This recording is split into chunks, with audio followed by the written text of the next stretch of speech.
We are on. Chair Phillips.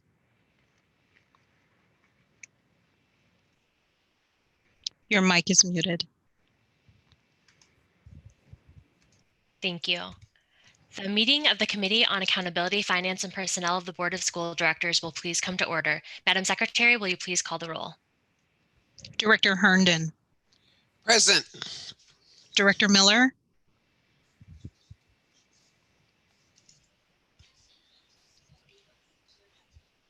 Director Miller.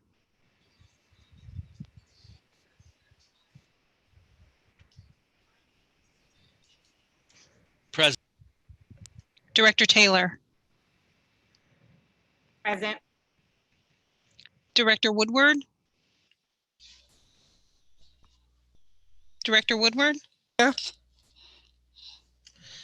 Chair Phillips. Present. We have 5 present. We also have joining the committee Director Simpson and Director, actually we're still working with Director Peterson to get him logged on to the platform, but he will be joining the meeting also. Thank you. I will now ask the Secretary to lead us in the recitation of the Pledge of Allegiance. Members, please mute your devices as we say the Pledge of Allegiance.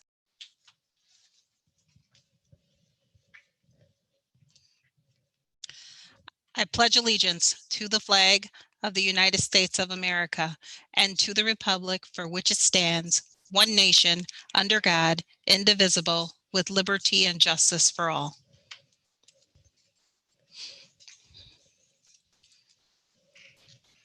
Thank you. Due to the contingencies of the COVID-19 public health pandemic, this meeting is meeting virtually.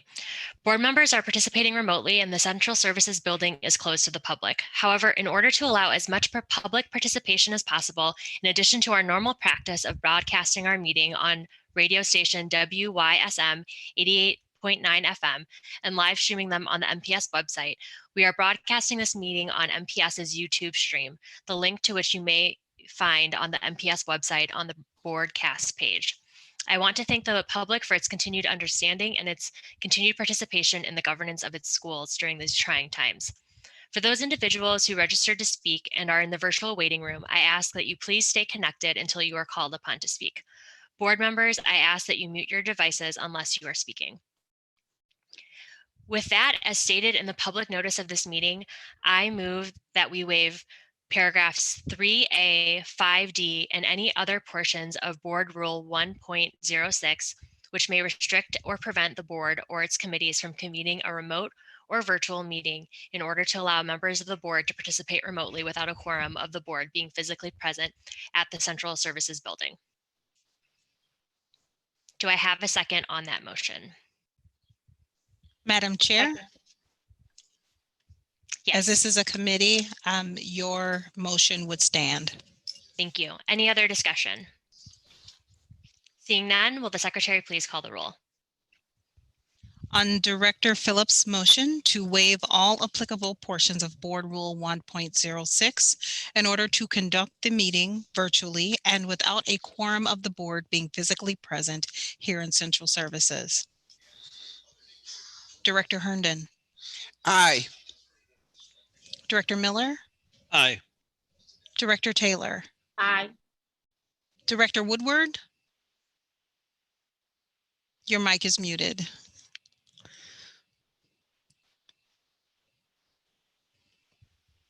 Aye. Chair Phillips. Aye. That's 5 ayes. The motion passes. Thank you. We will now move to our items of business. As stated in the public notice, individuals who wish to speak were required to register in advance. Individuals who are registered in advance received a unique email link or phone ID, which must be entered to testify during the meeting. Speakers participating by phone must call in with the number that they registered with. Anyone attempting to enter the meeting without their own unique access will not be able to enter the platform to speak. Speakers, when you are called upon to speak, please state your name, spell your last name for the record, and then give your comments. In order to be fair to all, each speaker will have 2 minutes and 15 seconds to speak. Speaker testimony will be by audio only. Our viewing audience will see a timer on the screen. A speaker's time begins with their name when their name is called and the green light comes on. The yellow light indicates that there will be 30 seconds to wrap up and close comments. The red light will indicate that the speaker's time is up. The board clerk will also give a verbal 30-second mark warning for the benefit of the listening audience and for the speakers participating by phone. Once the speaker's time has elapsed, the audio will be silenced and the speaker will be removed from the platform. Speakers who wish to follow the remainder of the meeting will need to do so by tuning into the radio, WYSM 88.9, or go to MPS broadcast page to follow the live stream, or follow it on MPS's YouTube stream. Although we are on a virtual platform, we still follow Robert's Rules of Order, which dictate that all comments should be directed toward the chair, and any questions or requests, including those from the board members or the administration, are to be directed toward the chair, who will determine the most efficient way to address them. To ensure the good order of the meeting, harassment or intimidating tactics of any kind, including inappropriate language, will not be tolerated. Anyone who engages in such behavior will immediately be asked to cease. If behavior continues, the chair reserves the right to remove the speaker from the platform. Anyone removed from the platform may continue to follow the meeting using the broadcast options previously mentioned. However, they will not be allowed to rejoin the meeting.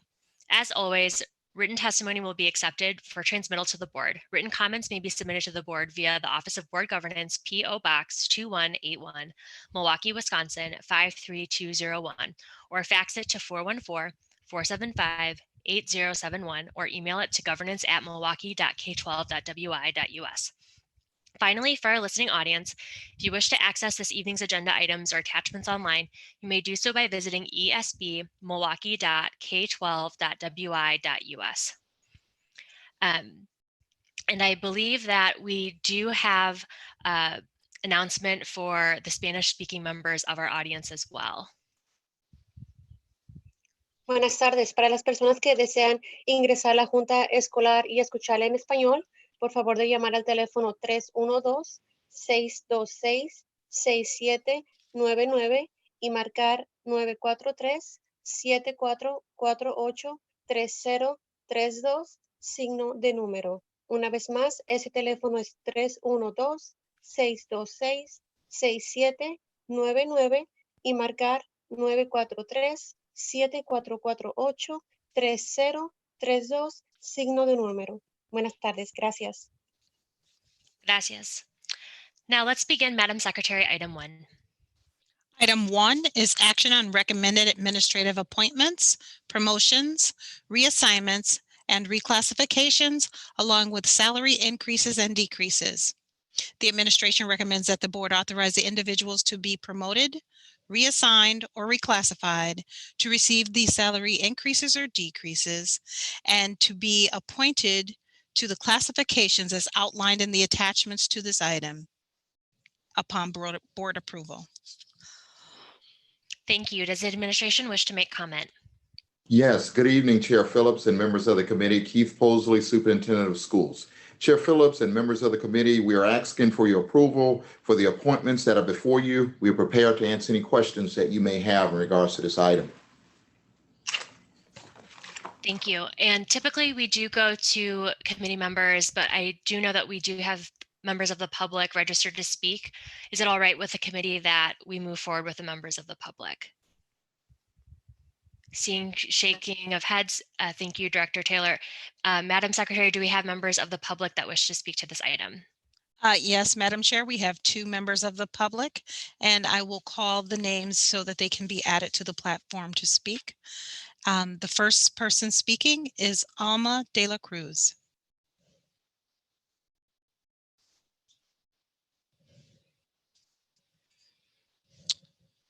And it does not look like Alma is actually on the platform, so we will go to the next speaker, which is Stephanie Garcia.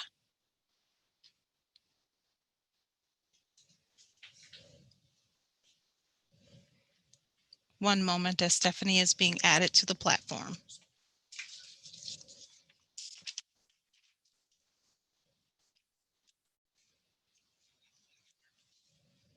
Okay. It looks like Stephanie is also not on the platform, and we have received no written testimony on this item. All right, Madam Secretary, feel free to interrupt if something changes. If someone enters into the platform, I'd now like to bring it to committee members. Do committee members wish to make comments or ask questions?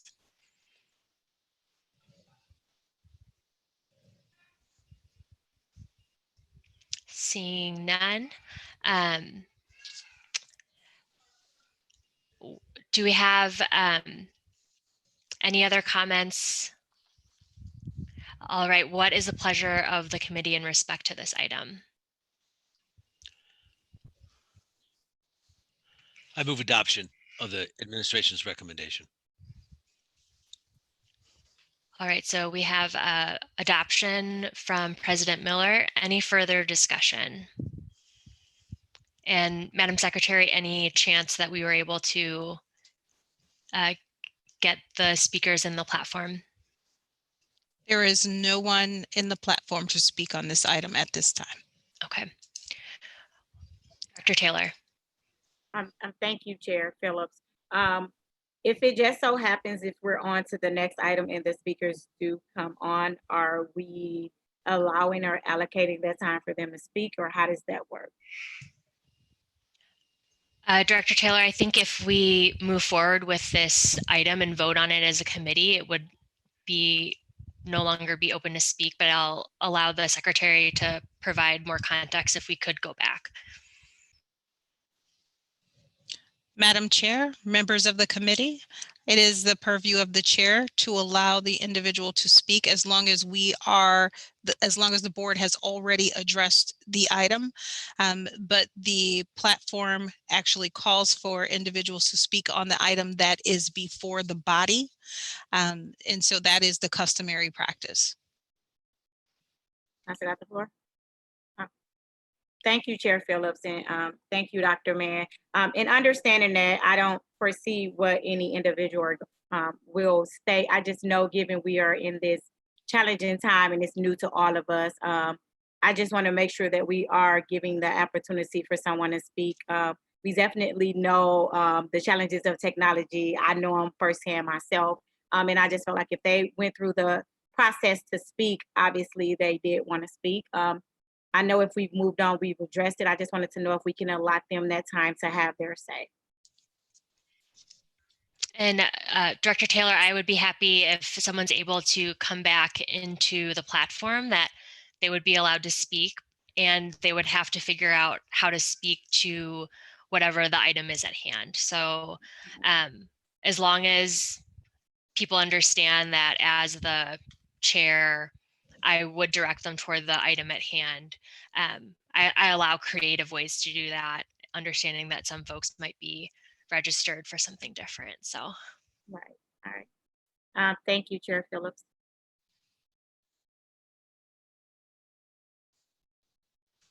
All right, so we do have a motion on the floor.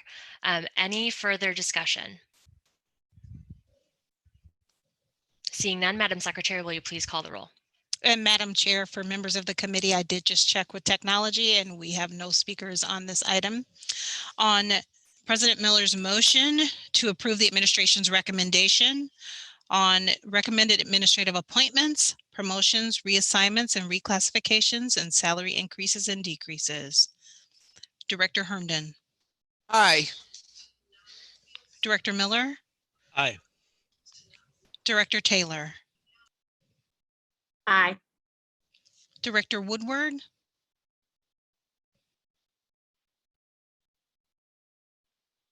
Director Woodward. Aye. Chair Phillips. Aye.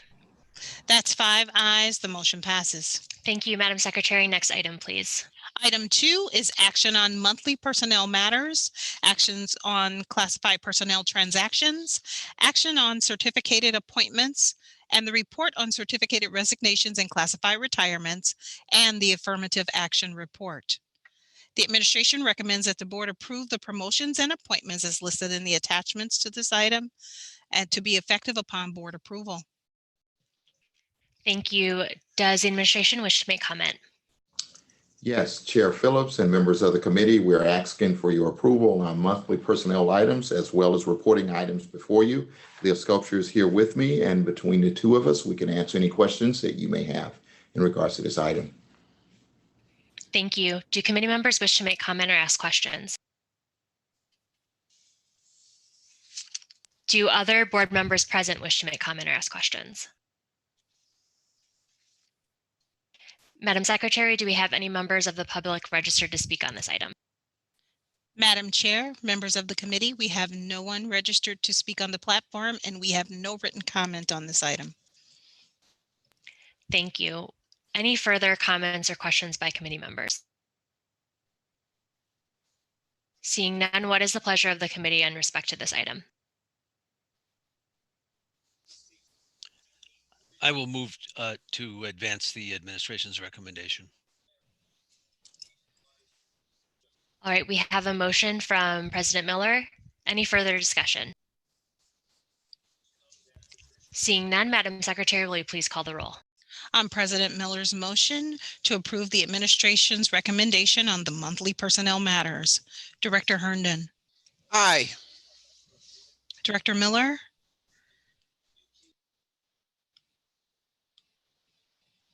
Director Miller.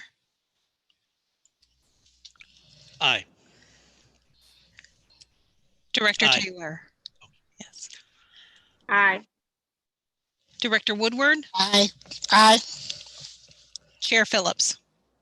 Aye. That's 5 ayes. The motion passes. Thank you, Madam Secretary. Next item, please. Item 3 is action on the recommendation of the MPS Pension Plan and Retirement Benefits Task Force. The recommendation is that the board consider alternative B with retirement criteria of 55 years of age, 15 years of service, and a 70% sick leave balance for those hired prior to June 30th of 2013 to receive board subsidized benefits upon retirement. Thank you. Does the administration wish to make comment? Yes, Chair Phillips and members of the committee, Keith Posley, Superintendent of Schools. The item before you is a follow-up on board action on Resolution 1920R-006 and direction to develop a task force to conduct an analysis and develop recommendations to present to the board regarding the MPS pension plan and retirement benefits. At this time, I will ask Leah Sculpture to provide an overview of the considerations. Leah? Chair Phillips, members of the committee, Leah Sculpture, Interim Chief Human Resources Officer. We were asked to create a task force, and we created that task force with representation from our certified bargaining units. We had membership from the Milwaukee Teachers Education Association, the MTEA, the Psychologists Association, Milwaukee Public Schools, PAMPS, and the International Union of Operating Engineers, Local 420. We also had representatives from the Office of Human Resources and the Office of Finance, along with Directors Miller and Simpson. We met on February 3rd, May 11th, and May 18th. And the task force looked at a number of alternative options. Those are listed in the background of the item for people to read. We are bringing forward, as requested by the board, the recommendation of the task force.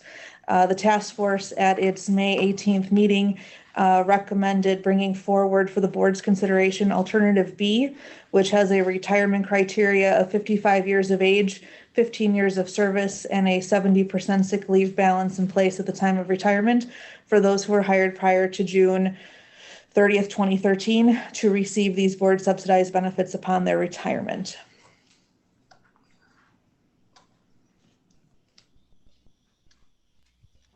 Is that it?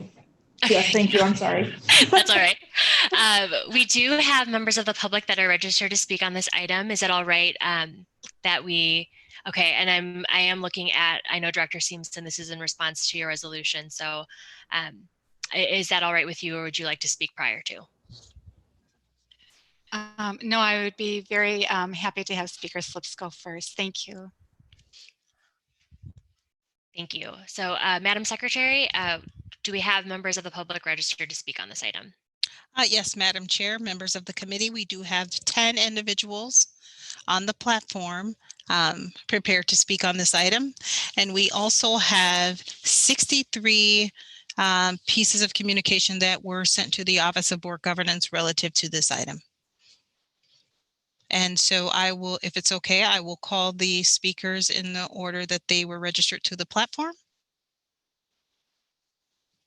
The first speaker would be Sally Kruger.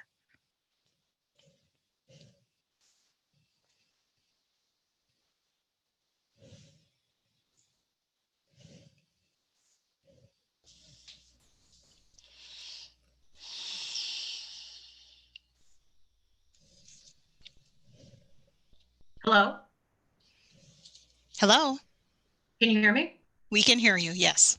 All right, Sally Krieger, Krueger. Thank you. I'm in favor of option B for employees to retire at age 55. It was just about 6 months in committee about this very same resolution. That night, the resolution passed. Something very strange happened in the 48 hours between the committee meeting and the full board meeting. The resolution that was presented was not the one voted on, but something completely different. This resolution allows for people who qualified for the window to retire whenever they want. This sets up some very difficult scenarios. Let's say hypothetically, the teacher across the hall turned 55 this year and has 20 years in. She decides to work next year. So next year at age 56 with 21 years in, that person gets to retire with their full benefits. I, on the other hand, will be 55 and have 30 years in with no opportunity to retire with my benefits for 5 more years. That is not a good way to build morale. It doesn't even make any logical sense. 29 years ago, when I was hired, the district made promises to me, and I signed a contract. I have been with MPS since right out of college. I've devoted my career to the kids in MPS. People that have dedicated their careers to MPS should be allowed to retire with dignity. I will hold my test scores up against anyone's. My kids learn. It is time for MPS to hold up their side of the deal. Please give us back what we were promised. I have been watching task force and committee meetings.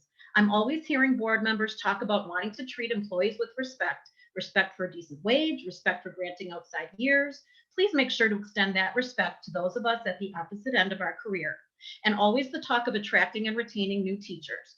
Well, I'm pretty sure telling them they cannot retire till they're 60 is not very attractive and probably doesn't retain anyone. So as I always tell my first graders, stick to your word and do the right thing. I implore all of you tonight to stick to your word and do the right thing and pass choice B, just like you did 6 months ago. Thank you. Thank you, Ms. Krieger. Madam Secretary, who is next in our queue?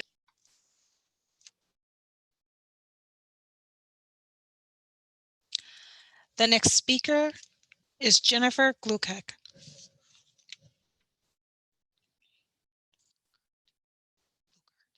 Glukert. Hi, my name is Jennifer Glukert, Glueckert.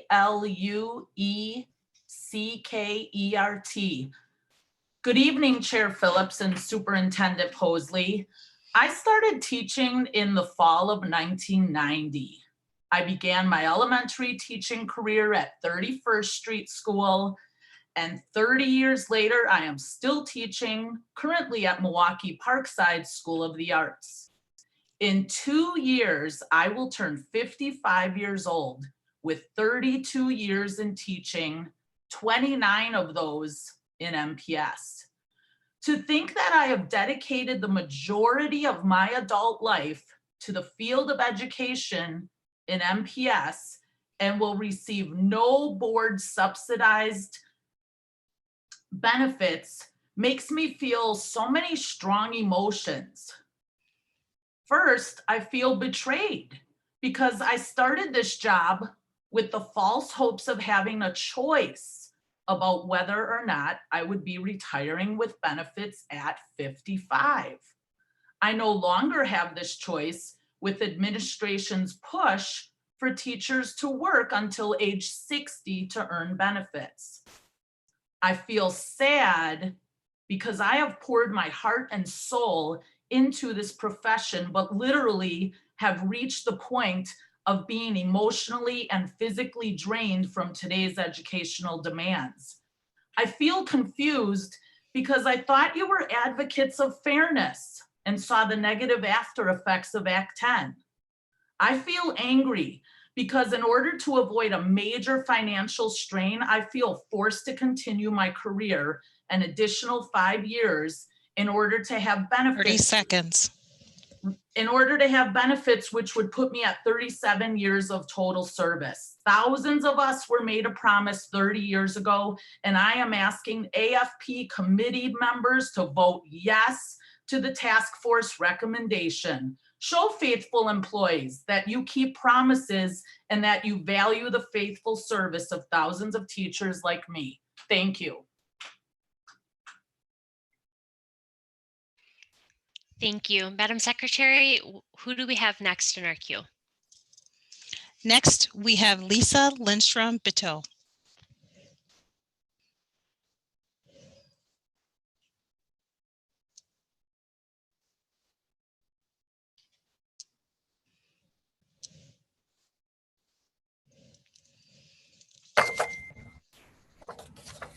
Hello. Hello. Thank you. Hello, my name is Lisa Lindstrom-Bitto, Lindstrom, as in boy, ITTO. I have served Milwaukee Public Schools since 1999. I have been with Milwaukee Sign Language School for the past 20 years. At this time, I have 300 sick hours. I have used approximately 200 hours for FMLA to care for myself due to a job that was causing my physical and mental injury, and my well-being was suffering. I've used approximately 500 hours for having my daughter. And if I took 3 sick days a year over the past 20 years, that's 480 hours. It just doesn't add up. But you know what? I'm that teacher. The teacher that goes to every event, the teacher that delivers food and books to our students' home, the teacher that has the community garden, the teacher that goes to the basketball games, the teacher who will be on Fox 6 tonight because she had a student birthday parade for a student who's lost her parent this week. Also collecting food and gift cards for another student who has lost their home this week. And there is no time card or sick time buildup for all the work that I do. This year, I have students that are graduating from 8th grade, high school, and college. I have been an integral part of their education and getting them on the right path. I am very proud of my students' accomplishments and futures. But what is my future? For MPS to be successful, we have to have teachers who are at their best mentally and physically. For over a decade, the teachers at my school and across our district have been stretched beyond our measure. We do our very best for our students, having class sizes bigger than ever and our dollars slashed at the state level. And with that being said, I'm tired. I'm tired of fighting every day to get our students what they need. I'm only 49. I am frustrated that if I'm sick, I can't take a day off. I'm 49. Please help your dedicated teachers. Please let us stay.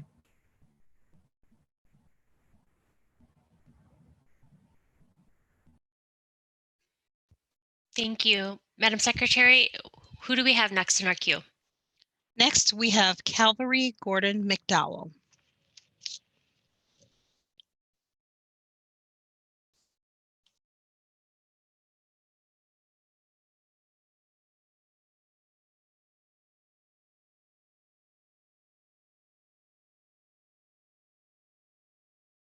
Hello? Yes. Yes. Okay. Good evening, Chair Phillips and Superintendent Posley. My name is Calvary Gordon McDowell, Gordon MC, capital DOWELL. I have served the students in MPS for 20 years. I am coming before you this evening on behalf of myself and many other committed teachers and all other MPS employees. My job requires an astounding amount of energy, time, patience, hair combing while I'm teaching, feeding the hungry, sometimes providing emotional support to both parents and child, and the ability to change lives. Throughout my 20 years of service, I have always put the welfare and success of my students above my own personal needs. Tonight, I want you to know I am tired. My body hurts, and I have physical issues. Based on the years of dedication to the children I have served in MPS, my loyalty has been proven. I, along with other dedicated workers in MPS, should be able to retire after 15 years of service at age 55 with that 70% sick time. I urge all members of this committee to vote yes to the task force recommendation. Some people may choose to work until they are 60. That would not work for those of us who have physical issues. Personally, I would like to retire before I become too old or ill to enjoy myself. Again, I have dedicated 30 20 seconds. years of my life to MPS. In return, I am asking MPS to reward my years of service with the same level of commitment that I have given you. Give me a choice of when I can retire.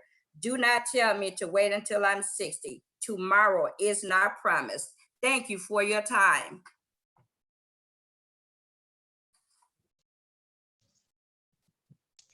Thank you. Madam Secretary, who's next in our queue?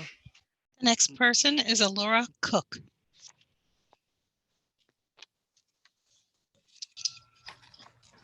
My name is Alora Cook, C-O-O-K. I'm a middle school teacher at 53rd Street School. I know that all of you have received many, many emails and calls from teachers like me asking AFP members Phillips, Woodward, Taylor, Herndon, and Miller to take action.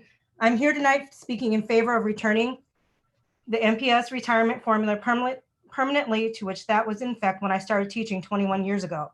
This includes a minimum age of 55, at least 15 years of service, and 70% of maximum sick leave.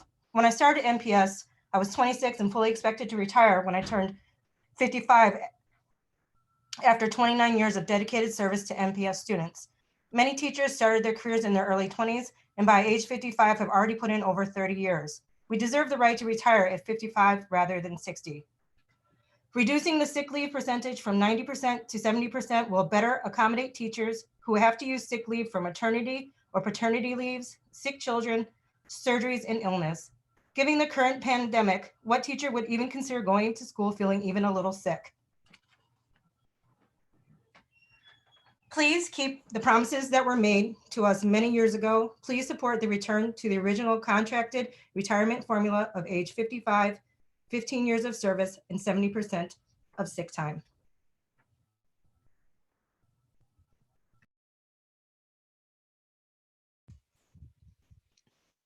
Thank you, Ms. Cook. Madam Secretary, who do we have next in our queue? Next, we have Leon Glawoski. Yes, my name is Leon Glowacki, Glowacki. It's easy to think of myself while I urge the board of directors to consider and pass alternative B of the retirement formula. 55 years of age, 15 years of service, and a 70% sick leave balance for those hired before June 30th, 2013 to get the board subsidized benefits upon retirement. I am proud to have given almost 23 years of service to the students of MPS.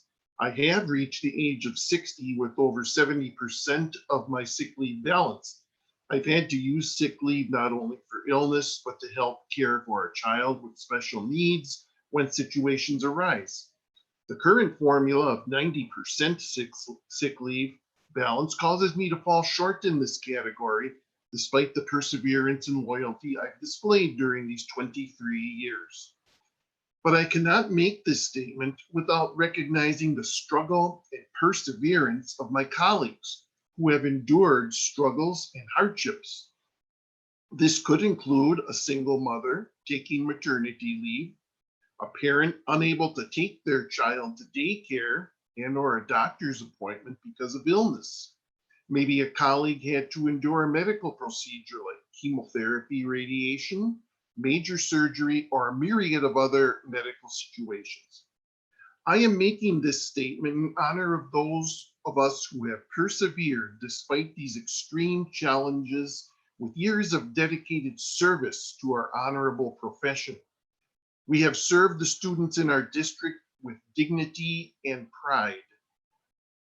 Please return to alternative B of the retirement formula, 55 years of age, 15 years of 30 service, seconds. and a 70% sick leave balance for those hired prior to June 30th, 2013, to receive board subsidized benefits upon retirement. Thank you. Thank you. Madam Secretary, who's next in our queue? Next, we have Meg Skorowski. Hello, good evening. My name is Meg Skorowski, SKWIERAWSKI, and I am speaking tonight to urge you to change the current retirement formula. The current formula that requires over 1,000 sick hours is discriminatory towards women who have children and need to take maternity leave. I have had only one child and took less than 9 weeks of leave. However, I used 300 sick hours. Little did I know that the sick hour requirement was going to change halfway through my career, and that taking a maternity leave of only 9 weeks was going to result in me having to work 3 to 4 years longer than, say, for instance, my husband, who started in MPS at the same time as I did. And I would note that although we started at the same time, he currently has approximately 300 more sick hours than I do, which is directly due to me taking maternity leave. I am afraid of ever needing any medical procedure or of getting sick even for a few days. And this leads me to my second and more pressing concern. In this time of COVID-19, the last thing we need is teachers coming to work sick because they are desperately trying to preserve their sick hours. Teachers historically will often come to work sick, and while it is never a good idea to go to work around children when you are ill, our current situation elevates this behavior to a point that is unacceptable and simply dangerous. The reality of the current public health crisis requires that budgets are adjusted and that the health of our students and employees are pushed to the forefront. We simply cannot have employees coming to work sick. Adjusting the sick hours in the formula is a necessary step to keeping people safe, instead of forcing them to come to work sick in order to preserve their precious sick hours. Thank you for the time. Thank you. Madam Secretary, who is the next person in our queue? The next person in the queue to speak is Amy Mizialko.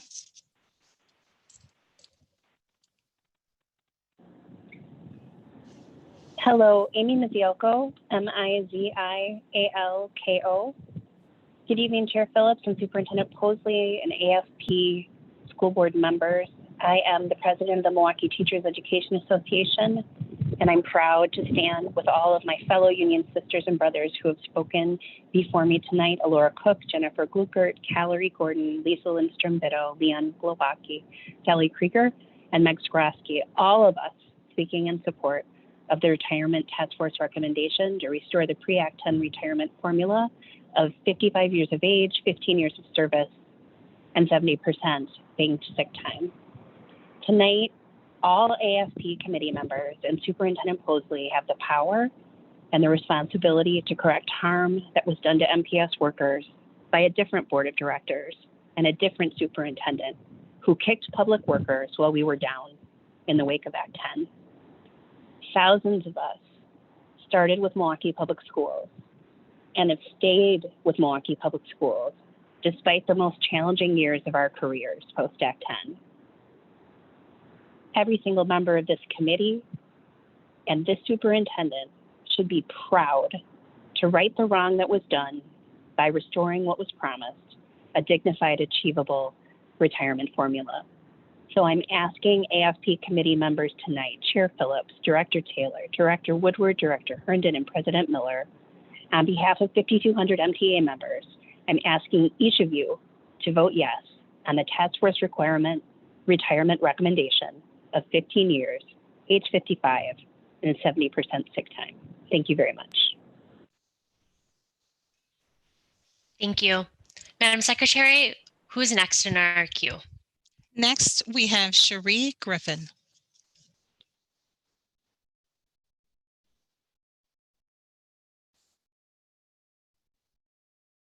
Hello. Yes, Ms. Griffin. Hi, this is Sherry Griffin, Griffin. Good evening to Chair Phillips and Superintendent Posley, as well as the other members of the AFP committee. I would like to speak in favor of changing the current retirement formula.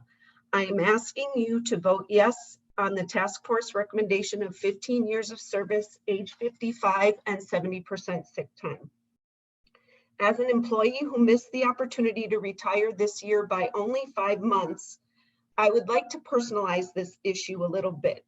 I was hired in 1987, along with 2 other teachers who graduated with me from Carroll College. We have all worked hard for MPS students and families for 33 years. Essentially, on paper, the 3 of us are the same person. This year, one of us is able to retire because she turns 55 this week. The other 2 cannot retire, and we will have to work 6 more years to receive the same benefits that our colleague will receive now. It's also difficult for us to understand that we will have to work 39 years total to receive the same benefits that some of our retiring colleagues will receive after only 20 years. As a loyal employee of MPS, I urge you to adopt a retirement formula that keeps the promise that was made to me and my other colleagues 33 years ago when I began in 1987. All of us have kept our promise to our students and to the district, and we need you to keep your promise to us. Thank you very much. Thank you. Madam Secretary, who's next in our queue? Next, we have Michelle Kartz.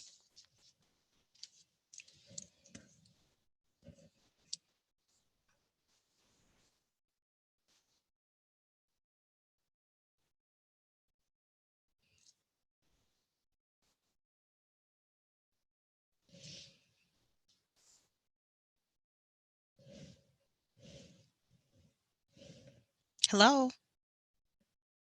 Hello. Hi there. Hi. This is Michelle Kartz, K-A-R-T-Z.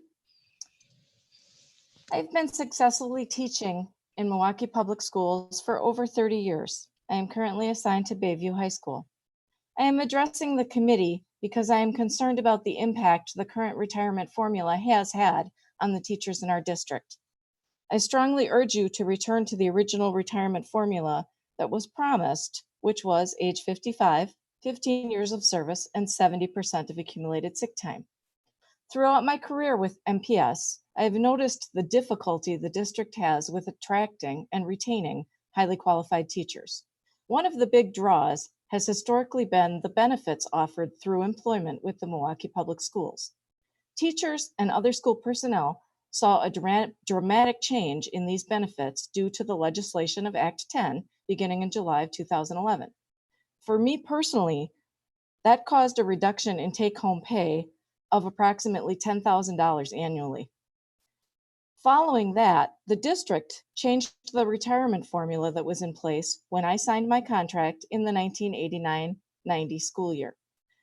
The current formula makes it impossible for me to retire with benefits after what would be nearly 32 years of dedicated service to our Milwaukee students and families. I question who is served by this change.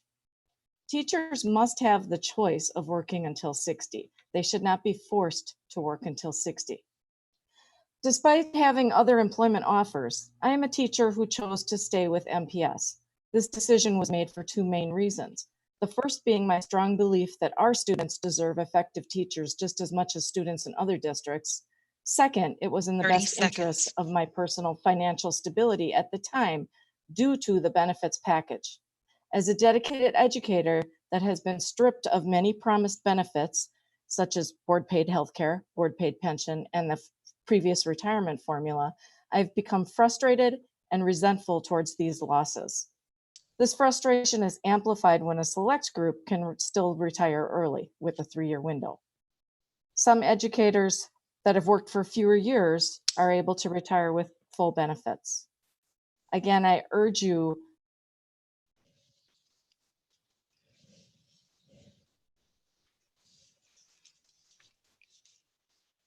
Madam Chair. Yes.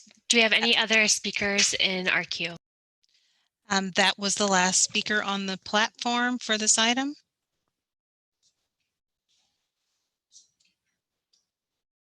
And we also have one speaker who is registered for item 1, which is on the appointments item, who has registered to speak on the platform.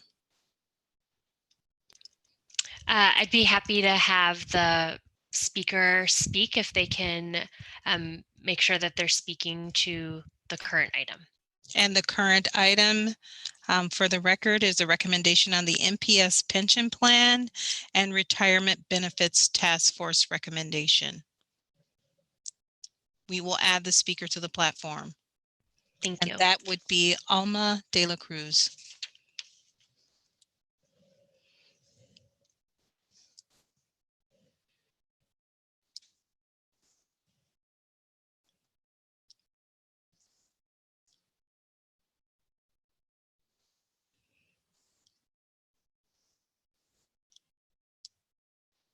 Hello.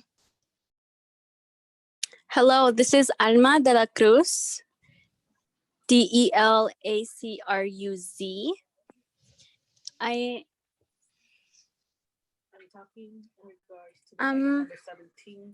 okay. I'm talking on regards to the item number 17 for the board conference. Oh, so Ms. De La Cruz, would it be possible for you to come back when we're speaking about that item? Yes. So how do I come back? So how would I come back? Madam Chair, members Secretary of the Mann. committee, Ms. De La Cruz, you could just stay in the platform. Okay, that is fine. Okay, thank you. Thank you so much. Madam Chair, that would be the last speaker that we have on item number 10. And we do have a written testimony that was submitted to the Office of Board Governance relative to item number 3. All right, if you are ready to read those 63 names. Okay. I will go down the list and give the information on a summary of the communication. Anna Marie Gonzalez wrote in informational. Danielle Hansforth, informational. Darcy Bowden supports the item. Dave Kontz, informational. Ingrid Walker Henry supports the item. Janelle Kraus, informational. Jennifer Gluckert, informational. Jennifer Whitman, informational. Jessica Christensen supports the item. Jessica Hansen, informational. Julie Hapeman, informational. Catherine Samaron supports the item. Kathy Kasmer, informational. Kelly Collingswood supports the item. Kyle Motrin, informational. Laura Mitchell, informational. Lori D'Amato supports the item. Mary Weinberger, informational. Melinda Forbes, informational. Michelle Rigdon, informational. Nancy Siddell, informational. Paul Kraus, informational. Sandrine Minden supports the item. Jennifer Lucas, informational. Jesse Martin supports the item. Maria Van Dozen, informational. Mary Lou Showalter supports the item. Sally Krieger supports the item. Thomas Beal supports the item. Julie Nichols supports the item. Maria Gonzalez, informational. Darren Schwartz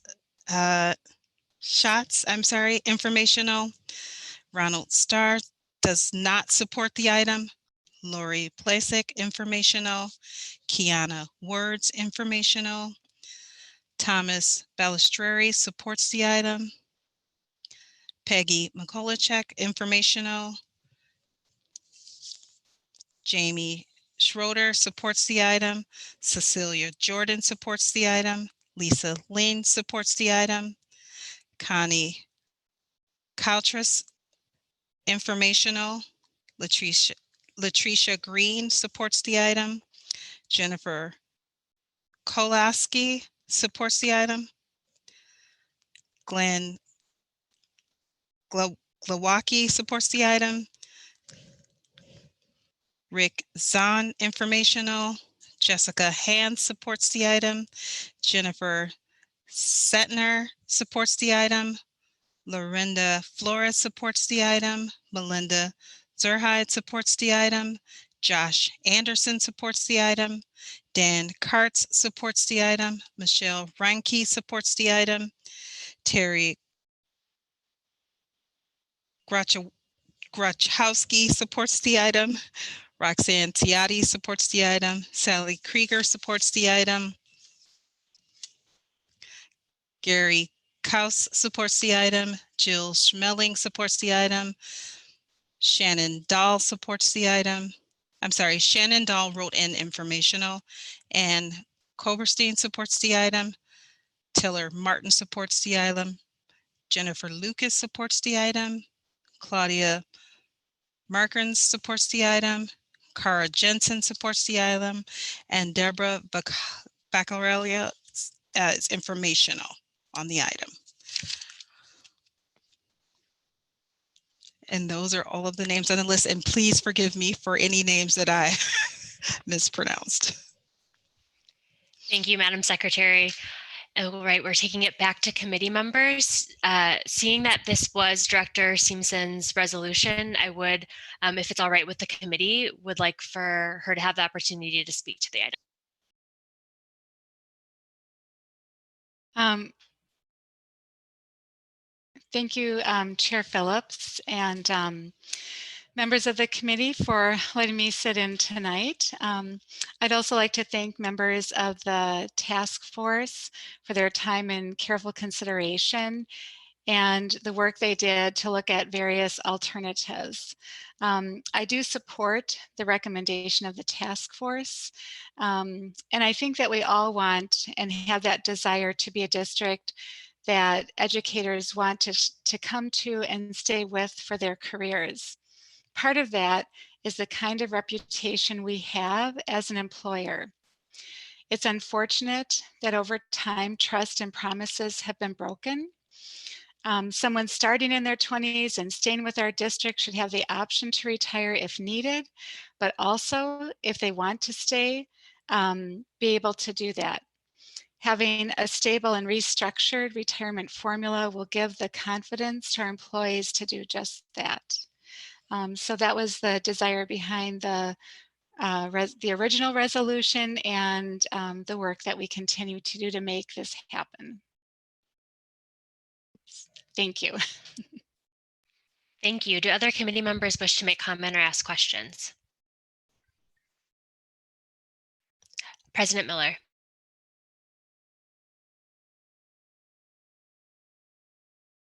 Yes, I was also a sponsor of the resolution and on the task force.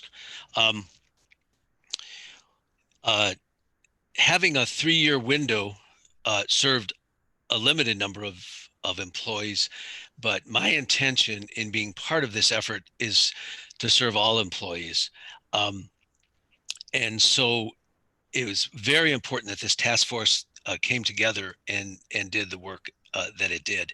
Clearly 60 is not an option, and 70% is minimally necessary in my opinion. So those two are at absolute firm in my mind. I noticed that I do agree with the recommendation of the task force, but I do notice that all of the speakers tonight had over 20 or more years in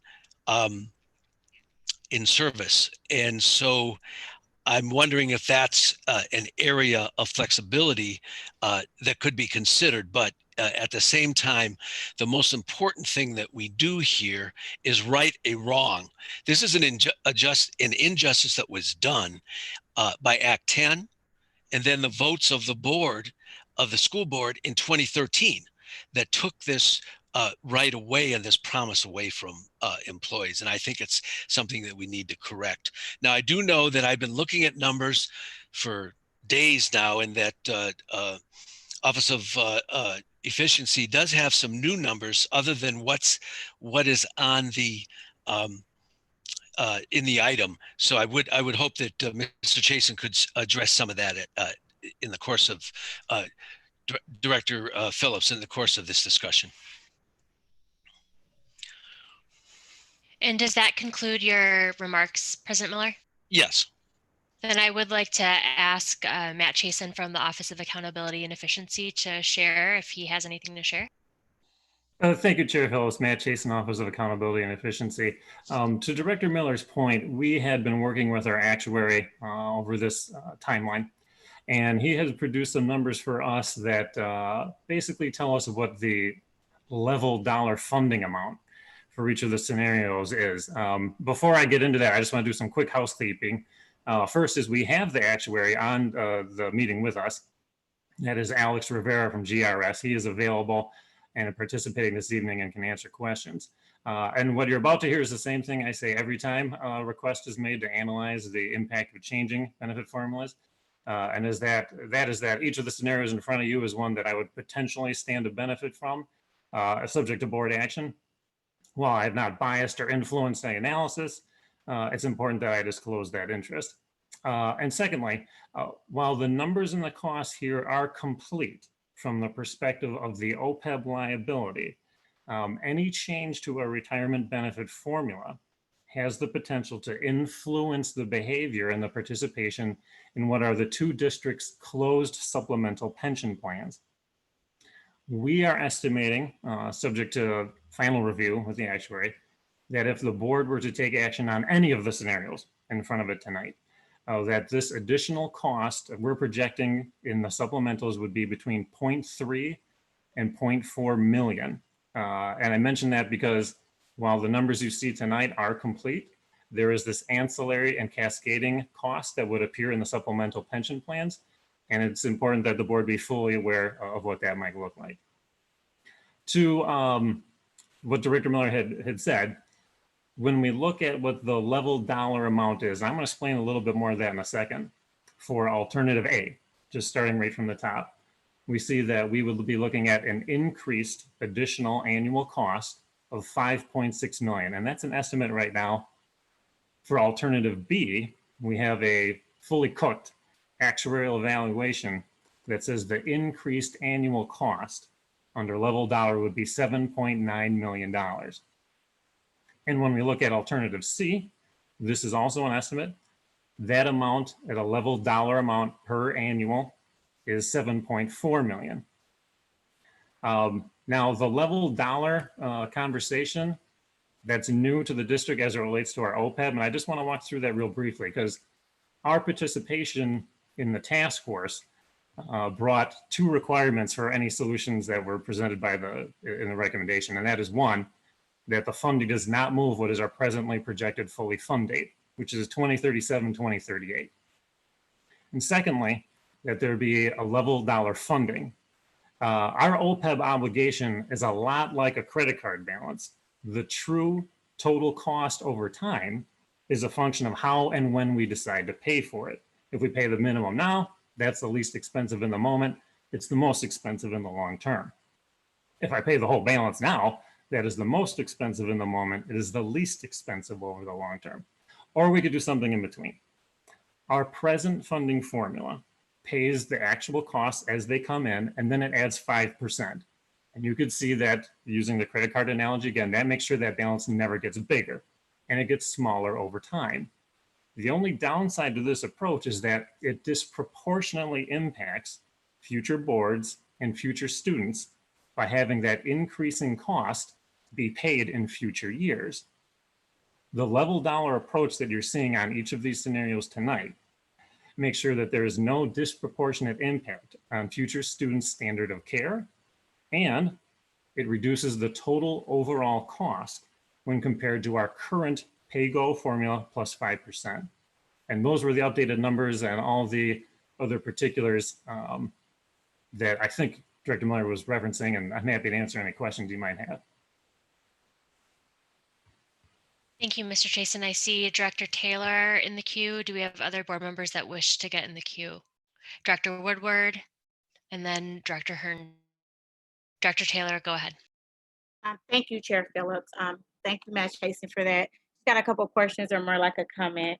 And so you're saying with any one of the scenarios tonight, A, B, or C, there is an additional 0.3 to 0.4 million.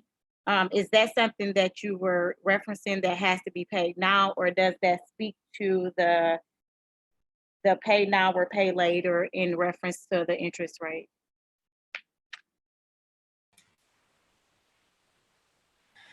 Chair Phillips, Matt Chason, Office of Accountability and Efficiency.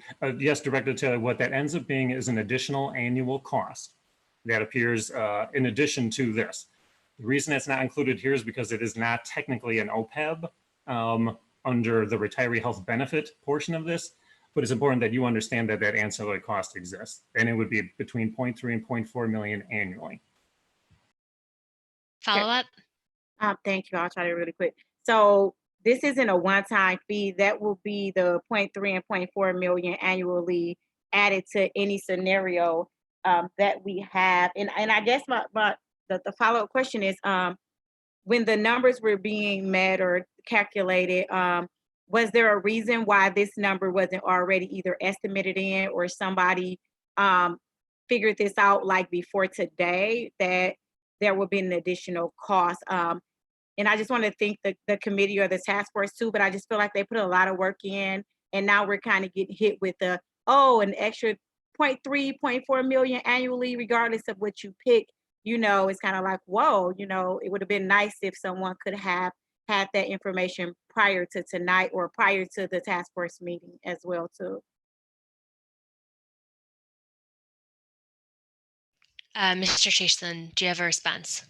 Sure, Chair Phillips, Matt Chason, Office of Accountability and Efficiency. One of the challenges with the specific direction of the task force narrowed the lens to just what the OPEB obligation was going to look like, and those were the specific asks of the actuary.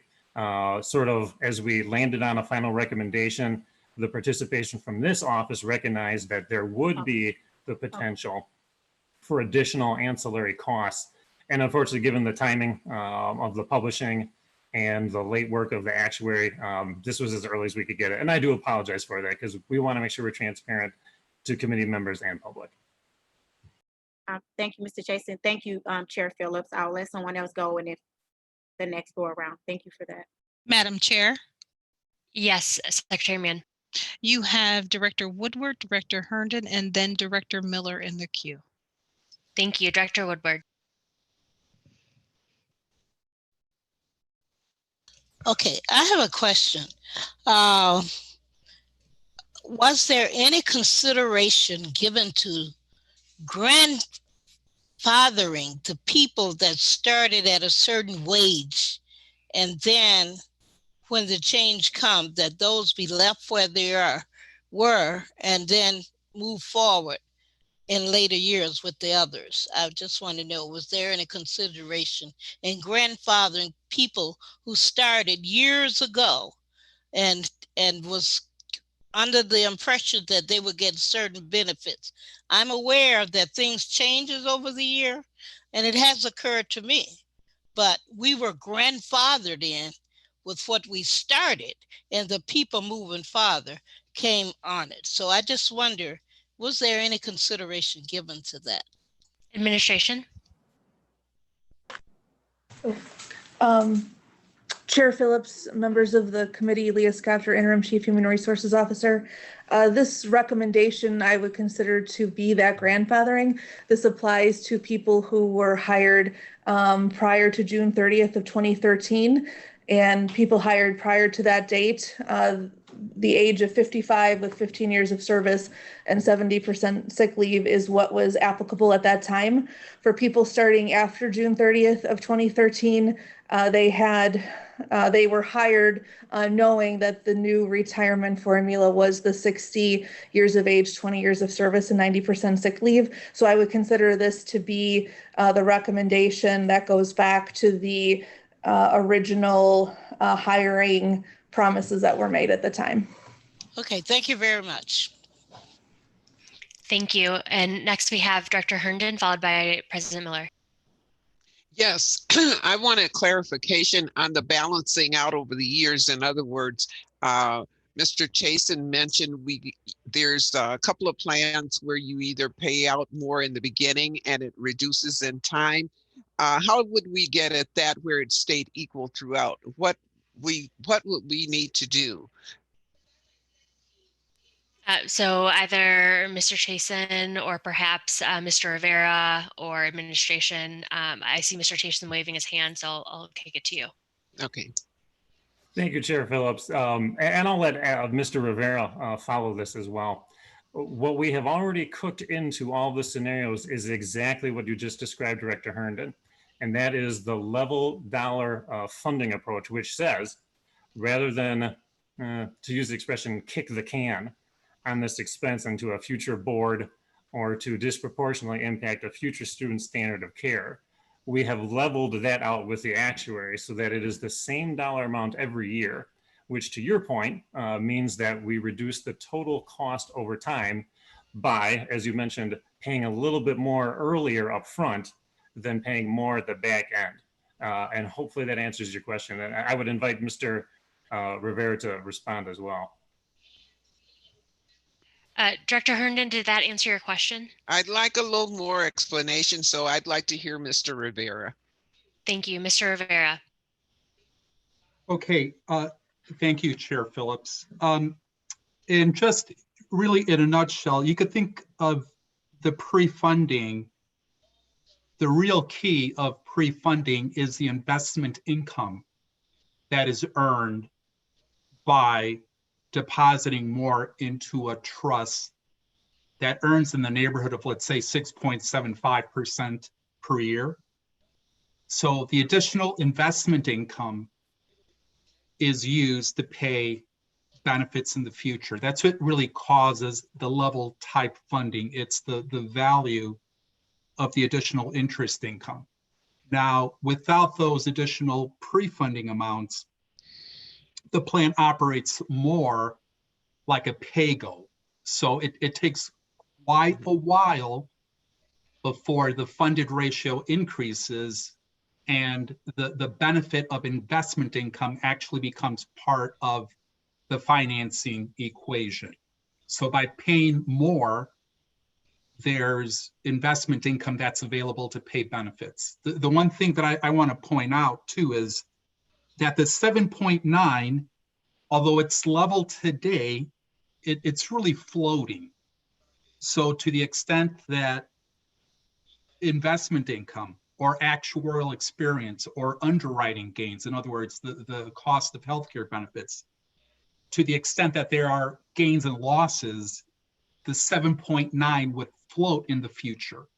And we did a sensitivity analysis. So if there's a 1% loss on investment earnings and a 1% loss on liabilities, that could increase costs by roughly in the neighborhood of 400 to 500,000 per year. And that's in the letter that we provided to the administration. So again, the 7.9, it's level, but please realize that it's subject to change based on actuarial experience. And secondly, and this is a critical point, the reason why costs are reduced is because of the value of investment income. Follow up, Director Herndon? So then is the one with the 7.9 million, is that profit or loss based on investments that is made with the funds? That is correct. So there is a trust in place, and that trust is invested. There's a investment policy, and that policy is what is expected to generate additional investment income. So it isn't part of the fund is invested with an equity type account, and other parts of the fund are in a shorter term account. Okay, so then ideally, pre-funding would be the way to go rather than the pay-as-you-go. Do I have that right? Yeah, where we pay annually rather than doing a pay-as-you-go, because things change, boards change, administrations change, the market changes. Okay. Thank you. You're welcome.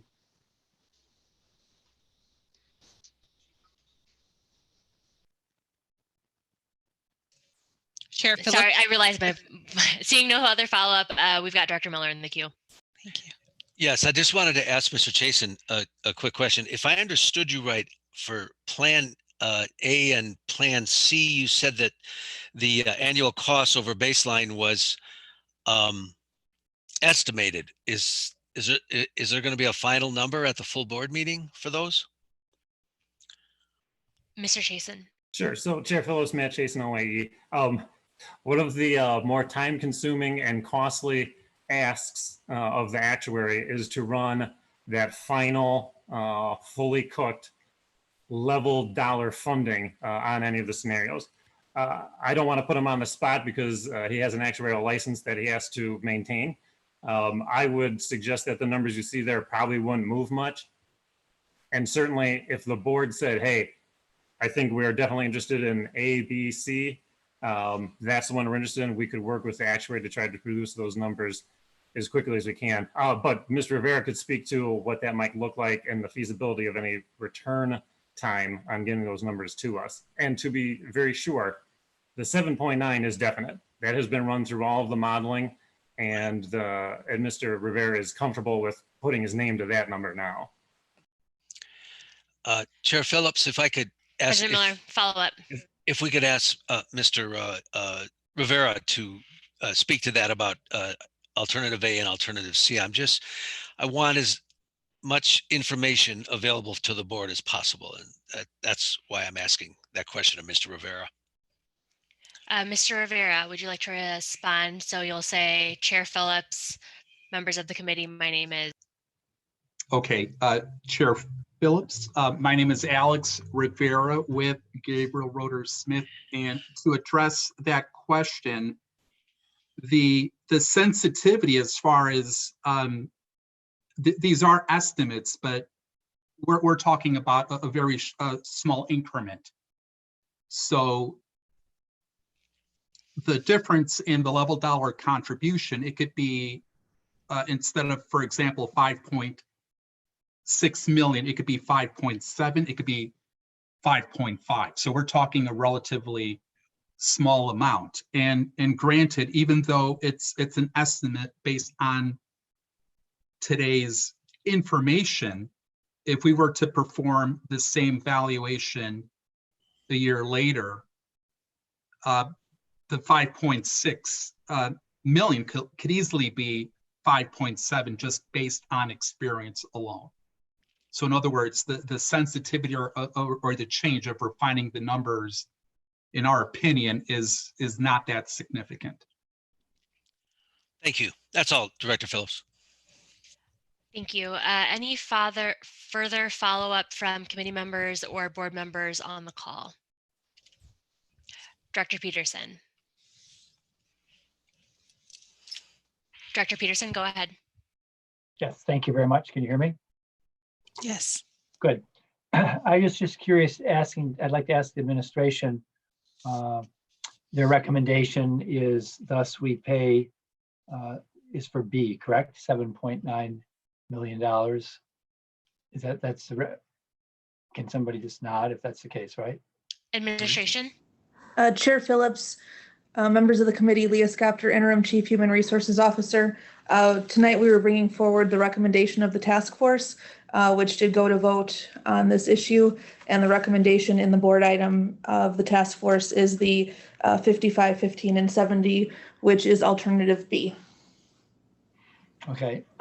Follow up? Yes. I believe that we should hold to our promises to the employees in the past. I also am concerned about the fact that the administration offered us a balanced budget, but I do not believe that the $7.9 million was in that budget.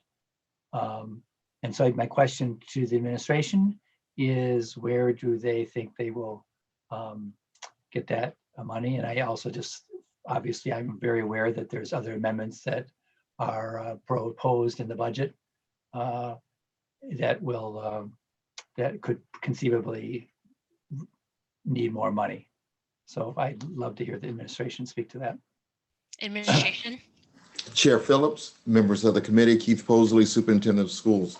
That is something that, just like the other amendments that we have at hand, that we have to sharpen the pencil and go back and do some calculations.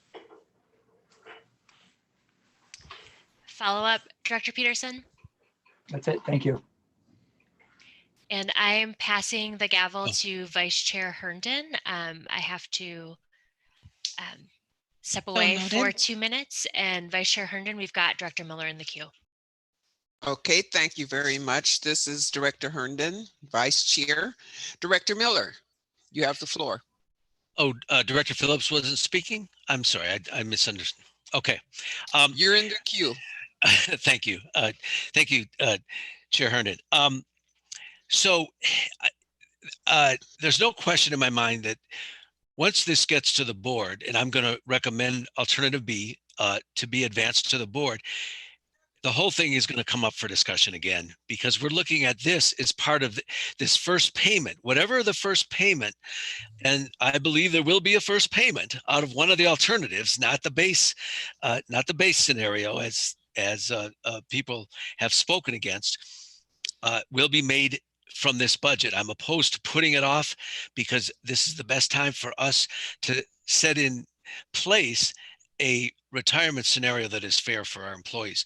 So it will come up in the course of discussion as an item taken to the full board. So I recommend adoption of alternative B to move to the full board.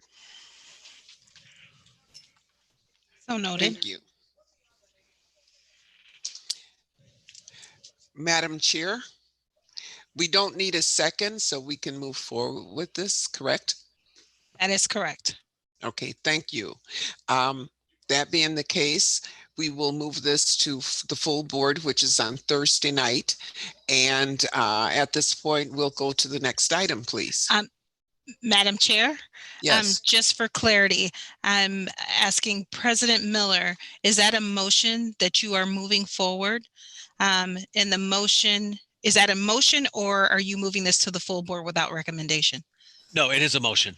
Okay, so the motion before the committee would be that the board consider alternative B with retirement criteria of 55 years of age, 15 years of service, and a 70% sick leave balance for those hired prior to June 30th of 2013 to receive board subsidized benefits upon retirement.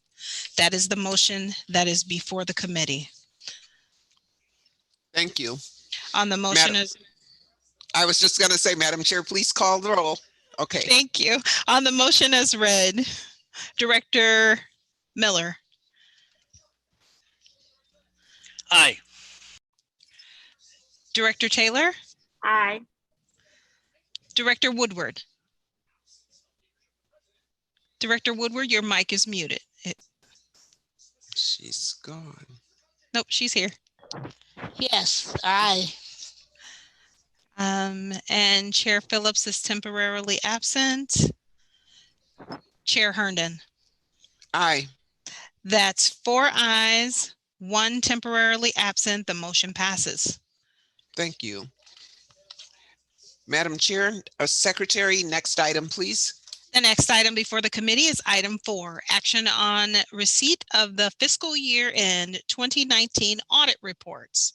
The recommendation is that the board accept the following documents as attached to this item: the CAFR for 2019, the financial statements, the MPS communication to those charged with governance and management, the number 3, the Milwaukee Board of School Directors Early Retirement Plan, and 4, the Milwaukee Board of School Directors Early Retirement Plan for Teachers, and number 5, the report on federal and state awards. Thank you.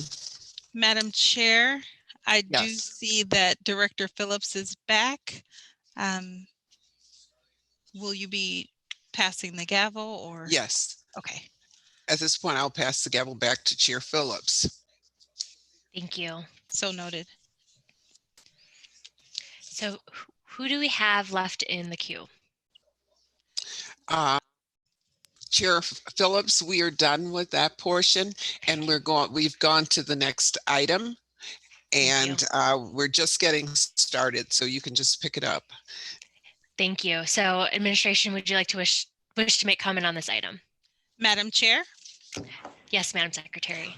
This is an item that the audit team from the Office of Board Governance is bringing forward, and we do have our external auditors with us, and Ms. Wendy Unger will make the presentation. Thank you, Ms. Unger. Go ahead. Oh, I'm sorry, Madam Chair. I do see Paul Geib from Audit is also on the call. Paul, can you provide any introductory statements? Yes, thank you, Dr. Mann. Chair Phillips, members of the committee, Paul Geib, Audit Manager, Milwaukee Public Schools, the district's external auditor. Hello. The district's external auditor, Baker Tilly, has completed the June 30th, 2019 year-end audit reports, which are being presented tonight for the board's consideration. Wendy Unger, the partner with Baker Tilly, Bircher Krause, will present the reports and answer any questions from the committee. Wendy?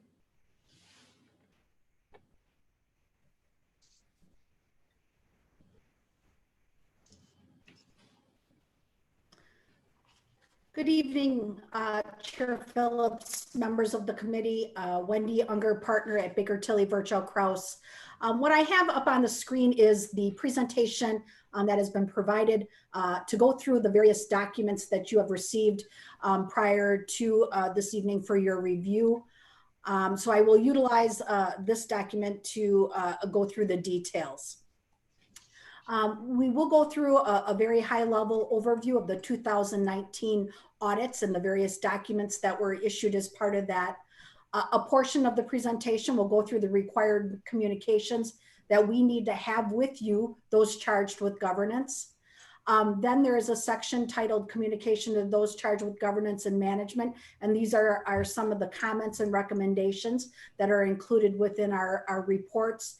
And then we'll conclude the presentation with a very high level financial highlight section, highlighting some of the results for the district for 2019. Overview of the 2019 audits is included on page 2 of the presentation. The first 4 bullet points note unmodified opinions that were issued on the various documents that were completed as part of the scope of the audit. One being the PI 1506. This is reporting to the Department of Public Instruction. Bullet 2 refers to the opinion on the basic financial statements of the district. And then the other 2 bullets refer to the 2 pension plans, both the administration and the teacher's plan. On all of those documents, we have issued what is referred to as a clean, unmodified opinion, highest level of assurance that you can obtain from us as your auditors. So that is a positive result in regards to those various opinions. The 5th bullet point on this page refers to the communication to those charged with governance and management. And we'll touch base on this on the next slide and go into more details on these various topics. I would like to take a couple minutes to spend some time on this last bullet included on this page. As part of the audit process, in addition to auditing the financial information for the district for FY19, we also are required to do what is referred to as a single audit. That is a compliance audit of both the federal and state programs for the district. And to put this into perspective, the district expends roughly $180 million of federal money and $678 million of state money. Under the guidelines of the federal and state governments, we are required to select programs and test those on an annual basis for compliance with the requirements of those specific programs. So for 2019, we have issued an unmodified opinion on the internal control over compliance related to those programs, both federal and state. But there were some findings that were noted that related to compliance. Wendy? Yes. Prior to going into the findings, I just wanted to alert you that the PowerPoint presentation isn't moving yet. And I'm not sure if the slides represent the figures that you're speaking about. So you don't see when I move to the next slide? Actually, the screen currently is on the very first slide of the presentation. If you go to slideshow from the beginning, it will probably advance as you click.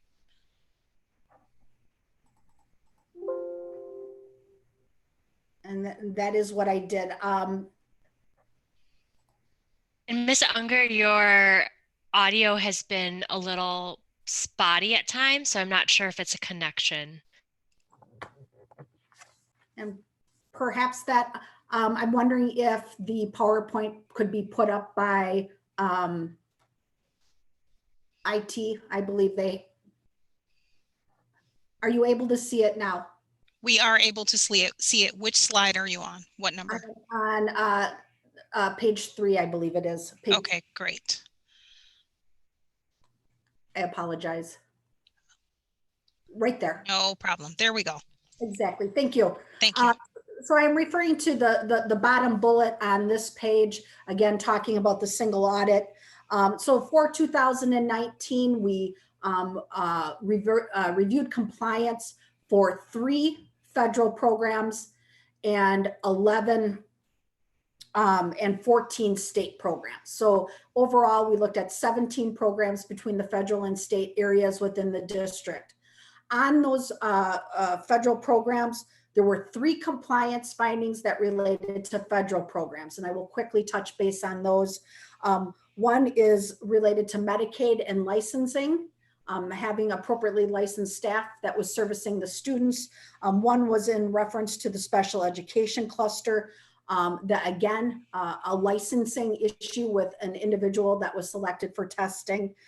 We also looked at the Head Start program and all that, although that was not a major program that we looked at specifically for FY19, we are required to do follow-up on prior year comments. That program had a comment in the previous year, so we reviewed that same area this year and noted continuing issue related to the enrollment levels that are required under the program. So Head Start had a finding, Medicaid and special education. Under the state programs, the remaining findings, 11 findings related to the state programs. There's a list of those 14 programs, but really I think the point to note here is that of the 11 state programs that had compliance findings, 6 of them related to licensing issues. Again, part of the program's requirements are to look at are the costs allowable and appropriate based on the program? And one of the requirements would be to look at, are the individuals appropriately licensed? So again, licensing seemed to be an area of findings this year. We had some in previous years, but not to this magnitude. In addition to licensing compliance that was noted, there were several transportation findings. The district receives various transportation aid based on various mileage categories that students are reported in. During the testing of those various categories, it was noted in several situations that the amounts reported were not appropriate based on the testing that we had done. There was also a new school safety grant program that was audited through the Department of Justice for 2019.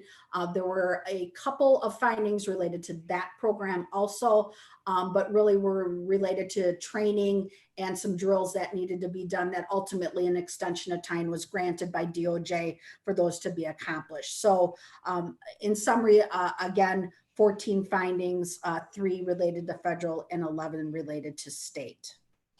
Next slide. This is where we begin the required communication that we need to have with you. This is part of a separate document that is issued as part of the audit process.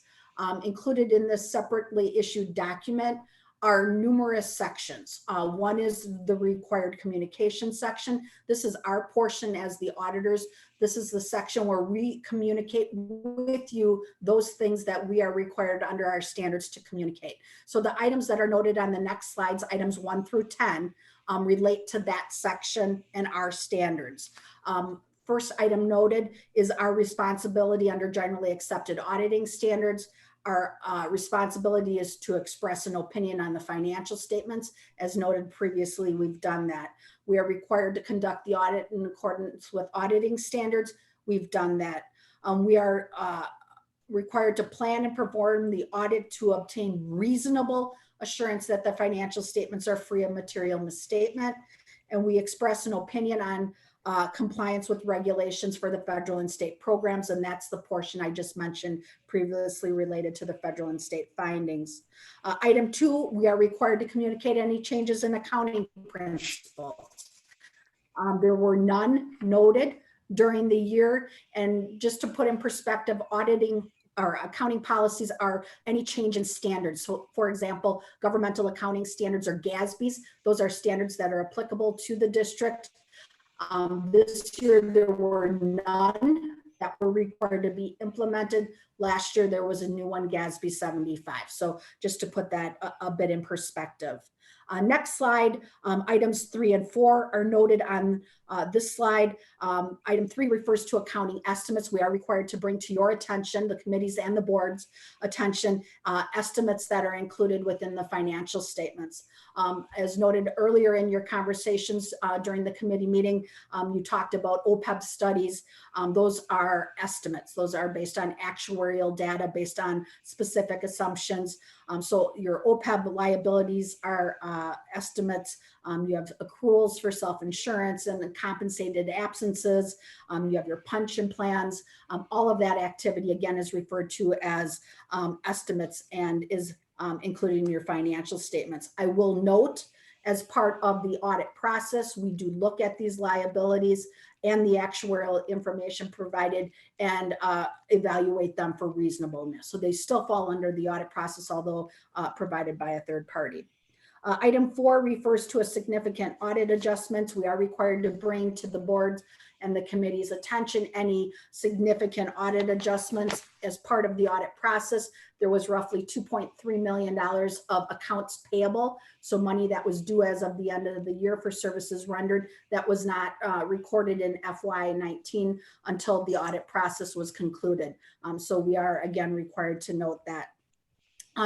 Next slide, 5 through 8, uncorrected misstatements. Again, as part of the audit process, there was $266,000 of accounts payable that was recorded in 2019 that should not have been, also within those same construction funds.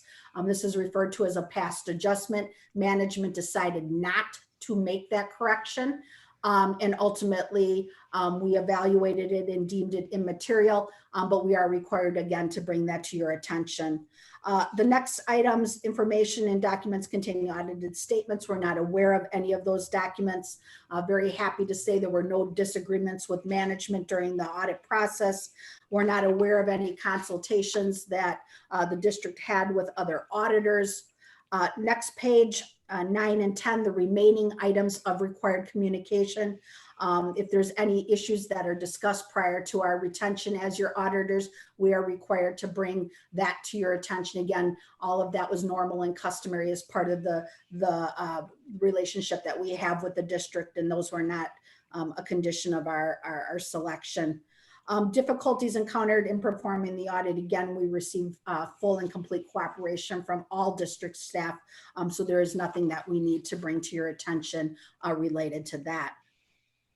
The next section, next slide, highlights the various components of the remaining portion of that document that I noted.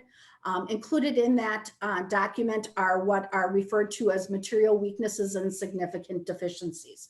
So these are items that we evaluate as part of the audit process, and we assess their magnitude related to either the district as a whole or the individual funds that these items are included in. The first item that is noted as a material weakness, and this is similar to past years, continuing within the capital projects fund, or the construction fund, I should say, there is the $2.3 million adjustment that I referred to previously.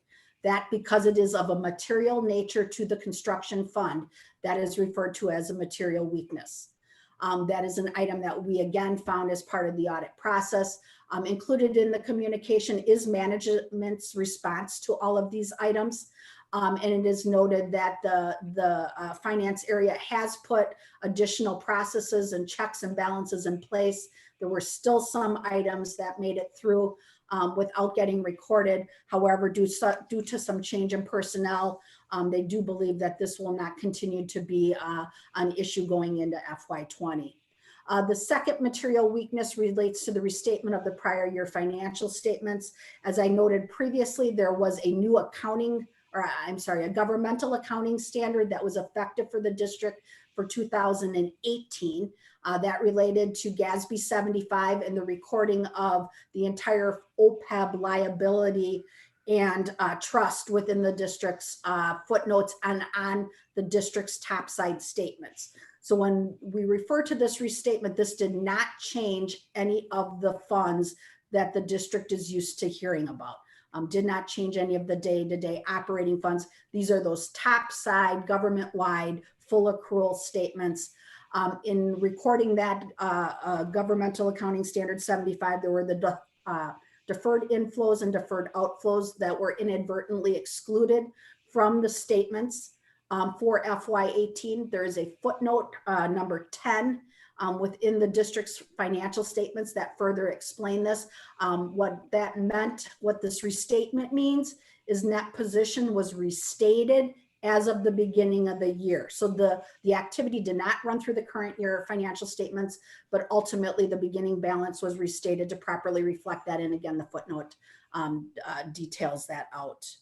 The significant deficiency, the food service invoicing and three-way match continues into 2019. However, there has been some progress made, procedures and policies put into place that has made this process move along.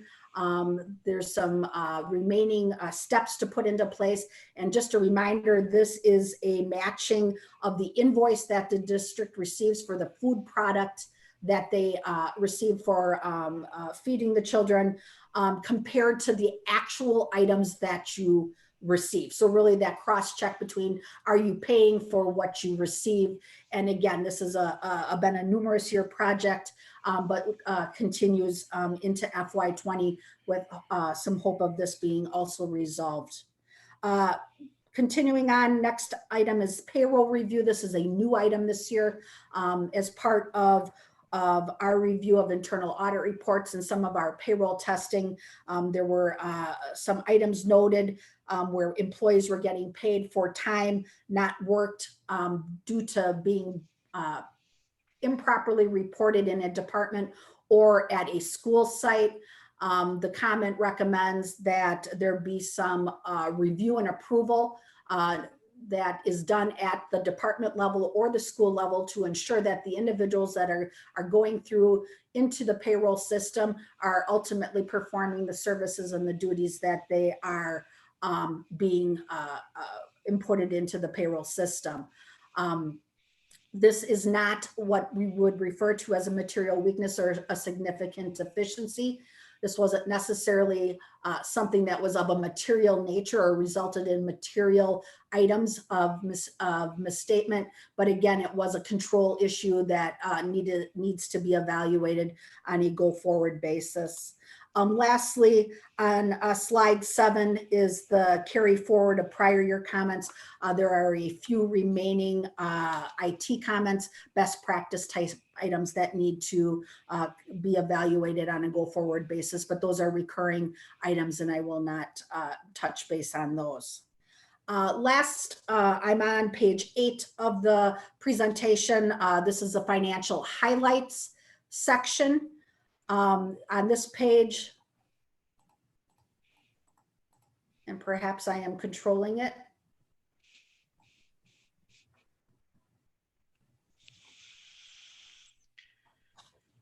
On the financial highlight page, item A talks about the district's governmental funds. So again, these are the operating funds of the district, your general fund, your construction fund, your food service fund. The district funds in total saw a decrease in fund balance of roughly $23 million. Most of that decrease was done or showed within the construction fund. The construction fund saw a decrease in fund balance of 26 million. And what that really means is that monies that were on hand for the various projects of the district were spent. So those were borrowed monies that were sitting in fund balance. The general fund added 1.6 million to fund balance, and also the food service school nutrition fund added 1.8 million. So as of the end of 2019, the governmental funds had 118 million of fund balance. Various pieces of that, the largest portion restricted was 77.8 million. And keep in mind that restricted means there's some legal restriction for those monies to be kept separate. So they're not available for spending at the district's discretion. They're only able to be spent for the purpose for which they were collected. Those relate to your self-insurance, your debt service, capital projects, and your school nutrition. 9.2 million of that fund balance is what's referred to as assigned. Those were monies that were used to balance the 2020 budget. That includes both amounts for the general fund and for the school nutrition fund. And then lastly, 25.8 million was unassigned. These are monies that are unassigned within the general fund of the district and are available for spending at the board's discretion. These are available monies for contingencies, working capital items of that nature. On the next page, page 9, the final page of the presentation, item C talks about the long-term obligations of the district. The long-term obligations increased from 1.3 billion at the end of 2000 or FY18 to up to 1.45 billion at the end of 2019. You'll note that overall there was a net increase of 155 million. The largest portion of this increase is the district's participation in the Wisconsin retirement system. And that is an activity that is recorded in the topside statements of the district based on actuarial information provided to the district by Wisconsin Retirement System. This item swings from an asset to a liability on a periodic basis based on market. At the end of 2018, that item was an asset on the district's books. At the end of 2019, that item became a liability of $201 million. So again, that swing between those two items is what contributed to that overall increase within the long-term obligations section. In addition to that fluctuation in that category, 19 million was paid down on the debt of the district, and that's normal and customary pay downs. And then your OPEB liability also decreased during 2019 by roughly 30 million. Last item noted on this page highlights the district's general fund budget to actual schedule, which is included way in the back of the CAFR on page 90, and shows budget to actual comparisons by the various departmental type classification, and overall again shows the budgeted use of fund balance compared to what actually happened, resulting in the addition of 1.6 million to fund balance. I'd like to conclude by thanking Finance and Internal Audit for all their cooperation and assistance with the audit process. It is a very detailed and time-consuming process, and we thank them for all of the hard work they do to make it an efficient and effective process for us. Thank you, Ms. Unger and Mr. Geib. Do you have any other comments? Seeing none, I'll take this back to committee. Do committee members, I've got Director Herndon. Thank you, Madam Chair. I have a couple of questions, and they may or may not be prepared to answer it. As I reviewed some of the documents, I ran across two items that were not mentioned, and it could be because the dollar impact was not that great. One was payroll review, and the other one was lease. And because it's such a large document and I didn't print the whole thing off, I can't direct you directly to it. Those were the two topics, and I made a note of page 14 and page 23. Does that ring a bell at all with you? I see Ms. Unger shaking her head. Could you share with the board what that was about, the payroll review and the lease? And my reason for bringing that up is because we're starting a new fiscal year, and we should be cognizant of trying to do our best and get all of our best practices going so that our staff know what's expected of them straight out of the gate for the fall. Ms. Unger? Yeah. Chair Phillips, members of the committee, Wendy Unger, partner at Baker Tilly. I believe you're referring to the payroll review comment that is included in the communication of those charged with governance document. That is the item I mentioned during the presentation, where there was individuals that were receiving pay or being put into the payroll processing for pay without proper review or approval, and were ultimately being included within departments or schools where they were not providing a service. So this was an item that was noted, again, not of a material nature based on what we noted, but again, we do believe it warrants further review and evaluation for implementation of additional controls. Thank you. And then the other one was lease. Thank you. That was exactly what I was hoping was the case, but it gives us, by pointing it out, it gives us an opportunity to expect to do far better in such instances this coming year. And then for the other one on lease, were you able to find that, page 23? Ms. Unger? Chair Phillips, members of the committee, I am not, I think I have. Okay. One moment. So I believe what you're referring to, and please correct me if I'm wrong, there is a section in that report that is communications related to new governmental accounting standards that will be effective for the district in the upcoming years. One of those relates to the lease standard. And that is a new GASB that will be effective for the district. The good news is it would have been effective for the district for FY21, so not this year, for next year. But due to the COVID situation, GASB has pushed all implementation of standards off another year. Obviously, we did not know this at the time this report was issued, so updated language was not included, and I apologize. I probably should have mentioned that. But that standard really just changes the way leases are accounted for on the district's books for reporting purposes. Wouldn't change your internal accounting for those, but would require some additional disclosures in that type of activity. Okay, thank you. Thank you. Any other comments or questions by committee members? Director Taylor, are you raising your hand? Yes, Chairwoman, Chair Phillips. I would like to speak. Go ahead. Thank you. Director Taylor. Thank you, Chairwoman. I actually have two questions, and one of them was the question that Director Herndon brought up in reference to the payroll review and implementation.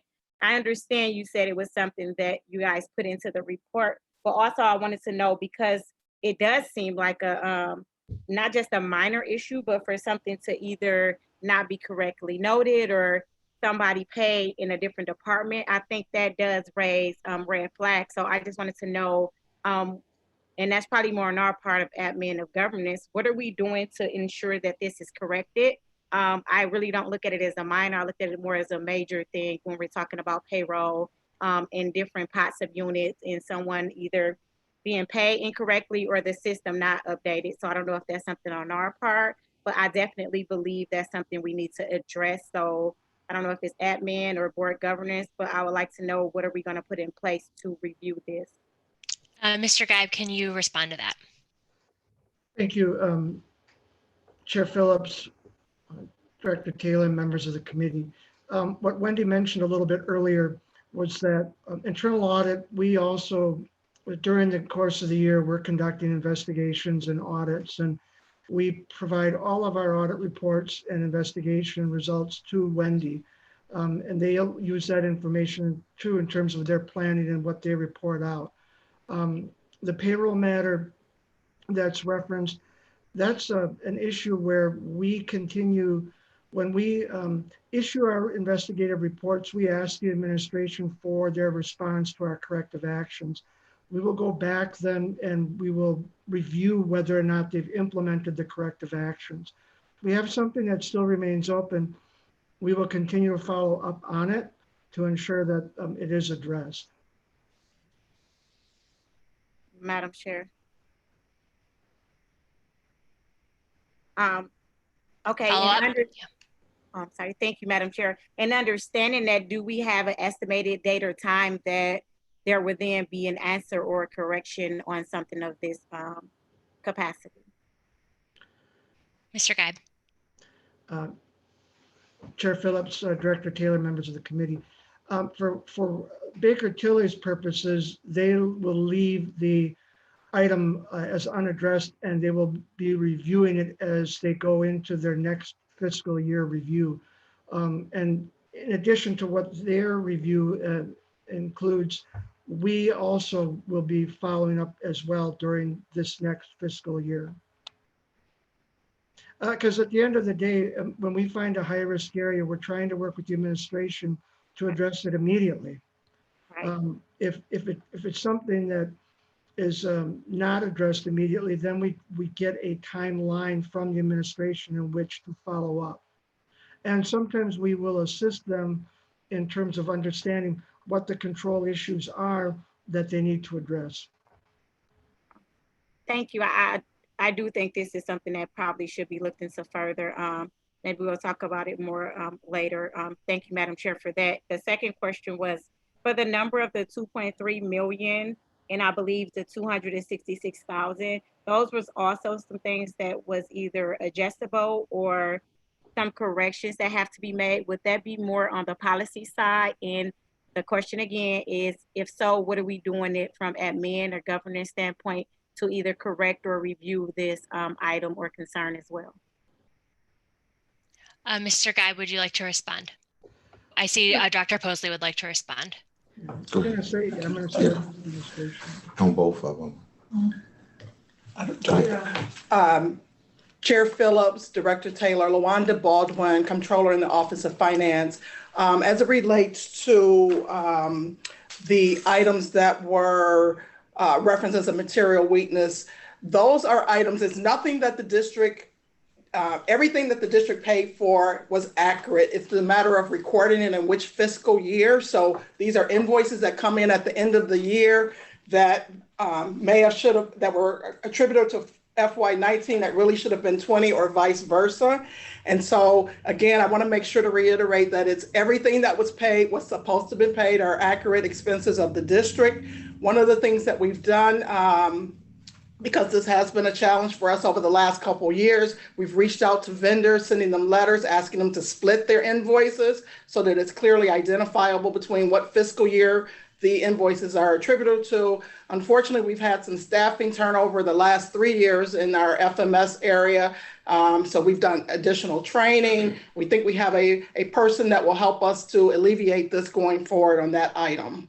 But I want to make sure that it's understood that it was definitely invoices paid that were expenditures of the district. As it relates to the $266,000 item, it was a matter of if we continue to test, or if we had continued to have Baker Tilly address, they would have to have done additional testing, which would have put our timeliness of getting our financial reports out in a timely basis. So at that level, we deemed it immaterial. So in order to not have late financial statements, we moved forward and understood that that $266,000 was recorded in a year that it would have otherwise not have been. If I could go back also to the payroll items, I wanted to make sure that immediately upon the discovery of the control issues, we immediately addressed those items. Some of the things that we're doing are payroll is going to the monthly principals institutes to reiterate the required controls. We're a very large organizations, and we have controls at many levels. And if everyone follows those controls, things like this would be discovered. So we're just reiterating to all parties of concern in various areas the importance of those individual controls so that these items are discovered and addressed immediately. Madam Chair? Yes, Secretary Mann. You also have Mr. Chasen from Accountability and Efficiency in the queue. Thank you. And Director Woodward, were you in the queue? Yes. Yes. So I've got Director Woodward, then we'll take it to Mr. Chasen, then to Director Miller, because he was also in the queue. So noted. Director Woodward. Yes, I think I'm okay. Okay, I'm unmuted. Okay. I seemed like Director Taylor and I was on the same path, but also I sent a letter to Mr. Geib, and I was requesting information regarding the accountability and some of the things when he's doing the schools, and often there's a lot of stuff that is elected to be found. And I just wanted to know what happens. How is this set up so the persons that continually do the same type of things and errors in their bookkeeping, where's the accountability? That was the question I had to follow up on it. How do you see that people are doing what they're supposed to do? Mr. Geib, can you respond to that, or should administration respond to that? I can respond to the question of Chair Phillips, members of the committee. I can respond to the question that Director Woodward has raised. We issue our school audit reports to the board as well as the administration. We have had school audits that do have internal control matters that need to be addressed. And I believe Director Woodward was taking a look at one of our recent school audit reports and asking about the accountability related to if a principal has not complied with board policy or procedure or administrative policy or procedure, what is the follow-up? The administration actually receives the reports, and the Office of School Administration has regional directors who are responsible ultimately for the day-to-day principal adherence to policy. And so we will provide the audit reports to the school administration. They then would take those reports and they would follow their protocols and their steps to address with principals. So, well, Follow up. well, yes, please. Now that's my question, because we get these reports, and when you read them and you find some of the things that are common over and over and over, the same mistakes and errors that are not occurring, then I think somebody should be held accountable. And that's why I don't, so you would have to go to the administration to find out what is happening in those situations, or does the administration, can the administration tell me what kind of action is taken on these audits? Okay. Madam Secretary, I saw your hand raised. Did you have a comment? Yes, Madam Chair, members of the committee. A part of the audit process is once the audit has been conducted and is complete, the administration is made aware of any deficiencies or any controls that would need to be put in place. But there's also a check and balance measure in place already, Director Woodward, where the audit team gives the administration a chance to correct the situation and then goes back and conducts a follow-up audit so that the board is then made aware of those corrections once they come back, once the audit goes full circle. So there are 3 different areas in which, an audit is conducted, and then there's an opportunity for an education on those areas in which there is continued non-compliance, right? So recognizing that, there may be a need for the principal or whatever the department it is, to be educated on where the deficiency is and how deficiencies can be corrected. So in addition to just calling for the correction, there are also areas that are pointed out to the individual to say, hey, here are some best practices around fundraising, or here are some best practices around your payroll. And so in addition to providing the areas of deficiency, the audit department also provides an education component, and in working with the administration to make sure that the deficient areas are corrected. And that is determined through a follow-up audit. So once the audit is complete, there's an opportunity for correction, and then there's a follow-up audit to make sure. That's where that accountability function lies. Follow. And Director Woodward, it looks like the administration would also like to respond to your comment. Chair Phillips, members of the committee, one of the things that we do, as Dr. Mann has alluded to, as well as Paul Geib has alluded to, that when information is provided to us, I want to first make it very clear that we follow up on every single audit and we check and balance on every single audit. Sometimes there is a professional development that is needed in order to support our school staff or principals, whomever, wherever it may be. And then also, not only do we do PD to make sure that we have it, we provide oversight to work hand to hand with that flaw or whatever that we need to change, and put control factors in place to make sure that this does not happen again. Anything that you see that has appeared in the audit, I can assure you that has been covered, and we have control mechanisms in place that it won't occur again. However, we have to look at that we are a large organization, and and we do all of the things that we possibly can around PD, oversight, control, indicators in place. There will be things that will happen, and as soon as they happen, we address those things and we self-correct. We also follow up with audit services to make sure that they go back out to do an audit to make sure that everything is 100% correct and in compliance. Question was for Dr. Mance. I was follow up to Dr. Mance. Go ahead, Dr. Woodward, and then after your follow up, we'll have Mr. Chasen jump in the queue. Okay. When we have people in the position to handle it, we train them prior to them going in, that they know their responsibilities and duties are. You say they go into training, but are they getting trained prior to being put in the positions? Dr. Mann. Madam Chair, members of the committee, I am not certain if principals are trained in how to actually and understand the components of every component of a school-based audit.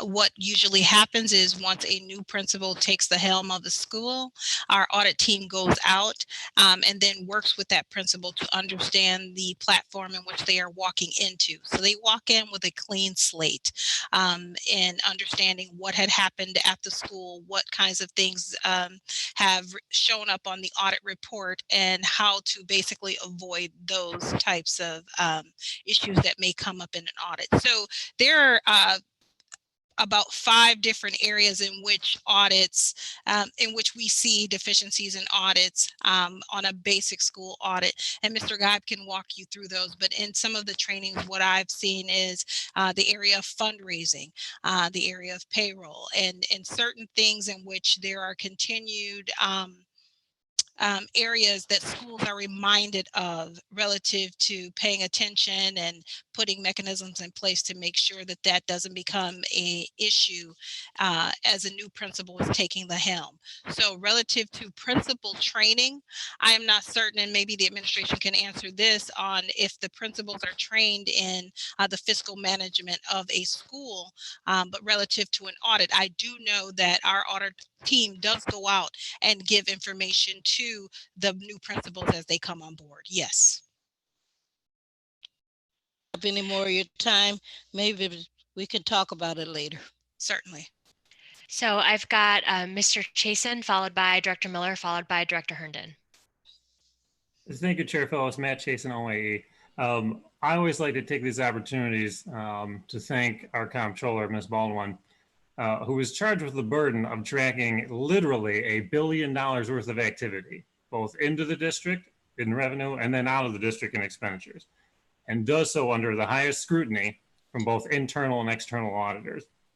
And I just wanted to thank her and her team for the work on this CAFR and this audit report. I have one question for Ms. Unger as well, and that is that in the single audit, what I see as a pattern is the licensing requirement and us being unable to meet that, specifically in that whether or not a cost is allowable is a function of whether or not we have tracked the licensing appropriately. And my concern is that because of the uptick that we just experienced, that might draw additional scrutiny at both the state and or federal level. Am I reading that correctly? Ms. Unger. Chair Phillips, members of the committee, Wendy Unger, partner at Baker Tilly. I would say that if a finding of a similar nature continues over a period of time, that yes, it could heighten some interest at either the federal or state level. Madam Chair? Yes, Madam Secretary. It looks like Dr. Posley would like to comment on this section as well. Yes, administration. Chair Phillips, members of the committee, one of the things I want to do is basically was on one of the previous topics that we were on and how our principals prepared and ready to go forward. Anytime we bring a principal in, we make sure that they go through fundamentals of finance before they even set foot in a school building. So therefore, we're making sure that happens. That's fundamental finance class, and all of the things to look for in an audit is taken care of there.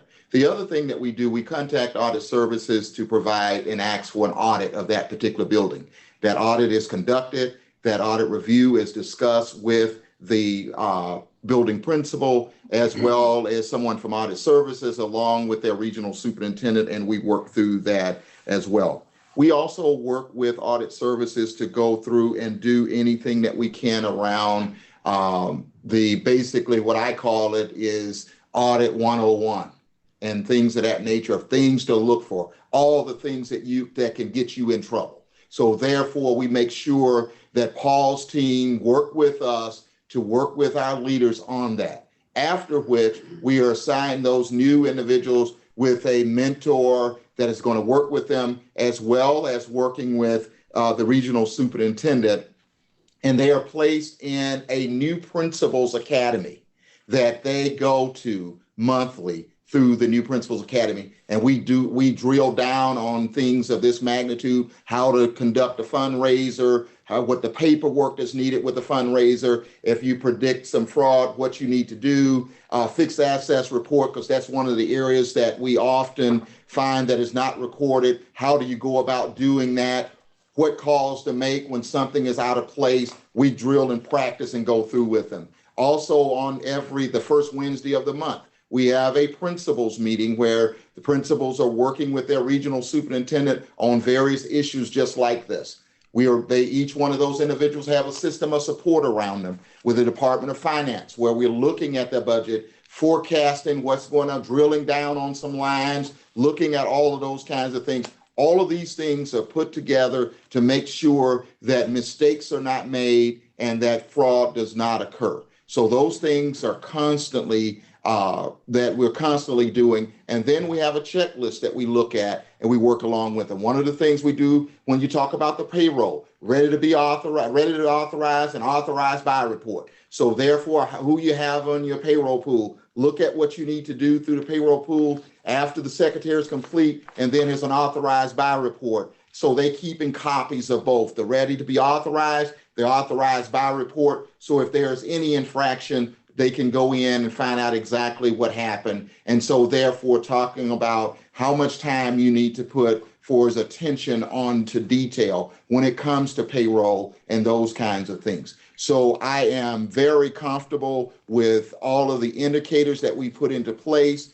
And then even when we do a regular audit report, if there's something that come out that's insufficient, we always put support with our staff to make sure that they are getting it right. Even over budget oversights, when they run a deficit with the budget, if it's 1% or whatever, if it's anything over 2%, then we put, there's things that we do to make sure that budget lines are not overspent. We also are constantly passing out information on budget deadlines to make sure that we are spending all of our grant dollars and things of this nature and recording it to the appropriate lines. So all of those things are done through the work of the regional superintendent, as well as the support teams with finance, HR, and all those individuals there. I have Leah who's going to touch base in regards of the licensure piece. I will just start by saying that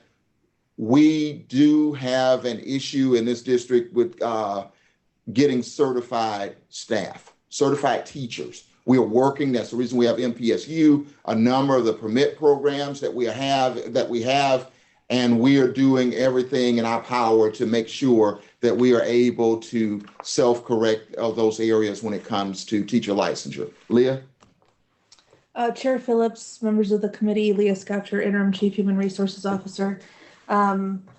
Most of the findings were one or two people that were found in those categories, so they were maybe a little less critical in the scope of the findings. The one that's probably the larger one is it was finding 2019-005 on page 23 of the report that was attached. That included 508 individuals. So I think most of the board members are very familiar with the fact that we have a very robust licensure program in the district, and we provide many opportunities throughout the course of the year for people to become certified in that area, whether it be the full licensure in the permit area. We probably give more chances than we should. However, at this time, we're not in a position to terminate the employment of 500 people filling special ed positions who are going through one of our various programs in the district. So we do end up giving them with multiple warnings every few months along the way. That licensure in that area is critical for them to get with DPI. A lot of it does fall to the actual person holding that licensure or sitting in that seat to actually go to DPI and fill out all the appropriate paperwork and comply with all of the requirements to get that licensure. In talking to the Department of Financial Planning and Budget, we do an end of year review where we go through and correct all of the licensure issues. And in July, we do send back reports to DPI to correct any funding errors for people who were not licensed. So we do make those corrections at the end of the year throughout July to make sure that we weren't receiving improper funding for those who weren't licensed. It is something that we do have to deal with every year, and we are shoring up our licensure requirements. However, as I said, right now we do afford people a significant opportunity to gain that licensure so that we are not terminating the people who are going through our licensure programs and providing those very necessary special ed teaching services to the students. Thank you. Thank you. So I do want to move through our queue. We've still got Director Miller followed by Director Herndon. And do we have any other follow-up other than that? All right, Director Miller, go ahead.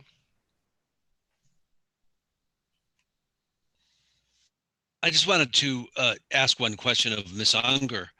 Over the number of years that Baker Tilly has, that I've worked with Baker Tilly to do our audits, you've given us very good rating on our OPEB responsibility. I don't know if you listened to, Ms. Unger, if you listened to the previous discussion around retirement. Do you have any concerns or issues that we should be focused on in relationship to our OPEB responsibility? Ms. Unger? Chair Phillips, members of the committee, Wendy Unger, partner at Baker Tilly. I did listen to part of that presentation, so I don't know that I can comment. I did hear the 3 different scenarios, and I did not have any thoughts as to whether positive or negative at this point in time, based on the information I heard. President Miller? Follow up. So you are still, you've always given us a good rating around our OPEB responsibility, and I'm seeing that in this report. No alarms, no concerns, nothing that we should be looking for on the horizon. I just want some reassurances from you about that. Ms. Unger, go ahead. Chair Phillips, members of the committee, no, nothing that from what I heard that raised red flags, no. Thank you. And we've got Director Herndon. Thank you. I wanted to go back to the audits. There's a pattern that I've seen, and it's consistent with every audit that we've received, and that is inventory management.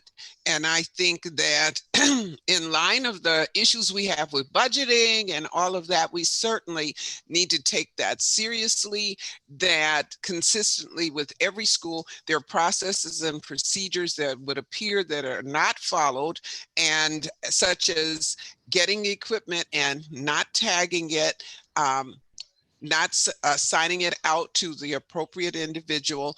These are all things that come back to bite us in terms of managing inventory. And now it's more so going to be a problem probably than ever, because we've added all these Chromebooks and hotspots and all sorts of equipments to help our children move forward with their education through this pandemic. So I don't want to see that a lot of that pushed under the rug. The other thing is with the qualifications for the bookkeepers, some of the mistakes that schools are dinged on are so minor, it's as though the bookkeepers did not have just simple basic accounting, such as not paying vendors with cash, not recording expenditures, identifying who it was going to and what it was for, I don't know whose responsibility it is to record equipment that is received, fixed assets that is received in a timely manner. And personally, maybe 30 days is too long, because our lives are move so quickly these days. Can one really be expected to remember an item that they maybe received on the 1st of the month, and they don't have to report it until they've got 30 days to get the paperwork in. By the time the 30 days rolls around, they've forgotten, and then the audit may not occur for months beyond that. And so the problem keeps multiplying throughout the fiscal year. I just wanted to point that out, and that goes back to part of what Director Woodward was saying. Where's accountability in those type of fall throughs? You know, I don't necessarily see it as a principal issue, because principals have so much on their plate that they can't not be expected to watch over the shoulder of their bookkeepers or whomever is responsible for a lot of these things. That's all I have to say. Sure. And administration, did you want to address anything in terms of the training that happens for bookkeepers and anything of that nature? Chair Phillips, Vice Chair Herndon, LaWanda Baldwin, Comptroller. I just wanted to address to make sure all of our bookkeepers meet the standard qualifications. They test to gain entry into the positions. One of the things worth noting, however, is our bookkeepers, all of them serve at least 5 different schools. So they travel day to day to each of the different schools. So they're not, they do not work for just one school. It is also a multi-pronged approach, meaning there are some components of things that happen that are teacher level, the IT person at the school, and things that go in that are ultimately given to the bookkeeper for entry. So it's not, it's things that we're working on across the school community as it relates to that, but it would not, I want to make sure that it's not just the bookkeeper holding these items. It's things that go into the bookkeeper from various sources. And there is often, unfortunately, as much as we work on it and we continue to work on it, there have been some deficiencies related to the timeliness of things reaching the bookkeepers. Okay. And I did see that Mr. Geib wanted to respond. So Mr. Geib. Thank you, Chair Phillips, Director Herndon, members of the committee, Paul Geib, and Audit Service. Regarding these school audit reports, I just wanted to make sure that I clarified a couple of things. One is that we do school audit reports when new principals are assigned, and we work with the administration. Dr. Posley and his team have been very receptive to addressing the issues as they've come up in these new principal audits. We also do cyclic audits whereby we are on a 5-year schedule to try to visit each school. If there are high-risk matters that come up, the schools that are on a 5-year schedule may be pushed up. But regarding fixed assets and bookkeepers, I've been with the office about 19 years now. We used to have many school audits that had qualifications for financial transaction management. When we started to go to more bookkeepers in the schools, those significant internal control weaknesses were addressed. We have found that while there might be some errors at individual schools, all schools, by the way, do not have bookkeepers. Some have waived the bookkeeper services and have secretaries that handle financial transactions. The only area that we consistently still see internal control weaknesses is fixed assets. And the relationship to schools with fixed asset qualifications seems to be one of staffing, where we don't necessarily have a technology coordinator who's been assigned. Bookkeeper may be at 5 different schools, but the bookkeeper is not going into the rooms and tagging assets and getting the information into IFAS. That's supposed to be done by a technology coordinator or somebody assigned to that task. That is a perennial issue. We have addressed the financial transaction controls, but we still have issues around fixed assets.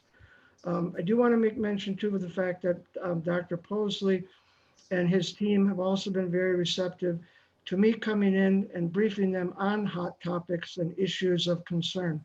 And they are proactive then in going out and pushing that information to principals. So Okay. I'm not sure if that answers your question completely, Director Herndon, but we do find that the having bookkeepers, even if they're being shared at multiple schools, has definitely improved the internal control environment around financial transactions. Okay. Thank you. We've had a fruitful discussion. Do we have any other committee members that would like to speak on this item or have questions? Madam Secretary, do we have any registered members of the public that wish to speak? We do not have any members of the public who have registered to speak on this item, and we do not have any written testimony on this item. All right. So what is the pleasure of the committee in respect to this item?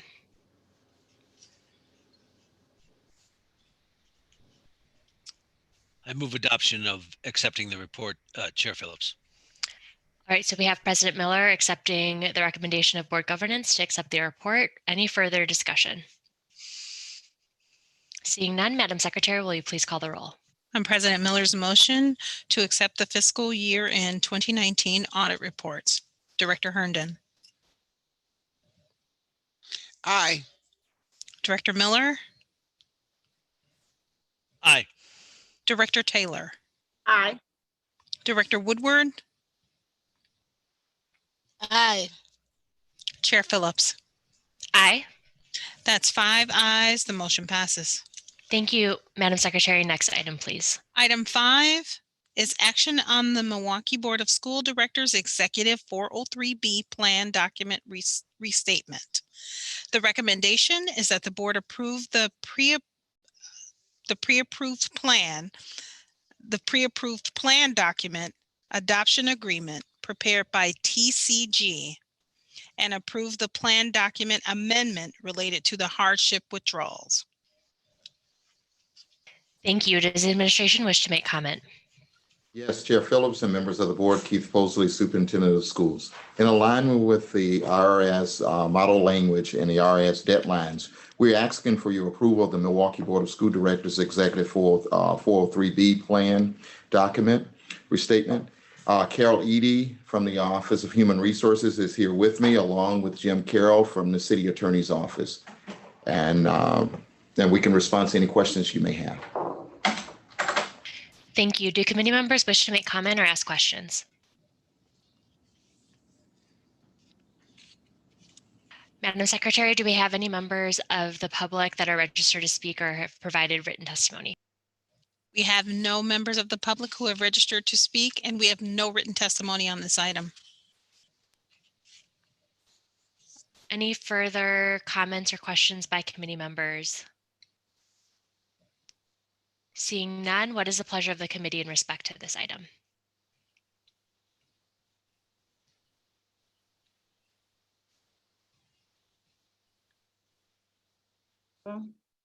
Director Taylor. Madam Chair, do we need to move approval for this motion? We need a motion. Yep. Madam Chair, I'll motion to approve this item. Thank you. We have Director Taylor with the motion. Any further discussion? Seeing none, Madam Secretary, will you please call the roll? On Director Taylor's motion to approve the Milwaukee Board of School Directors Executive 403B Plan Document Restatement. Director Herndon. Aye.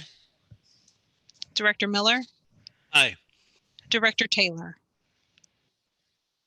Aye. Director Woodward.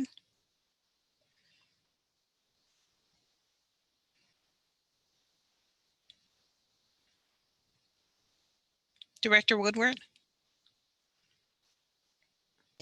Okay, I abstain. And Chair Phillips.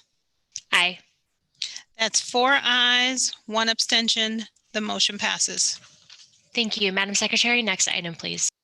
Item 6 is action on the Milwaukee Public Schools 403B Plan Document Restatement. The recommendation is that the board approve the required restatement plan document prepared by Ice Miller, as well as all of the recommended changes to the plan document and the administrative procedures. Thank you. Does the administration wish to make comment? Yes, Chair Phillips and members of the board, in alignment with required federal law and the Internal Revenue Service deadlines. We're requesting your approval for the MPS 403B plan document restatement. Carol Edie and Jim Carroll is here with me, and we can answer any questions that you may have. Thank you. Do committee members wish to make comment or ask questions? President Miller. I move adoption of the administration's recommendation. Thank you. We have a motion. Madam Secretary, do we have any members of the public registered to speak or any written testimony on this item? Madam Chair, we have no written testimony on this item, and there are no participants registered to speak on this item. All right. Do we have any further discussion by committee members? Seeing none, Madam Secretary, will you please call the roll? On President Miller's motion to approve the MPS 403B plan document restatement. Director Herndon. Aye. Director Miller. Aye. Director Taylor. Aye. Director Woodward. Abstain. Chair Phillips. Aye. That's 4 ayes, 1 abstention. The motion passes. Thank you, Madam Secretary. Next item, please. Item 7 is action on a request to approve a donation agreement between the Milwaukee Public Schools, the City of Milwaukee, and Phyllis Wheatley School Redevelopment, LLC for the property located at 2442 North 20th Street. The recommendation is that the board approve the attached donation agreement between Milwaukee Public Schools, the City of Milwaukee, and the Phyllis Wheatley School Redevelopment, LLC, and authorize the administration to negotiate and execute a payment schedule for these proceeds. Thank you. Does the administration wish to make comment? Yes, Chair Phillips and members of the board, we are requesting your approval for a donation agreement that is before you between the district and the city and Phyllis Wheatley School Redevelopment. At this time, I will ask Travis Leslie to provide some additional information. Travis? Chair Phillips, members of the committee, Travis Leslie, Director of Facilities and Maintenance Services. In November of 2018, the City of Milwaukee Common Council approved the Wheatley School Redevelopment Project, resulting in a purchase and sale agreement along with a proposed donation agreement, both of which are attached to this item. The sale price approved by the Common Council is $465,000, of which $115,000 is included under the purchase agreement, with the remaining $350,000 structured as a donation to MPS. The Wheatley School Redevelopment Project is estimated at $19.8 million and includes 3 residential buildings inclusive of the school building, plus 2 more newly constructed buildings on the site. Construction work is scheduled to start in early calendar year 2021. It is planned to be completed by January of 2023. I can take any questions that you may have about this item. Thank you. Do committee members wish to make comment or ask questions? Director Taylor. Thank you, Madam Chairwoman. I have a question, but then a comment. So the question I see it would be like 2-bedroom, 3-bedroom units. Are we privy to know, will those be low income, moderate income families that this will be providing housing for? Administration. Chair Phillips, Director Taylor, members of the committee. This was put together and submitted to the Common Council. There are some specific details there, but it was the Department of City Development that spearheaded the development review of the proposal, the RFP, and exactly what the buildings will entail as far as the number of units and the services rendered for the occupants as well as for the community. Follow-up, Director Taylor? Yeah, I understand that because I read that part. So I'm saying we have no idea what population or demographics will be able to live in these buildings. That's basically what I'm asking. I know it's in one of the parts of the inner city. So I'm wondering, will there be an income medium? Administration? Chair Phillips and members of the committee, we're going to have asked Jeremy McKenzie, the city attorney, who's on the line to comment on that, please, Jeremy. Mr. McKenzie. Good evening, Chair Phillips, members of the committee, Assistant City Attorney Jeremy McKenzie. The project is funded by low-income housing tax credits, so a portion of the units in the project as a whole will be reserved for folks making certain percentages of the county median income. the exact numbers of which I don't have handy, but that is the intention of the project, similar to the redevelopments of other former school buildings. Director Taylor? Thank you Madam for Secretary, that. did you have something? I'm sorry, Director Taylor, go ahead. That's fine. Okay. Thank you for that, Madam Chair. I just wanted to be specific. I know in other units as well that they were building, they ensured that some low income families would be able to utilize the space. Actually, before it was Phyllis Wheatley, it was 20th Street. It's the school that I went to. I used to live in that neighborhood. We still have our family home over there, just right down the street. So it holds a lot of memories for me. My whole family actually went to Phyllis Wheatley, and some of us that were older went to 20th Street. So that building is definitely a monument in our family history. So thank you for that. Director Woodward? Yes. I have a question about the donation. I mean, that building, is it not owned by MPS? Is it on the city road? But why do we have to make a donation? I want to ask why. Is there necessary for us to make a donation for schools, and we are still maintaining the grounds and everything? So I just would like to know, why is it necessary to donate? Director Woodward, I believe MPS is receiving a donation, but I'd like for the administration to respond. Yes, but the administration can respond in regards to what that donation actually looks like over time. Administration. Okay. Go ahead. Chair Phillips, Director Woodward, members of the committee, that is correct. This is a donation that's coming to MPS. To WIB. Thank you. Okay, thank you. Thank you. Okay, gotcha. Thank you. Do we have other committee members that wish to make comment? I see President Miller followed by Director Taylor. So move approval. Are we guaranteed that there will not be a school put in this, a non-MPS school put in this property in any form or fashion? Is that guaranteed? Administration. Chair Phillips, members of the committee, we'd like to ask Jeremy McKenzie to respond to that one, please. Mr. McKenzie. Chair Phillips, members of the committee, Jeremy McKenzie, Assistant City Attorney. Director Miller, you'll recall our number of conversations about Wisconsin Statute 11961 that requires the district to sell its various surplus buildings to educational operators. This building is being sold under that statute, which required the building to be listed only for educational operators for a period of 24 months. After that 24-month period was ran and nobody wanted it for school purposes, the Department of City Development listed it for sale for adapted reuse, which is why it's being purchased and being converted into apartments in the school building proper, and new residential construction is being built. I don't see any reason why anybody would buy this building in the future and try to unconvert it back into a school. Any follow-up? Yeah, just a quick follow-up. Yeah, thank you, Jeremy. We have talked about it a few times. That is not my concern. My concern is if you look over the history of the way that there's been setup of voucher schools. They've been in wings of apartment buildings. They've been in different. There's been all these configurations. I just want to make sure this will never be some configuration that has housing in one part and a private voucher, excuse me, in another part. So that's always my concern. I just need reassurance on that. I don't believe that will ever happen, Director Miller.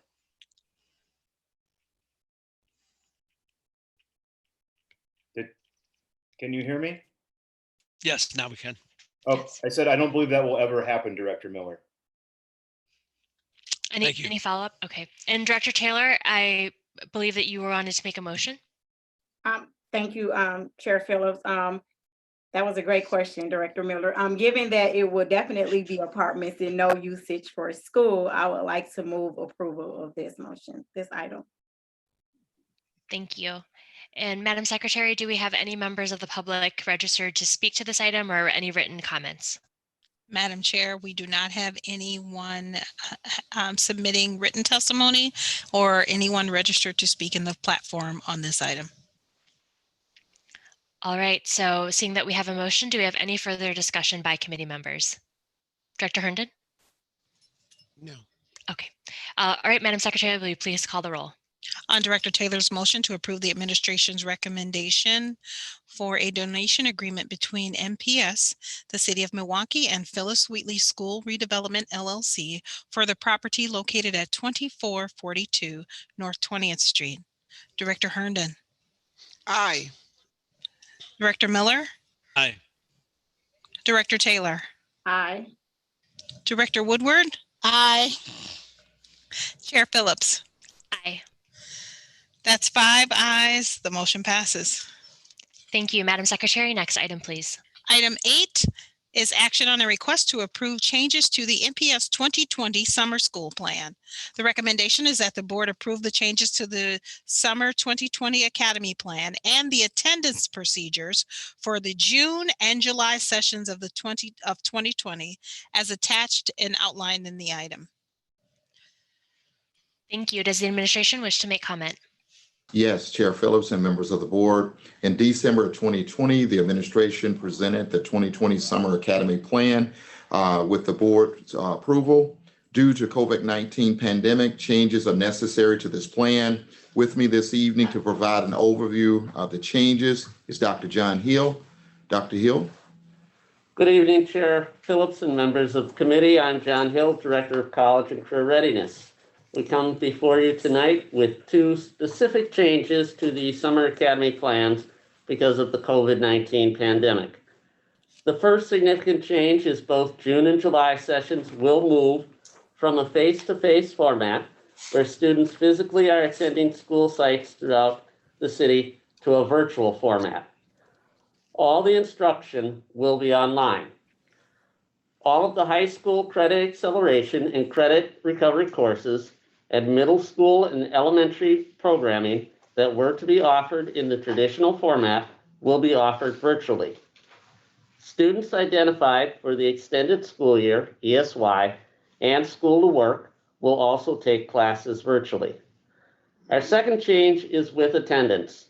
To accommodate this change, action is needed to address the attendance procedures as Administrative Procedure 7.17, Summer School, does not address a virtual format. To make attendance procedure as straightforward as possible, we match the attendance procedures with the learning platform used. For any student utilizing the Edgenuity online curriculum, a student completing 5% a day or 25% for the week of the curriculum would be considered present for that course and would have 100% attendance for that course for that week. If the student does not complete at least 25% of the curriculum, the student would have partial attendance for the week. The summer program will enter daily attendance for the student throughout the week, correcting any entries at the end of the week, depending on the percent, rounded to the nearest 5% of the Edgenuity curriculum that was completed. I do want to point out that in the attachment labeled Virtual Summer 2020 Academy Plan, July attendance says 812, and it should say 612, as we are going to have students in grades 612 use the Edgenuity online curriculum. And that is on page 5 of the attachment. For students not utilizing the Edgenuity curriculum, a student's attendance would be based on teacher contact and/or completed assignments. The student will need to have virtual contact. Examples include Google Meet, email exchange, phone calls with the teacher for the student to be considered present for the day. On days where there is no student virtual contact, students would need to complete the specified tasks or assignment from the teacher to be considered present for that day. At this time, ready to answer any questions you may have. And prior to moving forward, I'd like to make a correction. We come to you in 2019, December 2019. And in my opening comments, I said December 2020. Thank you. We're ready for questions. Thank you. And I see Director Taylor's got her hand raised. Other committee members wish to get in the queue. Go ahead, Director Taylor. Thank you, Chair Phillips. happy to see that definitely June and July will be virtually for our students. I know at one time it was speaking of a hybrid. My concern, as I've asked before, for some of our students with special needs or challenges, how are we looking to address this in the summer school format? Jennifer, go ahead. Administration. Yes. Chair Phillips, Director Taylor, members of the committee, we are offering extended school year and school to work in a virtual format. So we will match up students with teachers virtually as we would in a traditional face-to-face setting. So they should receive the same services as they would have in a traditional setting. Follow-up, Chairwoman. Follow-up. Thank you. I understand the one-on-one in the teacher setting, but giving these students in some of the challenges that they have, it is also a challenge for the virtual and technology setting. So I just want to know where are we going in the extra step to ensure that we are reaching these students' academic and mental needs. Technology for most of our students sometimes can be difficult, and now layer on those that have some special needs challenges, they're kind of just gonna like fall in the wind. So I would like to see us have something more in place than just, you know, stating, and I thank you for the work you've done, but stating that they will basically have what they will have in the face-to-face. That's not true. They'll have it virtually, and that may also be a challenge for them as well too. So I think we need to start thinking in the mindset of that virtual aspect may not work well for our special needs student population, and we need to think of other ways to make sure that we are addressing their needs. Administration. Chair Phillips, Director Taylor, members of the committee, Jennifer Mims Howe, Senior Director of Specialized Services. To Director Taylor's point, we do agree that the students with disabilities do not get the same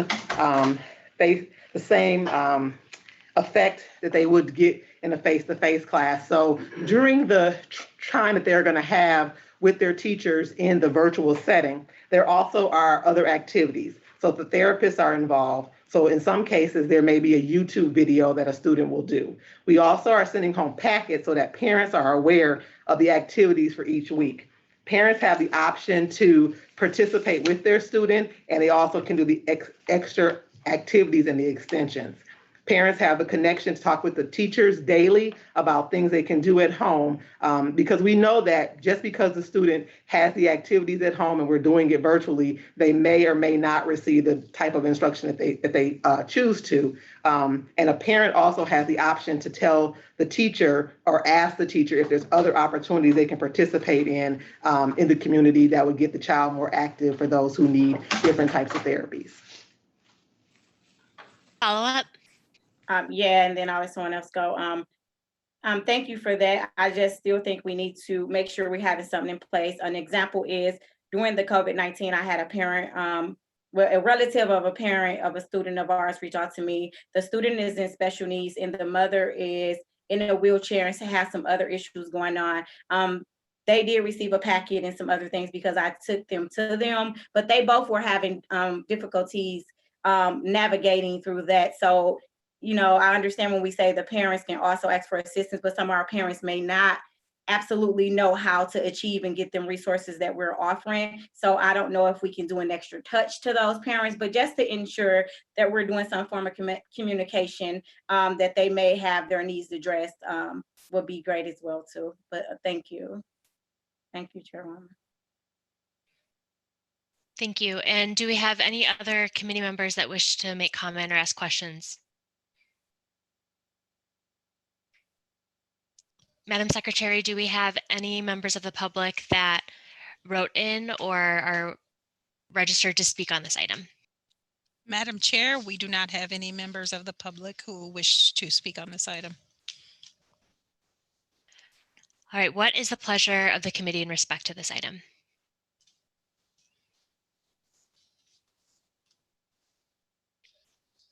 I'll move adoption of the administration's recommendation. We have a motion from President Miller. Any further discussion? Seeing none, Madam Secretary, will you please call the roll? President Miller's motion for approval of the administration's recommendation on the changes to the MPS 2020 summer school plan with the change noted on page 5 of the attachment to address students in grades 6 through 12. On the motion as read, Director Herndon. Aye. Director Miller. Aye. Director Taylor. Aye. Director Woodward. Aye. Chair Phillips. Aye. That's 5 ayes. The motion passes. Thank you. Madam Secretary, next item, please. Item 9 is a report with possible action regarding the FY20 closeout, the district reopening plan, and summer and fall reopening plan. This is an informational item, and although it has been noticed for possible action, no action is required. Thank you. Does the administration wish to make comment? Yes, Chair Phillips and members of the board, the item that is before you represents the efforts to keep the board fully informed of the administration actions regarding the many impacts on MPS as a result of COVID-19 pandemic. This evening, we have the content experts available to provide an overview of a number of essential areas that we have had to make adjustments to create the entire new plans in order to best support our students, their families, and our school communities. We will begin with our efforts for the smooth closeout of the 2019-20 school year, followed by the MPS internal reopening plan, and concluding with the summer and fall reopening plan. At this time, I would like to ask Dr. Catrice Cotton to start the presentation. Dr. Cotton. Thank you, Dr. Posley. Chair Phillips, members of the committee, Catrice Cotton, Chief School Administration Officer. I'd like to share information with you regarding the school closure and graduation. On March 16th and March 17th, 2020, staff and students were provided the opportunity to retrieve any personal items, an example, medicine, electronic equipment, etc., from the school. In the event an individual determined additional items were needed from the building, arrangements were made with the building leader to retrieve said items using the grab and go method. An end of school year classroom closeout document was shared with school leaders for their implementation with staff members in their building. The purpose of the staggered closeout document served as a guide to assist school leaders with closing their building in a safe manner due to the COVID-19 closure. A timeline was prepared to allow all staff members an opportunity to retrieve personal items and to fulfill normal summer closing procedures. In advance of the designated closing days, school leaders were asked to provide personal protective equipment, as well as disinfectant and paper toweling for any additional cleaning and sanitizing purposes to all staff members for their classroom or office area. The practice of social and physical distancing was emphasized by stating individuals needed to remain 6 feet apart and avoid crowded spaces or places and mass gatherings of 2 or more people. The goal of the cleanout was to have staff effectively and efficiently move and store their personal or school items in a manner that provided maximum isolation to avoid contact with colleagues. All secondary schools began the classroom closeout procedure beginning the week Monday, May 18th of 2020. To avoid large numbers of individuals at the same time, staff members were assigned a date and a 3-hour time frame to conduct their cleanout. If additional time for the classroom cleanout is needed, the staff member should make the request known to their building principal. He or she will make arrangements to accommodate the request for another date and time. Outside of the classroom cleanout, information was provided regarding additional tasks that needed to be completed. These tasks included returning instructional materials to the media center, storing, labeling, stacking personal items, and returning the classroom keys to the main office. This same procedure outlined above will be used by all traditional schools and their staffs beginning the week of Monday, May 8th, 2020. Alternate arrangements can be made with building leaders should a staff member experience difficulties with retrieving his or her items or being able to satisfactorily complete the closeout procedure. Parents received communication that indicated the date and time their student would be able to retrieve locker or desk items from the school. Secondary schools began this task on Tuesday, May 26, 2020, or today. Prior to the distribution date, locker and or desk items were placed in a bag by a staff member and labeled with the student's name on it. All distribution of collected items will be conducted curbside. In order to retrieve student items, a parent will need to provide the name of his or her student. A staff member will go into the building and retrieve the content bag. Information provided to families asks that school items such as classroom textbooks, library books, uniforms, sports, and musical instruments be returned when picking up locker items. All attempts were made to return all items back to the students. Any unclaimed items will be discarded as of July 1st, 2020, unless other arrangements are made for pickup with the building leader. Graduation is a time-honored tradition and a rite of passage for students who formally complete their K-12 education. And although we may not be able to celebrate our seniors with an in-person celebration this year, we are excited to celebrate the class of 2020 virtually. To kick off the graduation season, all seniors reported to their school on May 11th or 12th to retrieve their grad bag, which included items such as their cap, gown, yearbook, diploma cover, and yard sign, as well as other items associated with graduation. The front lawn of Central Administration Building is decorated with these yard signs from each of our 27 high schools. Beginning Monday, June 1st, 2020, our MPS YouTube channel will feature our first high school virtual graduation ceremony. Each day, 5 different schools will be featured every 2 hours beginning at 9 a.m. All schools will be shown in alphabetical order.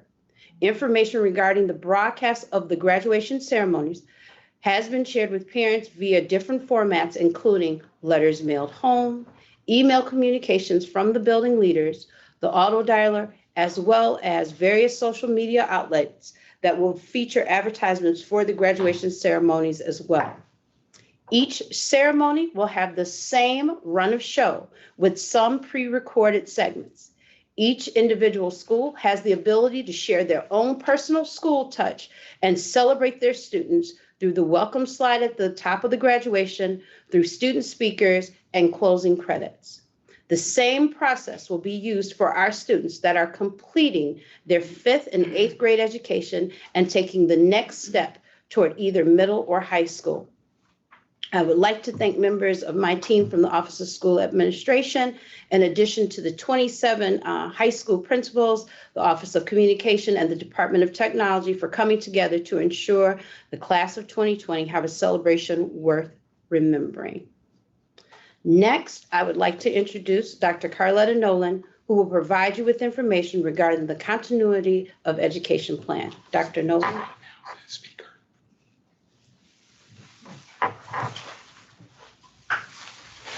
Good evening, Chair Phillips and members of the committee. I am Carletta Nolan, Regional Superintendent for the Central Region.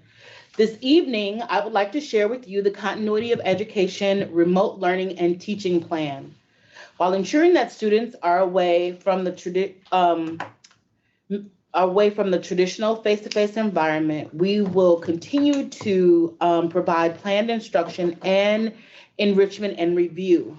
This plan was developed in collaboration between the offices of the superintendent, academics, school administration, and communications and school performance as guidance on the expectations and support to teachers and leaders as they work to ensure that students receive continued instruction and enrichment and review. Phase 1 of this plan began March 16th through April 14th, where instructional enrichment packets were developed for grades K through 12 and distributed at our 20 distribution mill sites. Enrichment packets were inclusive of enrichment activities for the content areas of reading, writing, math, science, social studies, and included links for additional digital learning resources. Phase 2, which began April 14th through April 24th, included additional enrichment packets at now the 25 meal distribution sites. Online resources were included in the website, and they continue to focus on the content areas of reading, writing, math, science, social studies, art, music, phy-ed, and social emotional learning. The remote learning plan also began during this phase in response to the gap in technology and accessibility of students and staff. Chromebook distribution began at each school. As teachers continue to prepare lessons and engage students and families, professional development opportunities were available to help teachers effectively use the district-supported virtual conferencing and remote learning technology tools. Phase 3, which began April 27th through June 11th, ended just last week for our early start schools on May 21st and will continue through June 11th for our traditional start schools. Teachers will continue to provide lessons to students through a hybrid approach of review and enrichment and planned instruction. Planned instruction will span from grades K through 12 and will address new learning focused on major standards that would have been addressed between March 16th and the end of the school year. A continued focus will be on the aforementioned content areas. We'll also add grades 10 through 12 career and technical education and grades 9 through 12 world languages and post-secondary readiness. The guiding principles of this remote plan grounded in equitable access, professional learning and learning management and our learning management system, digital learning platform, and lesson planning, along with collaboration. As we recognize that the success of this plan is hinged on the efforts of all, each office, school community, student, and family all play an important role in the execution of the plan. I will discuss the roles of each of these stakeholders as they play in the execution of the plan, beginning with the central services and ending with the most important part of our district, our families. Starting with each office as clearly defined roles in the administration of the plan, it's recognized that a systems approach is necessary to ensure the guidance, support, communication, and accountability in the school's ability to implement the plan. As such, these offices worked collaboratively to provide leadership in ensuring a unified approach to providing instruction and professional learning during this period of remote learning, to support school leadership, to provide timely and relevant communication to all stakeholders, to ensure that students and staff have the tools necessary to engage fully in remote learning, and to provide clearly defined expectations for students, staff, and their families. School communities had a heavy lift in ensuring this plan and served from our viewpoint as the heart of the plan. While collaboratively providing a continuum of educational services through both online and offline remote learning, schools continue to support whole child success by providing meaningful academic opportunities. School administrators at all levels are charged with supporting school staff in facilitating remote learning and teaching by ensuring that they provide guidance and support through weekly meetings, facilitating professional learning development for staff, and guidance related to grading, credit attainment, graduation requirements, and promotion and retention. All educators are to dedicate time to engage with students and communicate with families each day. The communication includes, but is not limited to, communicating with and providing feedback to students, facilitating synchronous and asynchronous lessons, answering the requests of parents, and tending to the academic needs and social emotional concerns that they may bring. It is also the expectation that all staff participate in professional development to meet their individual needs, and to participate in virtual collaborative sessions, including staff meetings, school-based grade level planning. This was a really critical part of the plan to ensure that our students are receiving the same education across the district, that it does not vary from classroom to classroom of the same grade, nor does it vary from one school to the next within the district. It also served to ensure that teachers understood what the standards were that the students should have been exposed to from beginning March 16th attempt to mitigate the learning loss that they would have experienced as a result of not being in the face-to-face education. We wanted to make sure that all of our teachers adhere to the grading expectations and guidelines, promotion and retention of students, and graduation requirements as revised by the Milwaukee Board of School Directors on April 23rd, 2020.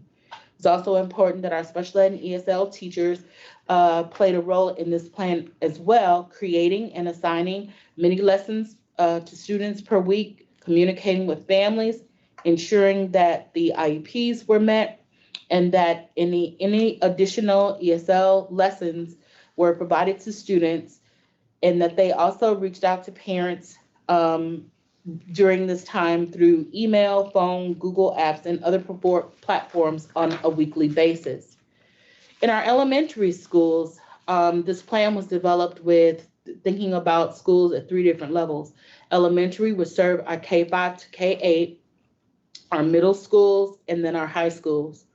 Within our elementary schools, it was highly recommended that teachers use an integrated approach to learning and teaching. This could be a combination of thematic online and offline practices, which is more of the asynchronous type of work that allows students to work at their own pace and to have not that in terms of the real time with the synchronous. This was something that they could do at their own time, recognizing that our families have different schedules and really required a lot of our teachers to adjust some of their working hours to be able to accommodate our families. The recommended times for student engagement varied from K3 to our 8th grade in the K8 setting, anywhere from 20 minutes up to 3 hours, depending on the grade band. All of our teachers were to provide in the K8, K5, K8 setting, reading, writing, math, science, social studies, art, music, phy-ed, and small group instruction, with reading, writing, and math being 1 lesson per day each, science being minimum of 2 lessons per week, along with the social studies and the arts. Small group instruction occurred daily with a minimum of 15 minutes per session. When it came to our middle and high school students, because there was the revised grading that went forth to the board in April, middle school was a little different. Teachers in grades 6 through 8 engaged students for 2.5 to 3 hours per day, making sure that they communicated with the students and families. And teachers had the option of offering enrichment instruction to those students who were already meeting grade level expectations, but were to provide continuous support to those students who had not met expectations through March 16th, providing multiple opportunities for them to exhibit proficiency. Teachers had until May 21st to continue to virtually interact with students and update their grade books as needed until the 22nd. The grading window closed, and administrators will have until May 29th to review and send home report cards. If teachers have additional evidence collected during that time period, they were to make sure that the final grades were reflective of that in term 4. This was true for both middle and high school students, with high school students being engaged 3 to 3.5 hours a day. So if students were not failing in high school, of course, the teachers then too had an opportunity to engage with them, providing them with enrichment activities to ensure that they were meeting college and career readiness. If students were failing, the teacher had a responsibility to review and consider any new or make up evidence submitted by the students at the closure to revise the grades accordingly. Teachers were to offer continuous course instruction, and students were also able to enroll in specialized courses. Teachers, again, were to ensure that any of the new or make-up assignments were posted to the term 4 final grades, and that the teachers had until May 21st to do so. Grades closed on the 22nd, and administrators, again, in this instance, have until May 29th to review and send home report cards. Teachers of record in specialized courses were to enter the grades of students who had completed these specialized courses on Edgenuity in order for them to meet the requirements and to earn credits. Our support staff was also involved in this plan and were charged with communicating with students and families, assisting teachers in providing enrichment activities for students, and to work in small groups with students. Our parents and students were to ensure that they had a home learning environment to help students thrive while they were away from school. They needed to dedicate appropriate time for students and to engage in online learning activities offered by their teachers while adhering to the student code of conduct and making sure that they submitted all assignments on time. Parents were asked to ensure that they had the mobile or technology devices, and if not, to make sure that they contacted their school or the district offices to ensure that we were able to provide them with devices and or internet access at home.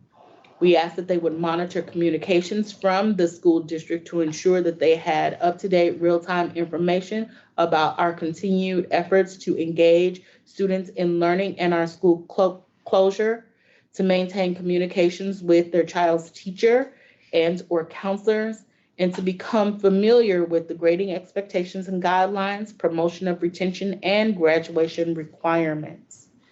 That concludes my report on the remote, the continuity plan of education for remote learning and teaching. At this time, I'd like to talk about the family handbook. The family guidebook. So the at-home learning family guidebook was developed to be utilized by our families as a tool to support them in staying connected as they work to support their children's educational growth. The 14-page guide outlines for families what they can expect from their respective school communities and what their school communities expect from them. In addition, this guide contains web addresses and phone numbers to get up-to-date information for social-emotional family resources, technical support such as the MPS hotline, specialized services, and the MPS Technology Support Center. A variety of other topics are included in this guide, such as using Chromebooks, the summer academy dates, and how to log in to our online learning resources like Clever, which is our student learning portal, in order for them to find things like student interventions, academic support, and our MPS online library collection. Families can also find links to intervention programs, specialized supportive services, and the 2019-20 Grading Promotion and Graduation Plan. This guide is packed with useful information to support our families as they help to support our students. The MPS at Home Learning Family Guidebook is available on the MPS webpage by clicking the green Family Resource button. This plan was also mailed home to families and included in the weekly updates that we send out to families. Is also displayed on the MPS storyline on the website. So there are different access points for families to be able to reach this document. And now I'd like to share with you our professional learning plan. As a result of the devastating events that have occurred over the past couple of months, there has been a need to develop and adopt procedures to provide quality instruction and support to our students as we shift from traditional face-to-face environments to virtual environments. The shift has caused us to examine the myth that any regular classroom teacher is already qualified to teach online. In fact, we know that research in teaching has consistently shown that teachers teach the way they were taught. This is an especially important piece of information as we transition from face-to-face instruction to that of a virtual environment. As such, this has required us to think differently about the skills and knowledge teachers need in order to engage students in a virtual environment. This has prompted a pedagogical shift in the instructional practices employed by teachers in order to support student learning. Virtual environments require us to think about the synchronous and asynchronous instruction. Synchronous being the real-time engagement where feedback, interaction with peers and teachers occurs simultaneously, and asynchronous, which is a more self-guided and can be delivered through websites, emails, and message boards. Knowing that we have varying degrees of skills, knowledge, and comfort levels of administrators, teachers, support staff, and other central office staff to effectively engage students in this kind of learning, our learning technology team took the charge head on and to date have facilitated with support from some of their corporate partners over 44 different courses with approximately 75 sessions. There have been approximately 2,400 participants ranging from district staff, school administrators, teachers, paras, and other support staff, with 90% of the participants reporting that these sessions have proved to be helpful or extremely helpful. It is the minimum expectation that going forward that all educators acquire the skills, knowledge, and comfort levels in utilizing the district-supported virtual learning platforms and tools. These platforms and tools include Google Drive, Google Classroom, and Google Meet. Beyond these digital platforms, teachers will need to learn a variety of remote pedagogical practices to deliver engaging learning online. This concludes my report on those 3 items. Thank you. Good evening, Chair Phillips, members of the committee, Marla Bernal, Communications and School Performance. The document that is outlined with respect to district reopening is a guide that was put together in order to provide steps, safeguards, and communication timelines to staff when reopening. With the safety and health and wellness of all of our students and families and staff at the forefront, the intent of the document is to guide local decisions regarding an effective and successful reopening of district offices in a safe manner for all. Since the closure, the district has engaged in regular conversations with the districts, other school districts, the Council of Great City Schools. We work on a regular basis with the Big 5 districts in the state of Wisconsin, collaborative, as well as we've been reviewing other plans from other districts and other states with respect to reopening district offices. As you know, the information is evolving as new guidance and recommendations are issued by the federal and state local issues. The district will continue to work with local health departments as well as state and all local stakeholders to gain updates and to provide those updates as new information becomes available. It is also reasonable to expect that the protocols the district implements may change and may be adjusted as conditions change. Unlike a routine drill that we prepare for and we hope never happens, the public health emergency that we are living in right now is real, and we are all working through it to the best of our ability. We are reminded daily that COVID-19 is novel or new, and there are many unknown unknowns. Like the school year for 2019-2020, the school year for this upcoming school year will look very different for our students. This document is intended to encourage the district to assume the best case scenario as well as the worst case scenarios and plan accordingly. We would like to acknowledge the thoughtfulness that has gone into the current reopening we are engaged in due to the extended closure we experienced since March 13th. We would also like to recognize that it is easier to close schools than it is to simply reopen them. We all strive for our staff to feel comfortable and safe returning to the workplace. And with that in mind, we took into consideration guidance from the Centers for Disease Control and Prevention, CDC, as well as state and local agencies. We used a tool once the governor's order was overturned. We took a look at a tool from the CDC that talked about how workplaces make decisions to reopen and some of the considerations that were considered in terms of should a district reopen. Will the reopening be consistent and applicable to state and local orders? And in fact, we were able to say yes.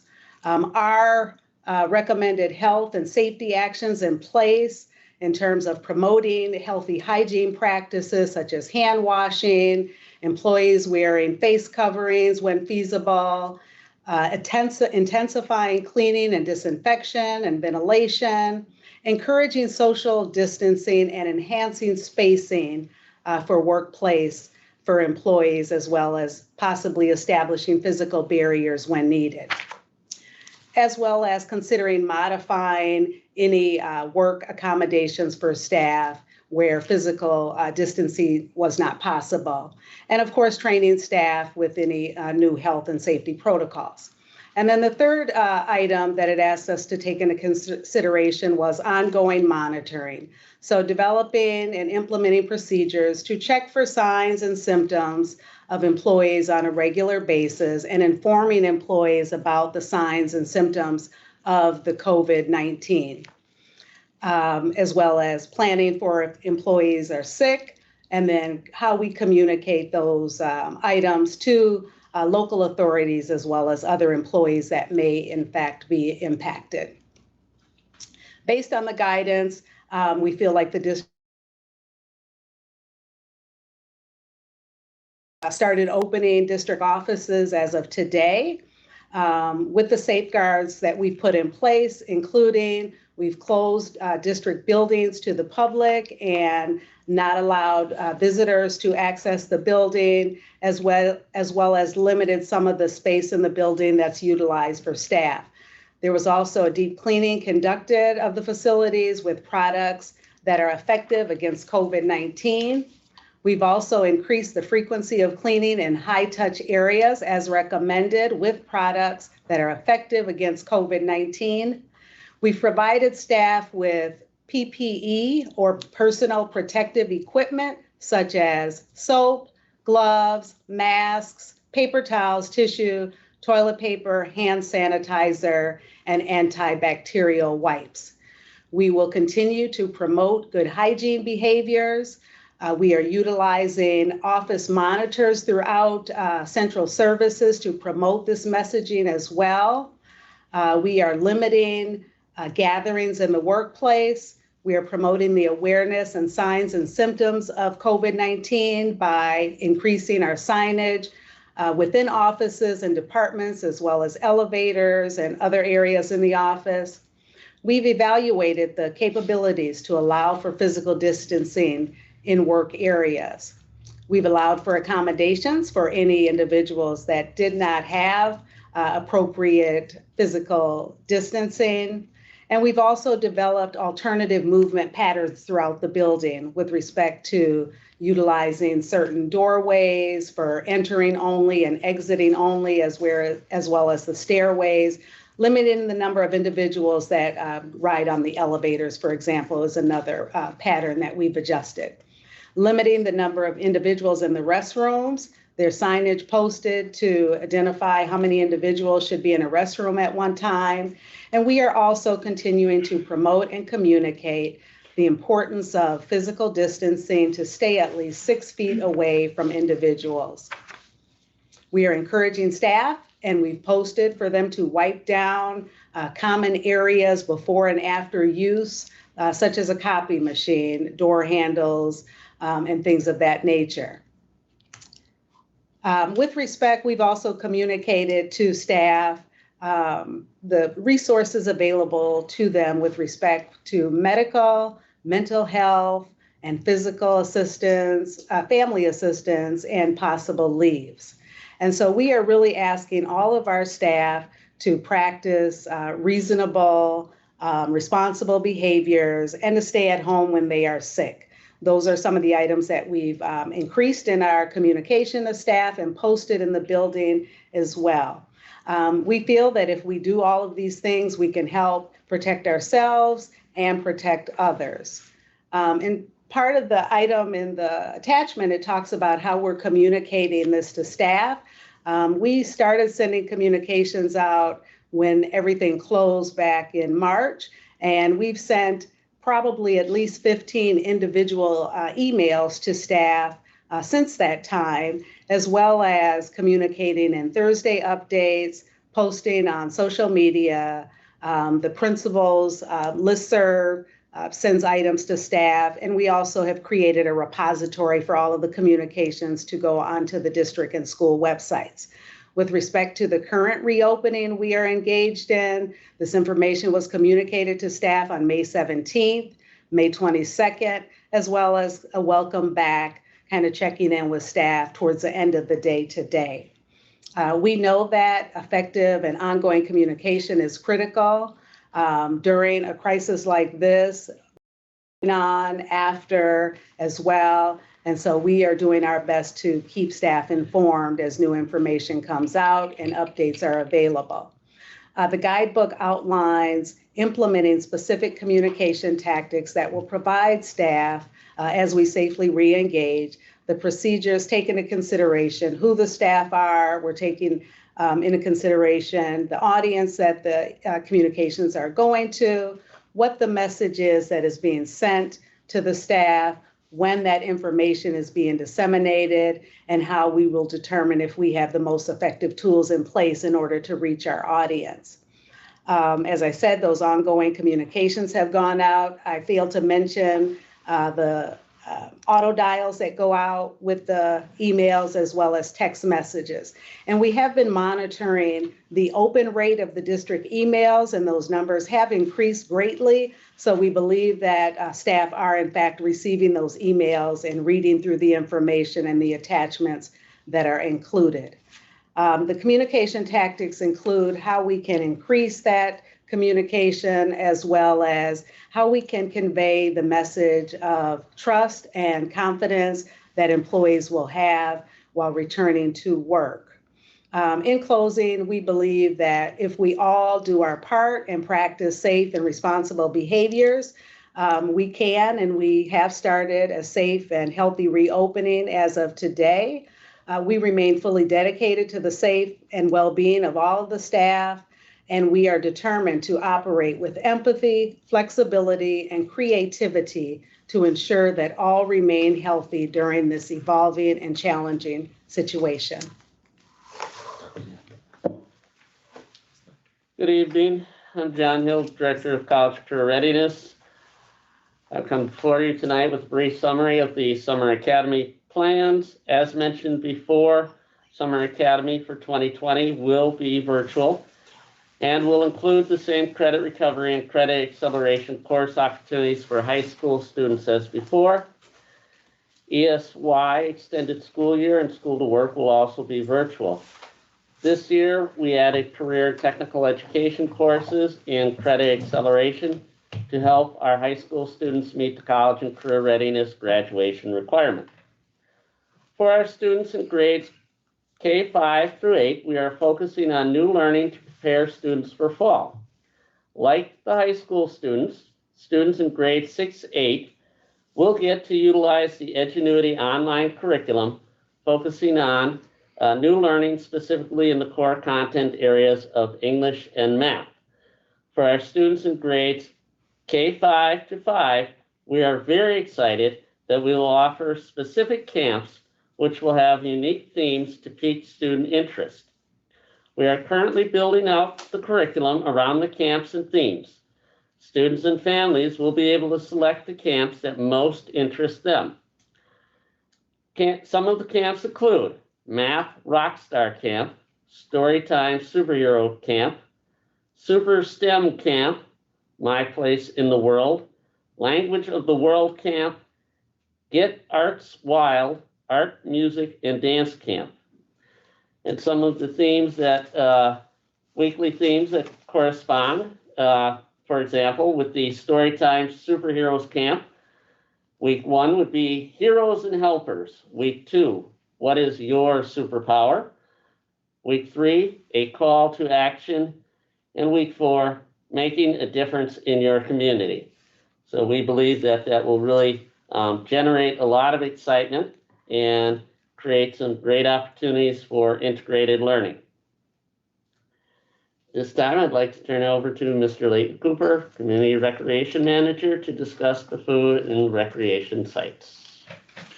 Chair Phillips, member of the committee, Leighton Cooper, Recreation Coordinator with the Department of Recreation and Community Services. Attached to this item, you will find the Recreation Department's plan of scheduled activities for summer 2020. These programs are based on activities that could be delivered on the safest platforms possible while engaging children and families throughout the community.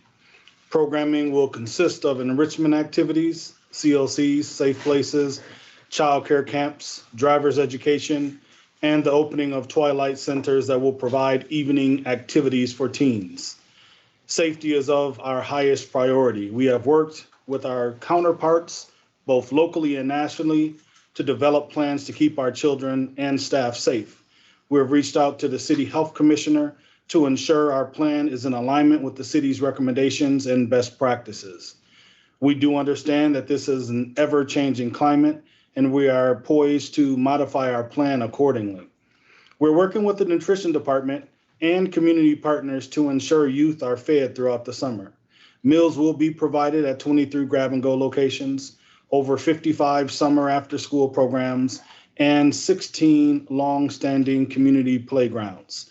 Safety measures that we've put into place are capping enrollment in group sizes, virtual staff training programs for our part-time staff, the creation of operation manuals that cite best practices from reputable authorities.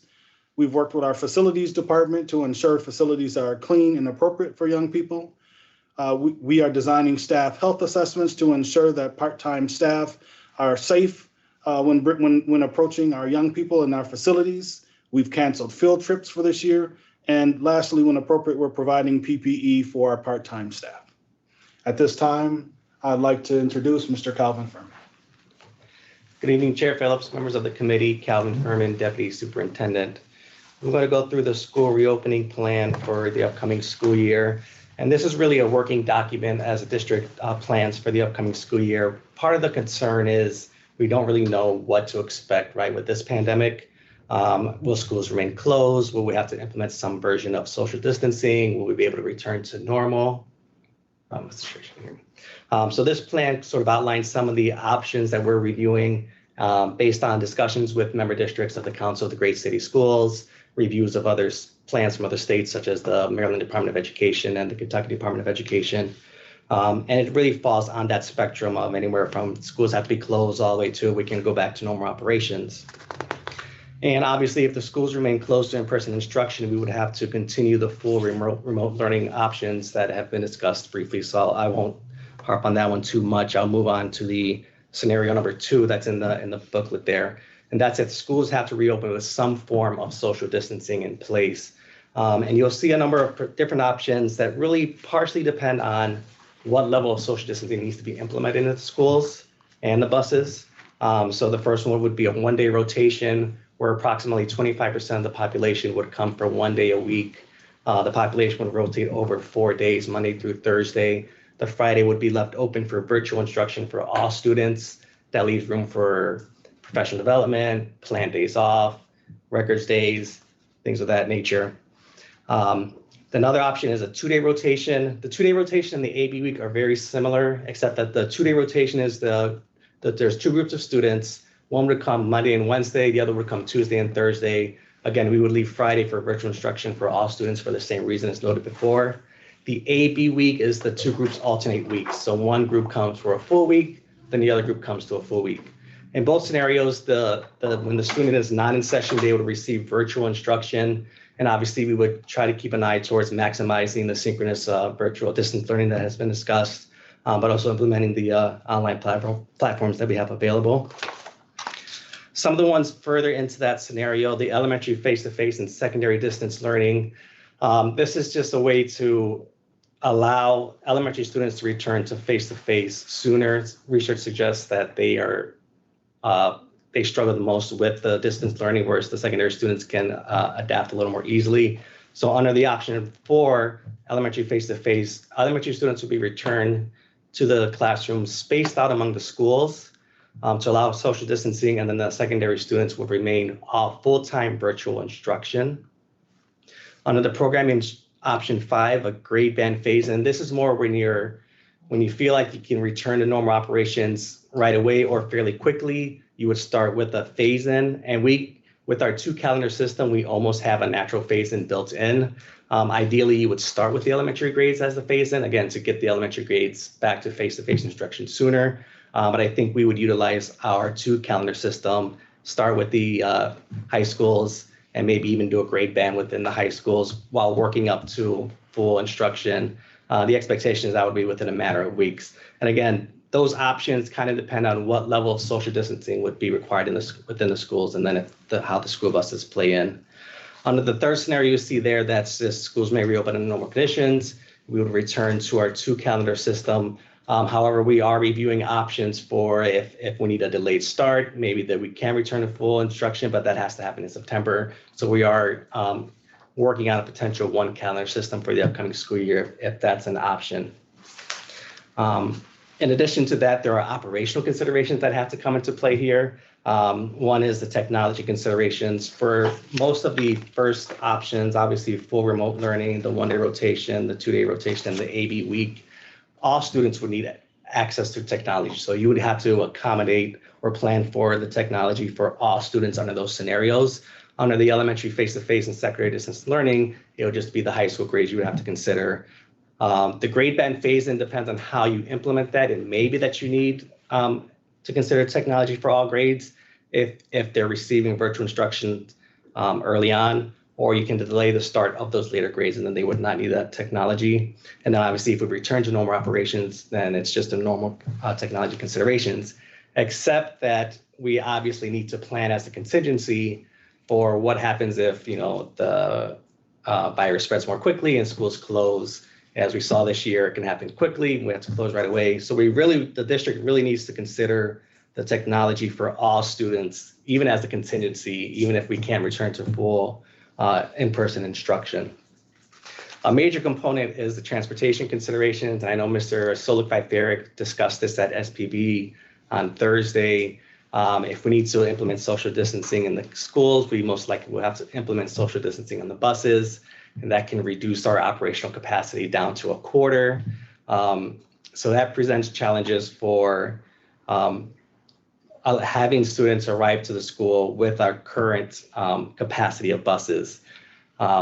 If we need to increase capacity, our current vendors obviously have limited capacity, and also that adds costs to that. So that's something that I know Mr. Solik-Viferic is working on with the various options that we're considering to see how does that play into that. There are also other nuances because it's not as easy as just cutting it in half and cutting it into a quarter and then busing those students, right? It depends on what grade they're in and what school, and there's a bunch of nuances that go into that as well. So transportation would be a major component into what plan we discuss. And it may be so impactful that we may need to consider moving to a neighborhood schools approach if the cost of the additional busing with the reduced bus load, it may not be feasible to bus the current population or even the reduced population on some of these models. And so we may need to consider if the families can't provide their own transportation, moving them back into their neighborhood school to ease the transportation considerations into some of these plans. And then obviously as the district continues to work through these, we'll sort of factor in the facilities considerations. How does that distancing look like in the classrooms? How would the spacing play out for that? And so obviously, as we work through this, the district will continue to work, but we're also going to bring in our stakeholder groups to sort of provide feedback and weigh in on how they see this playing out for the upcoming school year. We plan to talk to principals and teachers, and of course our bargaining units, the MTDA, Local 420, the PAMPS and ASC, the District Advisory Council and Student Council groups to work through some of this. There are some other considerations on the last page of the document that wasn't even laid out in the front. That works into that. Some that I've discussed, like a modified school calendar, how does communications work, help, social distancing protocols, as well as some other factors. But these are the baseline of what the district is currently working through as we plan for the unknown of the upcoming school year. And I would like to close by saying the reopening plan is a draft that's in progress, is not final. And also it's based on conditions. And what we are doing is with our best thinking, we're going to bring a number of stakeholders to the table to work through that, but we must have a blueprint in place in order to be prepared for the upcoming school year. And with that said, we are ready for any questions that anyone may have at this time. Thank you, Superintendent Posley. And I know the Secretary mentioned that there were people registered for this item, and I also see that committee members wish to speak to this. So would it befit the committee if we continue to hear from the public, or did we want to do one round of question? Oh, everyone's nodding their heads for to go to the public. All right, so Madam Secretary, how many people do we have registered to speak to this item, and how much written communication did we get? We have 2 individuals registered to speak on this item, and we have 4 written communications that were sent in. And we're ready to add the speakers to the platform when you are. That would be lovely. Thank you. Okay. The first speaker is Julie Winkleman. Hello, can you hear me? Yes, we can hear you. My name is Julie Winkleman, Winkelmann, Chair Phillips and members of the committee. The administration has put out a document for review by the board detailing the internal district reopening plan, where they claim they are looking at staggered schedules and remote working options, as well as working on accommodations. But with the internal communications to employees, we are being told that all central office staff must report back to the office as of June 1st. School administration offices are bursting at the seams, which makes social distancing very difficult. I work on the ground floor where there is only one women's restroom for the whole floor, and I do not have access to a kitchenette or sink in my area for hand washing. Employees who reach out to the district's ERAD office asking about accommodations under ADA are being told that the district does not, quote, do telework, and are being instructed to use their vacation and sick time instead, which, in all honesty, will likely result in a disruption in the ability to continue to work consistently. Under the City of Milwaukee's order, companies that provide professional services are being encouraged to promote telework wherever possible. If the district offices are essentially the professional services arm of the district, and we have been able to effectively do our jobs remotely, why are we now being required to come into the office? I work in the Department of Nutrition Services, and we have been able to work effectively since March 18th while working from home. We've been able to continue collaboration using tools like Zoom, Microsoft Teams, and Skype. We've been able to mobilize quickly to coordinate the distribution of meals at 21 sites, as well as through 3 mobile units. In addition to the emergency distribution of meals, we've been able to stay consistent with our daily and routine items like paying vendors, submitting claims, working on the recruitment of kitchen staff, and much more. Last week, we were told that we would be able to work under a staggered schedule where we would be required to come into the office some days, but could work remotely the rest. 30 seconds. We're thrilled with this arrangement, but we were willing to make it work. Now with the new requirement, we are all required to be in the office. Many are afraid for their health, but are even more afraid to speak out. This document does not align with the actions actually being taken by the administration or the messaging going out to their staff. I am asking that the board take steps to hold the administration accountable to the plan that they have laid out and allow professional staff to continue working remotely. Thank you, Madam Secretary. Who is our next person in the queue? The next speaker is Angela Harris.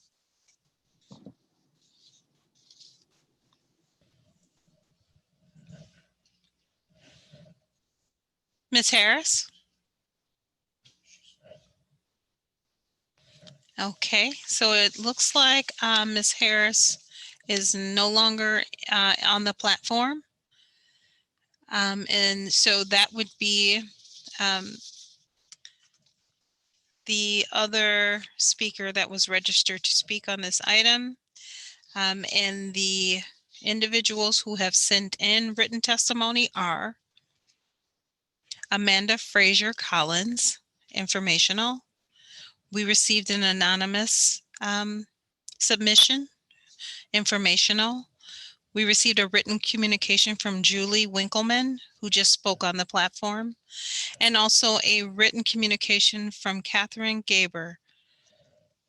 and that is also informational. Thank you. Thank you, Madam Secretary. And seeing that we had, it looked like all committee members had questions, I'm just going to go in alphabetical order, and then we're going to go backward.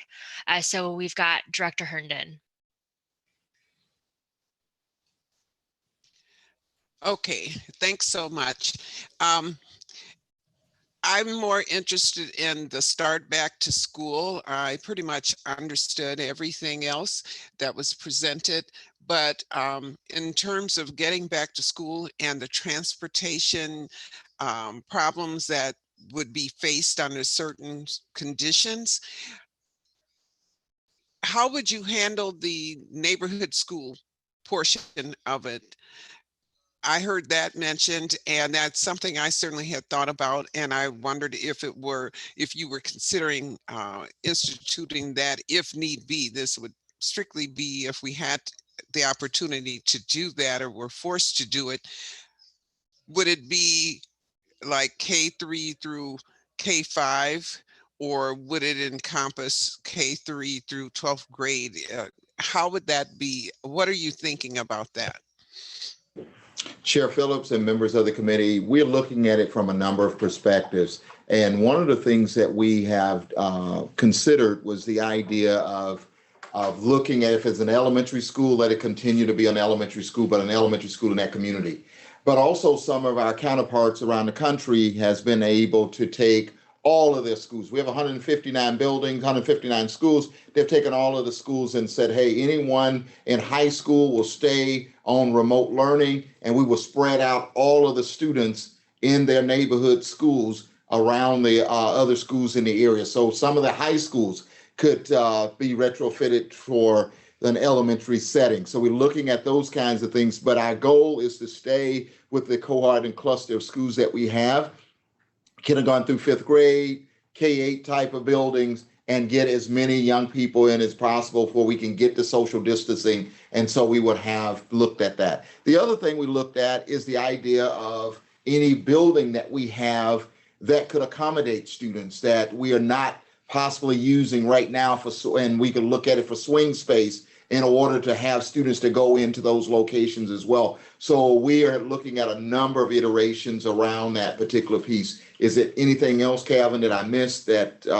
you want to add? Just that, again, the programming consideration and transportation considerations would go hand in hand. So, some of that discussion was around if our buildings and social distancing practices in the buildings can accommodate, the A-B split, 50% of the student population coming, but the busing social distancing restrictions is down to a quarter of the busing capacity, then now you have sort of a mismatch, which would require additional bus loads. So it may be some sort of hybrid, as you've discussed, Director Herndon. We're still kind of working through that. I know Mr. Solifier is working on how does that look for the different options.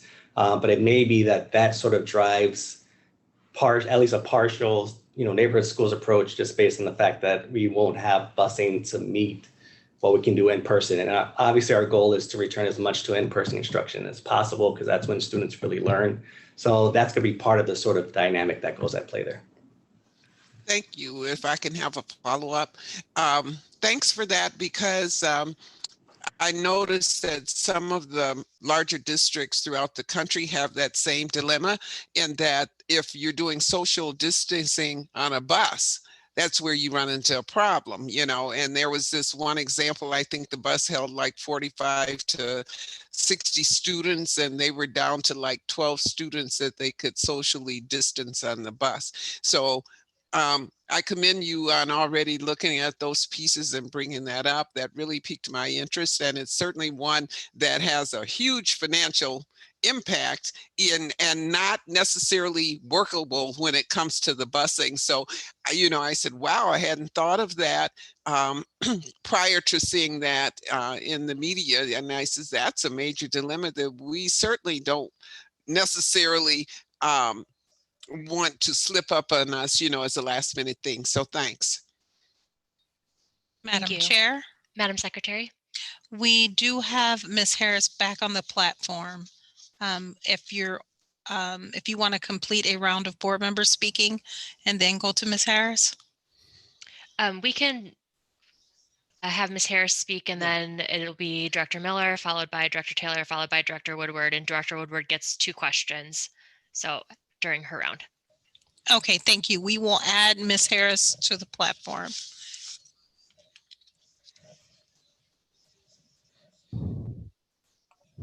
Ms. Harris? Yep. Angela Harris, Harris. Good evening, Chair Phillips and members of the committee. This plan left me with a lot of questions that I've broken down by section. School reopening plan. Scenario number 1 mentions equity in learning. Since environments outside of the school buildings are out of our control, how are we going to ensure that students with families that have the highest need are able to participate in synchronous district learning opportunities?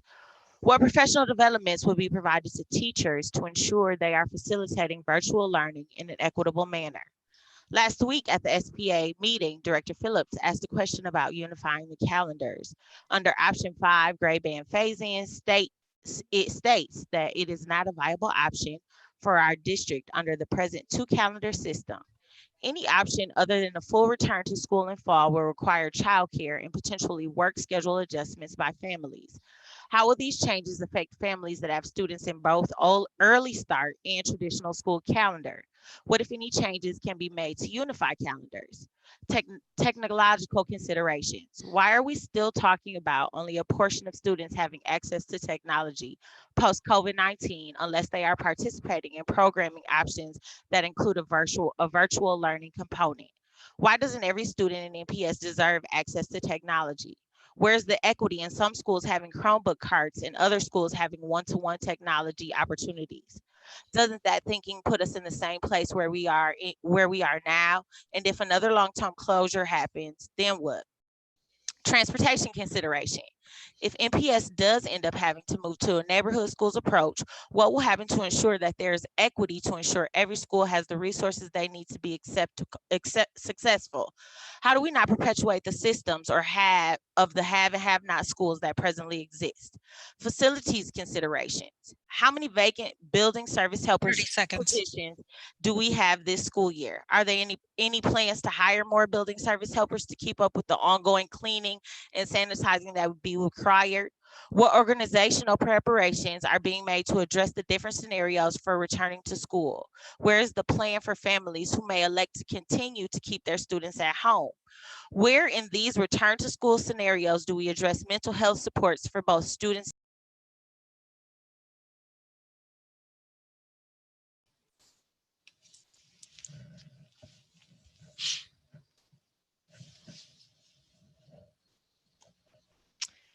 Thank you, Ms. Harris. So we've got Director Miller. Yes, I would ask Ms. Harris to send her comments and questions both to the board and to the administration. I think she raised a number of very important issues. So what I wanted to ask of the administration, what's the timeline for actual decision making? I mean, you have all these models you're putting forward. What does it look like for deciding what's going to happen in the fall is really what I'm talking about in the fall. For example, if we're going to a single calendar and reopening school after Labor Day, what does all of that look like? And part of that, what are the schools being directed to do, the administration and the schools being directed to do to plan at the school level and to get all of our stakeholders, particularly our parents, involved in brainstorming and thinking about this, because we need to ask our parents and what is happening with them on a daily level, as they need to have daycare, they need to be able to go to work, they need to be able to do a whole variety of things.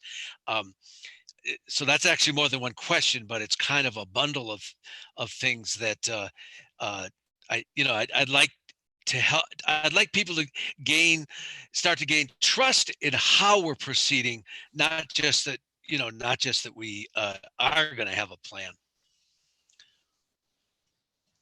Chair Phillips, members of the committee, our goal is to present a draft document tonight.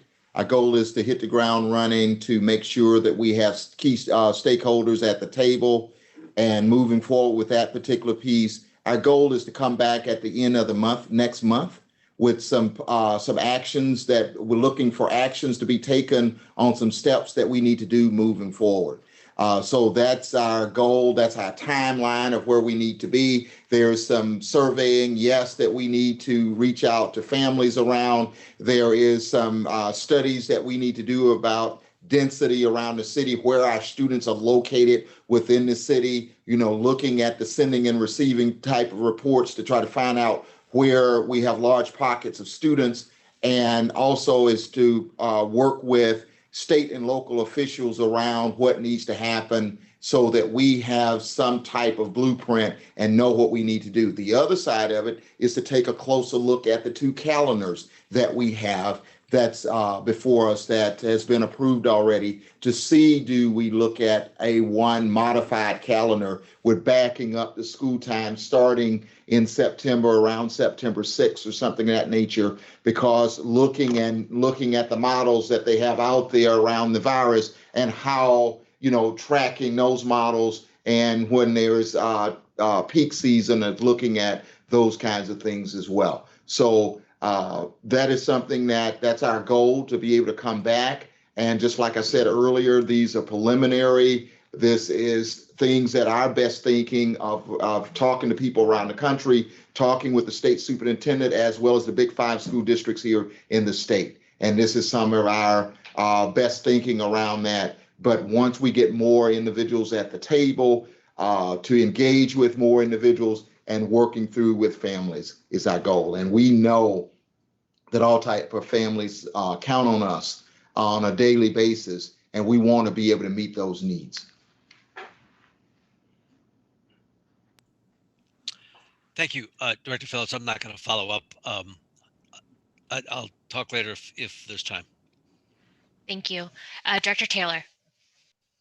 Thank you, Chair Phillips. I'm glad to hear my question was going to be pertaining to when did we get the families or parents involved, seeing as if this would definitely be a big transition for them on getting their students to school. As I look at some of the options that we have in reference to reopening, in the option of the A day, B day, or, half and half, we've often stated there is not enough space in most of these schools and not enough educators. So I'm just wondering, how would that look, like an A day, a B day, and then the busing situation leaves something else too, because if we're going to have students going at that time, I know we talked about a 3-tier and 4-tier busing. At this point too, it would seem to me, with something of that magnitude, will the bus times that was recommended by administration even work for something like a reopening of an A day, B day, going back to school, or 1 day on, 4 days off? Which then again makes it another challenge for parents having to keep up and what happened with bus changes and times. We've already heard about the child care scenario. That was one of the things I definitely was going to ask. So I know those are a couple of questions, but how would the busing times differentiate if we're doing an A day, B day, or on and off? And then also, how are we ensuring that our students are absolutely getting their academics in with that, and the bringing on the parents into the picture to be a vital point? This will not work if we're not all aligned with the parents and community and the educators. I just don't see it being a very successful year for our students unless we all get on one accord. Administration. Chair Phillips and members of the committee, that is something that we are grappling with back and forth as an administration. Also looking forward to bringing parents and various individuals on board so we can get on the same page and work through that. Also, just a reminder that we are working with the State Superintendent, Department of Public Instruction, because in a number of other districts around the country, the governors have come out with a plan of their state, the DPI person have come out, the state superintendent have come out. So right now we are still working to make that happen in unison together as we go forward so that we don't have to backtrack. That's the reason we are being collaborative and trying to bring people on. I cannot sit here tonight and say we have all the answers. And you asked the question around the 3-tiered busing. Three-tier busing will truly help in this situation because you also asked the question around what it looks like A day, B day. So if we got a school with 400 students in it and we can only social distance with 200, one day 200 will show up, and then the next day the other 200 will show up. We will use the three-tier busing to get those children there, where we usually have 45 students on a bus. Now we have 12 students on a bus. So therefore, it's going to take busing to get there, and that whole three-tier piece, looking at what that will look like. We want to bring everyone together around that and make it happen. But I will say to you that we're doing everything in our power to make sure that we are staying in tune with our families, staying in tune with the needs of students, and in making sure that they get a wholesome quality education. The whole thing around the remote learning piece, we have gotten that piece in place. It's ready to go, making sure at some point this summer, we're going to spend some time looking at making sure that everyone has the technology and things that they need. So if we need to push the button to go that mode and go there, our goal, and we all hope that there's a vaccine soon so that we can get things back to normal. One of the things that we are faced with is the unknown. We don't know. And as soon as we think we got something down to a science, something else happened to spin us off in another direction. So we are working with the best understanding that we have at this time, and we're going to continue that process of sharing. That's the purpose of bringing this to the board early, to kind of start talking about what we're doing.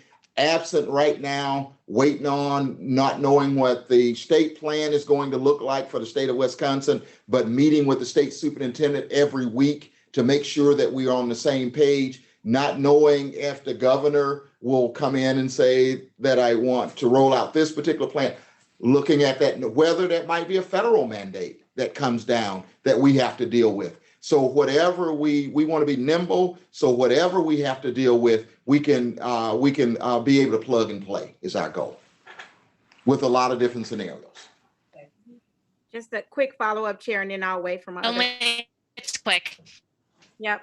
Yeah, and just with the time thing, since if we have early starts in August, I know we don't have an estimated date, but definitely I'm thinking somewhere in between July or something, just so families are a little more prepared. If we're opening back up for August, I think we do need to be having some type of communication out there, even with tentative dates. Thank you, Chair. Thank you. Director Woodward.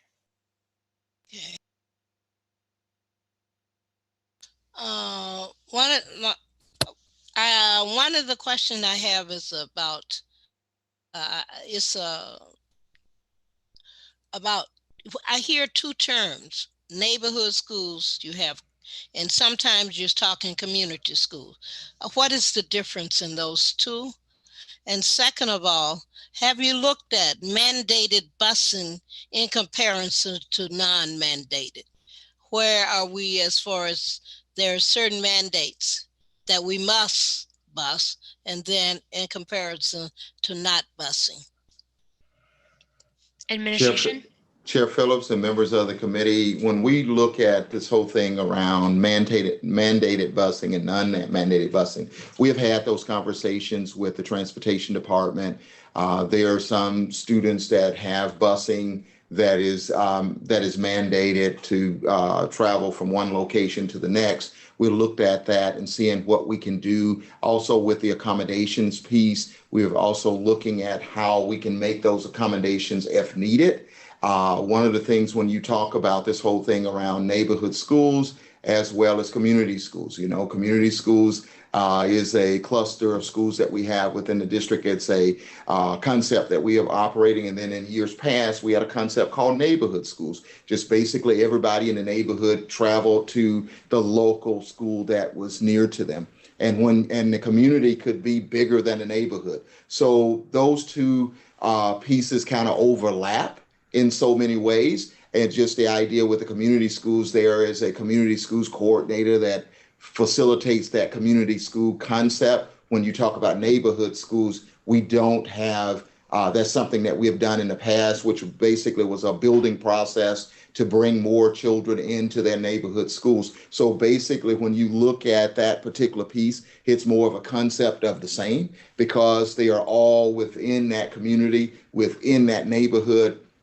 And what we're going to try to do is to anyone that's in less than a mile from a school location who will not need a bus to be bused to a location, trying to get them there so that we can get children to school on time and not have to be working with the bus issues. And a lot of our schools, when you talk about a lot of our community schools and neighborhood schools now, a lot of those schools have a number of students bused into those particular schools. But that's what I talked about when we looked at the population that's in all of those school areas. That is something that we have to study to see the number of students that if I take the 53206, we have a large number of the students in the 53206 zip code being bused out of that particular zip code, but we have enough students in that zip code to fill up all of those schools in that zip code. And that's a study that we looked at and know, but we will have to take that same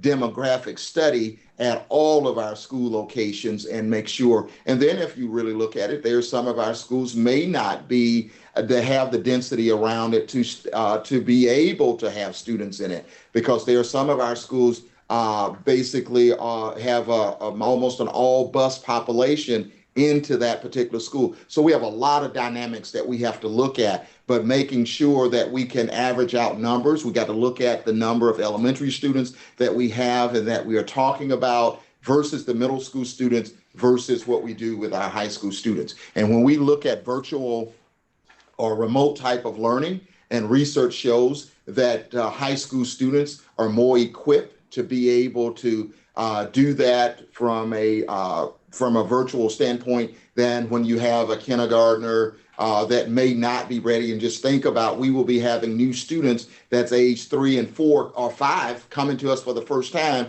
and may not be school ready. A number of our young people are able to do it now because they had been in school for a number of weeks before the pandemic.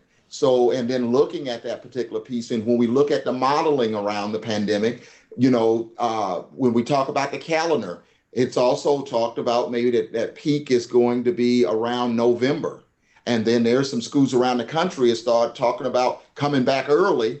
So when they get their peak in November, they could be out for break for November and then December, and then start back over in January. So we're looking at all of those options and those kinds of things on the table. And can you respond to the question about, you know, how much busing is mandatory and how much busing isn't mandatory at this point in terms of percentage? Thank you. Okay, David Soloff-Eric is going to respond to that question. David. Chair Phillips, members of the committee, David Solik-Pfeiffer, Director of Business Transportation Services. If you just did a split in terms of bus count, you know, we probably have about 500 buses out of the roughly 1,000 buses that service special ed, and a large percentage of the homeless population. So as it stands right now, we're looking at about half of the buses that would remain absent some redirection of pupils with students and special needs to another site, which gets obviously rather complicated because you got to make sure you have the program in place at the facility that you're looking at. But 50% is a rough count of mandatory busing at this point in time. What number? So if you're talking 1,000 buses, it's about 500 buses. Okay. Under a 2-tier model, right? Obviously things change. They get a little bit more flexible with the 3-tiering, as Dr. Posey had mentioned. It is really a benefit in each of the scenarios that are proposed for a variety of reasons. Follow-up, Director Woodward? Yes, please. Then you're telling me that the mandated busing is for homeless and special need. Are those the people that would be using the buses? Director Woodward, Chair Phillips, members of the committee, there are quite a number of complicated situations. So as capacity might dictate, if you do not have a neighborhood school, then there's discussions about would you then bus them to the nearest next school or to an under-enrolled school. So it is really about looking at those heat maps and those demographics to see where the student populations are relative to the capacities in the buildings. In addition to the mandated buses, yes, ma'am. Well, only I was asking about the mandated. We are not mandated for the other situation. Those are things we do just to help people. But I was just talking mandated, that's all. Thank you. Thank you. And I'd like to pass the gavel to Vice Chair Herndon and put myself in the queue. So noted. Director Herndon, Vice Chair taking over for Chair Phillips. So noted. Madam Secretary, who's next in the queue? That would be Director Phillips would be first. Okay. Director Phillips. Thank you, Chair Herndon. And I just wanted to thank everybody that's been working endlessly on putting this together. I know that this has been by no means easy, and at best it's difficult. And normally I think it's beyond anything we could ever imagine, because that's the nature of this pandemic. And I think having this, very long presentation with all of the documents has been very helpful for all of us, just to understand and see kind of, even though things are uncertain, we have these guideposts. We know what we're expecting out of current instruction, the summer, what could happen. And I just really wanted to appreciate everyone that's worked on this, because I know that it's a very trying time for everybody, and to work under those conditions and produce all the things that you've produced is pretty remarkable. So my question was, I had two questions. One was around vaccines. So we know that children, because people are avoiding going to the hospital, have had a decrease in receiving their normal vaccines that we normally talk about for school. So I didn't know if there were any opportunities that we're working with the health department or other public health people within the city to think about, how we might help students get their regular vaccines if they've been avoiding hospitals or clinic prior to any sort of in-person schooling. So I didn't know if that's something we've thought about, or if there are opportunities there, understanding that we might not even go in person, and understanding that typically the school system itself is not the group that provides these vaccines. That's normally like a family provider. So that was my first question.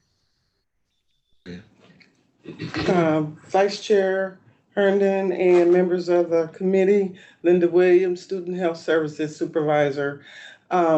Since the schools have been closed, that is one of the things that nurses have been working on remotely, is immunizations, reaching out to families, providing resources as much as we can, looking at the immunization data that we have from Infinite Campus. So we've been constantly looking at what students have currently, and also reminding families about getting immunizations, because I know a lot of the focus has been on the coronavirus and the pandemic, but we wanted to, I'm glad you brought that up, because we wanted to ensure that families were still thinking about making sure their students had immunizations, because we don't want another type of outbreak to happen because children aren't receiving their immunizations. So that is one of the things that we're doing. We're looking at the information that's in Infinite Campus. We're reaching out to families, providing resources, asking them. Providers are still providing immunizations. We're working with the health department as well.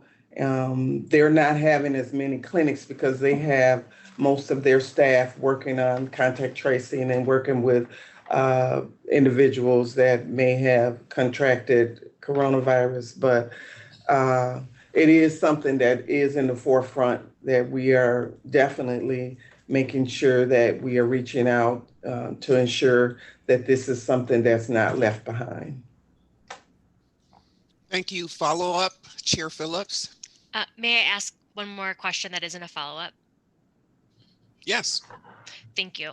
So my other question was in regards to what one of the speakers was talking about, the switching of the staggered schedules for our staff that are coming back to work. So we have a lot of staff that have come back today, and I just wanted, because that wasn't something that was presented, is that something that's ending, the staggered schedules to promote social distancing?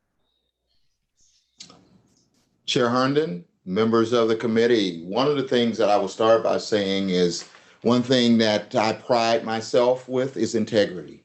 I will not lie to you or to anyone else about something that we're doing. Everything that's in letter form, we are following through with it. There is a staggered approach to move forward. We cannot bring everyone back at one time. The space does not allow for that.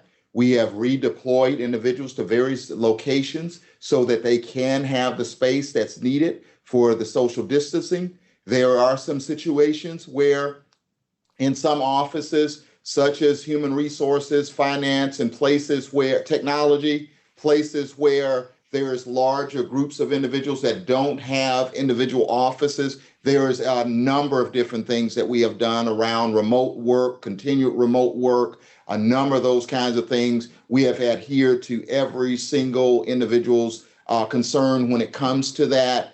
They were directed in a letter form that I have stayed in constant communication with the staff around how to report back. Their supervisors have called them directly and gave them assignments to do. So the answer is absolutely yes. We are doing staggered attendance, coming back from a staggered approach.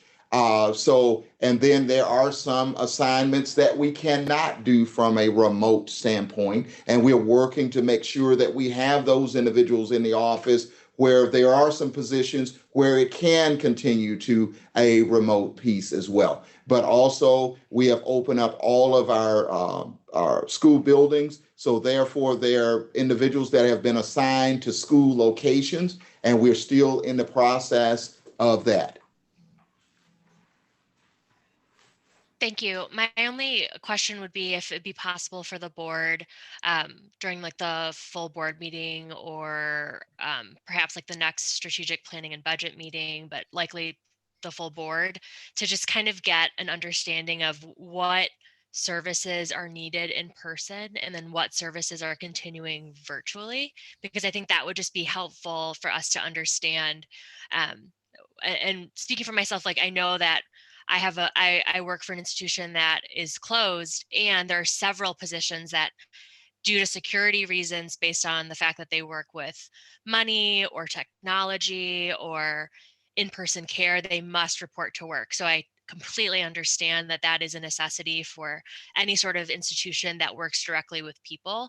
And I think it'd just be very helpful for us to get a breakdown of how we're dividing that so that people understand what we're talking about when we say that, and understand that we are keeping their health and well-being in mind while continuing to move the district forward.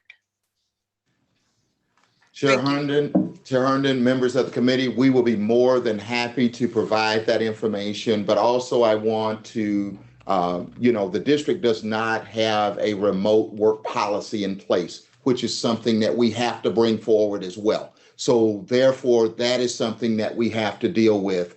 And but I will be more than happy to provide that information for the board. Thank you. Thank you. Madam Secretary, are there any others in the queue? Madam Chair, I don't see any other hands raised on this item. Okay, no one else wants to speak on this. What is the Madam Chair? Yes. This is a report with possible action and no action is required. Oh, okay. I'll turn it back over to Chair Phillips at this point. So noted. Thank you. So I have the gavel now. Yes. Yes, and I just wanted to once again thank everybody that took the time to present on this. I do think that it's been valuable to have this in the board format, especially now that we have the opportunity to live stream. And, you know, as we think about bringing stakeholder groups together, it'd be great if we can continue to have this either in this committee or perhaps strategic planning and budget to just get those monthly follow-ups. So, Madam Secretary, I know that we had people registered to speak to one more item on tonight's agenda. That's item number 17. And seeing that it's already 10 p.m., I wanted to ask if the committee, if it'd be all right if we move to item 17, since we did have speakers on registered for that item. Do we have any objections to that? Seeing no objections, Madam Secretary, we're going to go to item 17 on tonight's agenda. So noted. Item 17 is a report with possible action on Communities in Need, COIN, and Student Engagement Program. This is an informational item, and although it has been noticed for possible action, no action is required. Thank you. Would the Office of Accountability and Efficiency wish to make comment? Thank you, Chair Phillips, Matt Chase and OAE. We sincerely appreciate you recognizing we had callers on the line and moving this item up. I'm going to turn this over to Ms. Regina Flores, Manager of Contract Compliance Services. And if she wants to weigh in on whether or not she would rather have those speakers just go ahead now, given the late hour, I'll give her that deference. Ms. Flores, do you have a preference? Good evening, Chair Phillips. Yeah, I would appreciate if we could provide the public the opportunity to testify now prior to the presentation. That sounds fine with me. Madam Secretary, who do we have registered in the queue today? We have 6 individuals registered to speak on this item, and I will call the speakers and we will upload them to the platform. The first speaker that we have in the queue is Daniel Goldberg.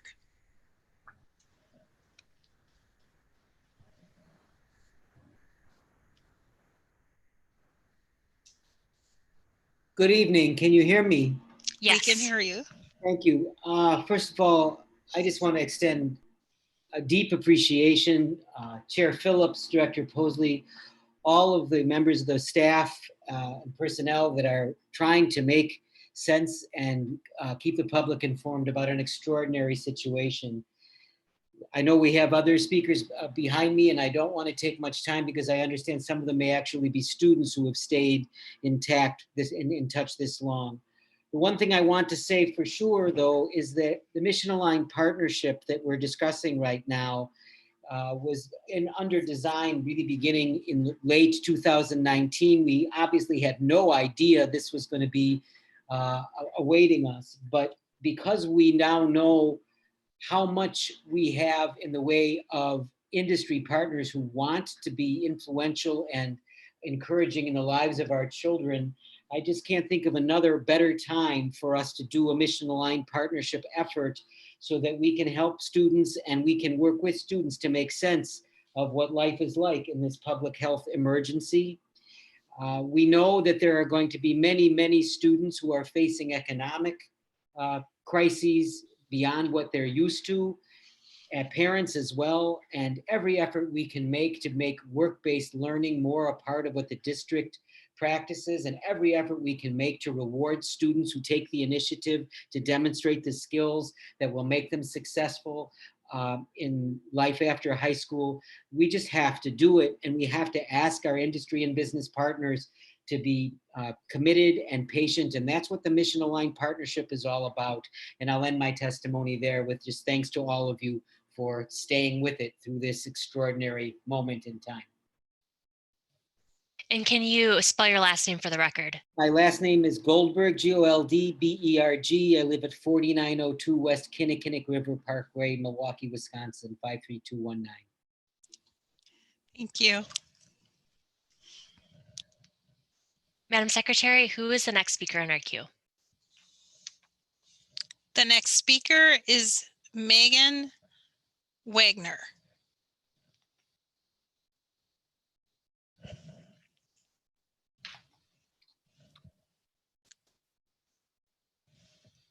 Hello?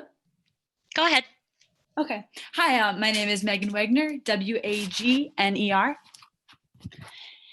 I am testifying on behalf of all the students I work with, and this testimony is in support of the action to improve job readiness training and expand student opportunities, employment opportunities through COIN. I taught Milwaukee Public Schools for 4 years as a high school social studies teacher. And during that time, I never felt I was truly preparing students for a career and a successful course post-graduation. I was teaching to a test and was supposed to prepare them for college. And what I really needed to know, that's not the only answer. So kids need to be shown that there are many paths to success, some of which include opportunities such as trade school, certification programs, manufacturing jobs, and community colleges. My students perform at their best at hands-on practical learning experiences, and I know firsthand how important it is to develop the skills that can help them support themselves and their families. So I currently work for Building to Learn as a student career advocate, and my position works to deconstruct barriers to entering the skilled trades and coordinated opportunities between schools, industries, and partners. I work in a variety of different schools across districts, including quite a few in Milwaukee Public Schools. I've had the opportunity to work alongside and witness many of the students who have participated in the COIN program, and I've watched as these students take pride in their work and what they produced. These activities taught them the value of hard work and gave them a sense of ownership. Most importantly, it showed them the practical application of math and science. These experiences connect them directly with industry professionals and potential employers who take the time and effort to get to know them. So we talk about what we lack in student engagement and how to best prepare our students for success. This is how we do it. Thank you. Thank you. Madam Secretary, who is next in our queue? The next speaker is Susie Falk.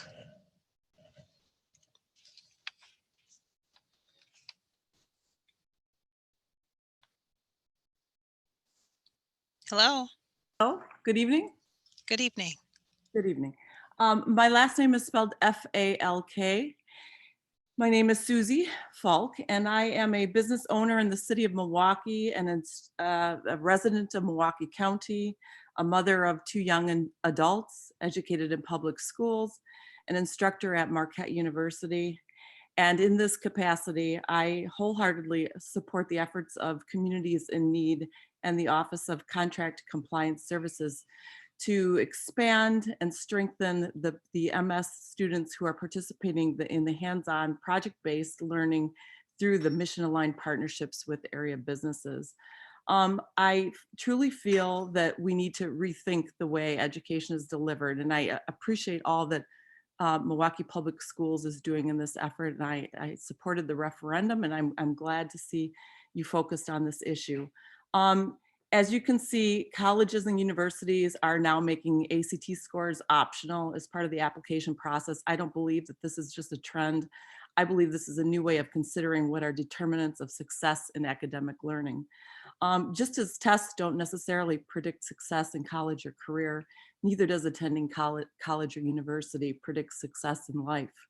Far too many students end up in enormous debt only to find there isn't a job waiting for them in post-graduation. My nephew is among them. He's in Viroqua, and he has been influenced by a teacher who was a hands-on auto mechanic, and he is now working to learn advanced manufacturing, but he took a different path. So I support what the Mission Aligned Partnership and Student Engagement Program through MPS is all about.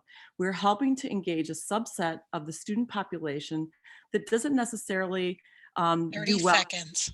in the traditional classroom environment. They like to work with their hands.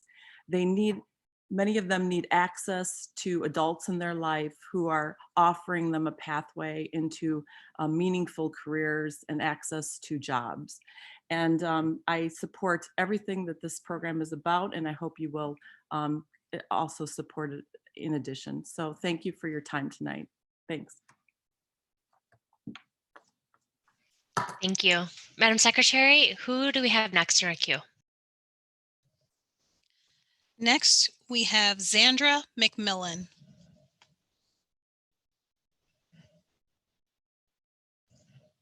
Hello. Hello. Hi. All right, my name is Sandra. My last name is McMillan, McMillian. This letter serves as my public testimony in support of action to improve job readiness training and expand student employment opportunities through communities in need. In the Office of Contract Compliance Services Mission Aligned Partnership and Student Engagement Program, I am testifying on behalf of myself and future students who are willing to develop skills that will give them the experience to benefit themselves for a future career. In the IT field, students perform at their best in hands-on practical learning experiences, which allows them to learn necessary skills such as troubleshooting, also allowing them to have direct communication with their mentors and potential employers. At this time, it is vital for students to earn while they learn and to experience the benefits that will show them the ideals of being in a particular field work.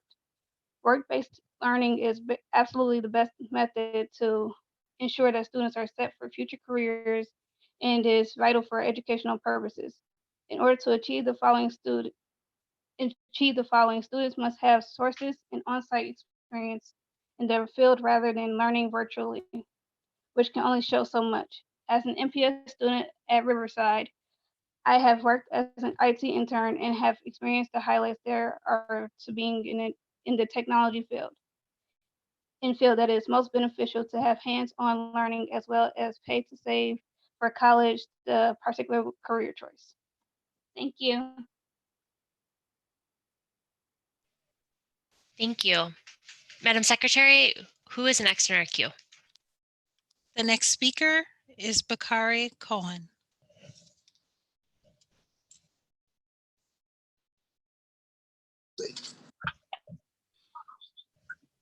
Hello. Hello, my name is Bakari Cohen, last name spelled Cohen.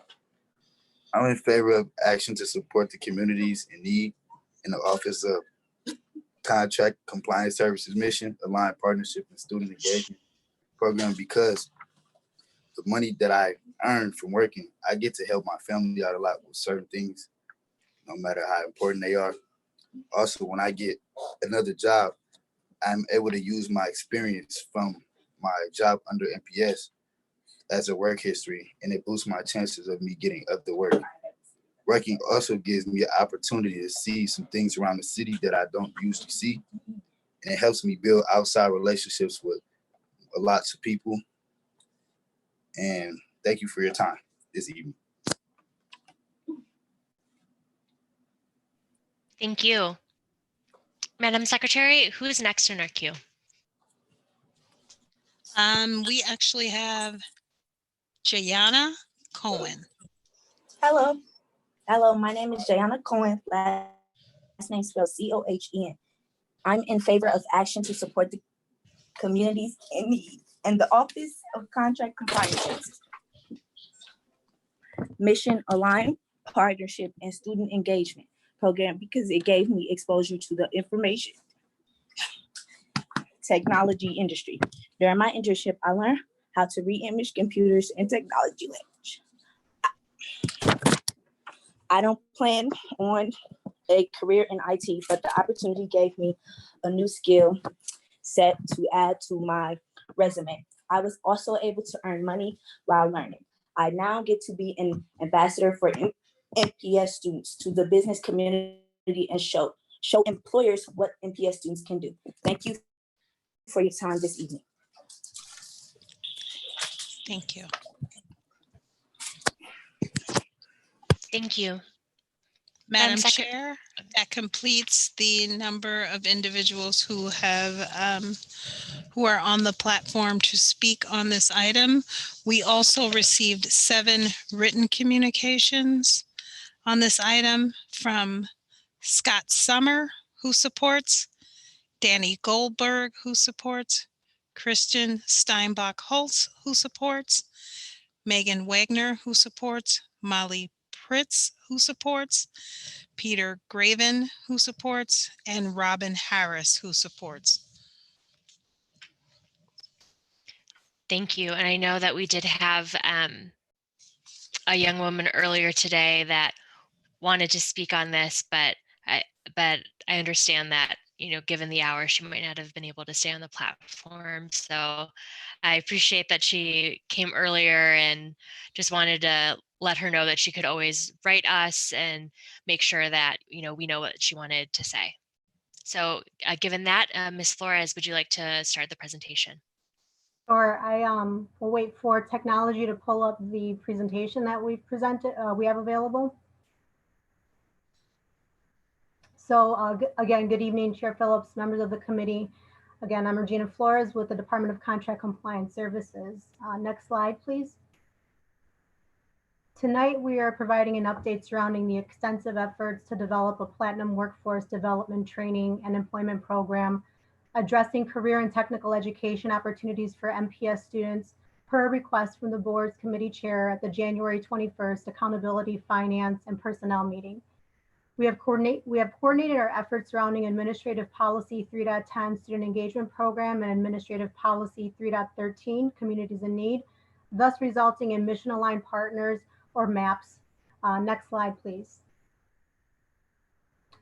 First, I would like to provide a brief recap of our report presented to the board in January, where it revealed the following points associated with student employment assignments and COIN participation. For the purposes of our roadmap, we applied the 48,000 hour assignment as a benchmark for training and employment considerations while assessing the static 25% COIN participation rate we continue to observe year over year. This finding is relative as COIN opportunities are only available to individuals meeting certain criteria which typically do not lend them itself available to high school students. The next slide provides you with the framework on how we approach student engagement opportunities. This allowed the team to quantify instances of training and employment opportunities for students that are not mutually exclusive of one another. We surveyed 95 community and industry partners requesting their interest in serving as a mission-aligned partner, affording them the opportunity to go above a contract compliance employment assignment or COIN assignment. We received 42 letters of support to serve as a mission-aligned partner. Next slide, please. During the Safer at Home orders affecting all of us, the team further engaged a range of stakeholders. We remotely engaged and organized students, parents, teachers, and industry partners to highlight the impact on all participants. Additionally, we developed a comprehensive plan and proposal further supporting mission-aligned partnerships focused on career and technical education. Thus far, during the Safer at Home orders, our team devoted approximately 930 hours in accomplishing these tasks. I offer this quantification of time invested in full transparency to demonstrate our abiding commitment during a time of crisis to bring forth a roadmap inclusive of expectations and pledges from the identified stakeholders. This time commitment is separate from our business as usual responsibilities. The next slide summarizes the key takeaways from our virtual meeting Contract Compliance Services convened on May 12th with the mission-aligned partners. These partners are committing to increased industry engagement through thought leadership and program collaboration. They will provide feedback on innovative methods to enhance skill development with a commitment towards building a more diverse Milwaukee workforce. Our partners affirm the need for increased transparency and accountability for all stakeholders. The next slide provides an overview of the proposed model tiers. We evaluated various youth and adult workforce training programs and aligned the model tiers in accordance to the district's internship elective available to students. During our discussions with MAPS and CCS champions, we confirmed that career exploration at each tier is beneficial to students and adults. However, our report highlights the platinum model where competencies are developed and honed over time, and the preference is to apply a minimum 200 hours of hands-on training and employability. We were also successful in working remotely with IC STARS during the Safer at Home order to develop an interactive real-time card app that will capture student performance during training and employment assignments. Qualitative and quantitative components are available within the prototype. Lastly, the next slide will highlight some final points informing our current work surrounding mission-aligned partners to support the development of our annual work plan.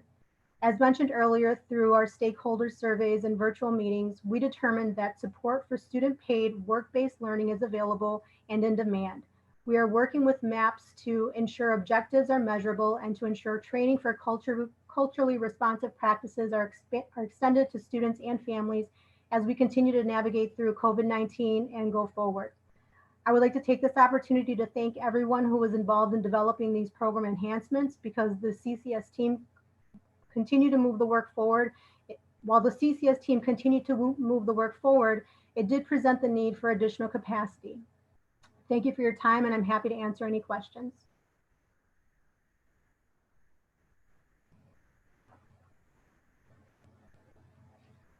Thanks so much. Do committee members wish to make comment or ask questions?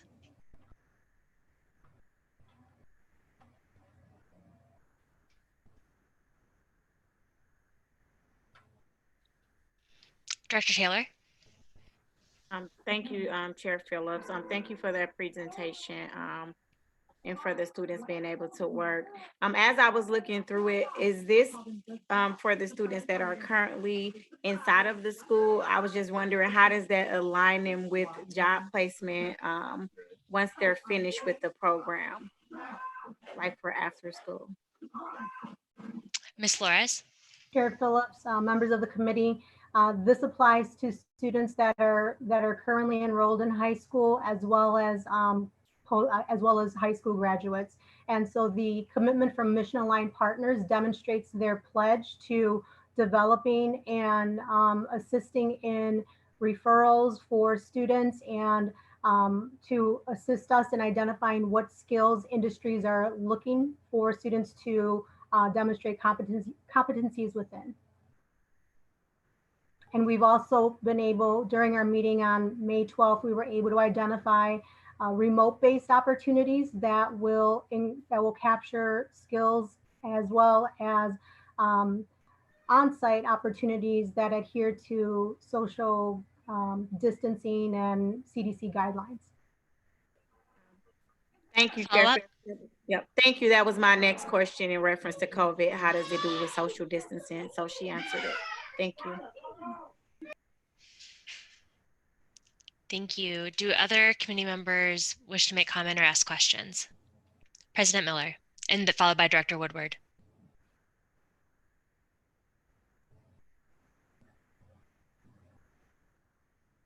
You're on mute.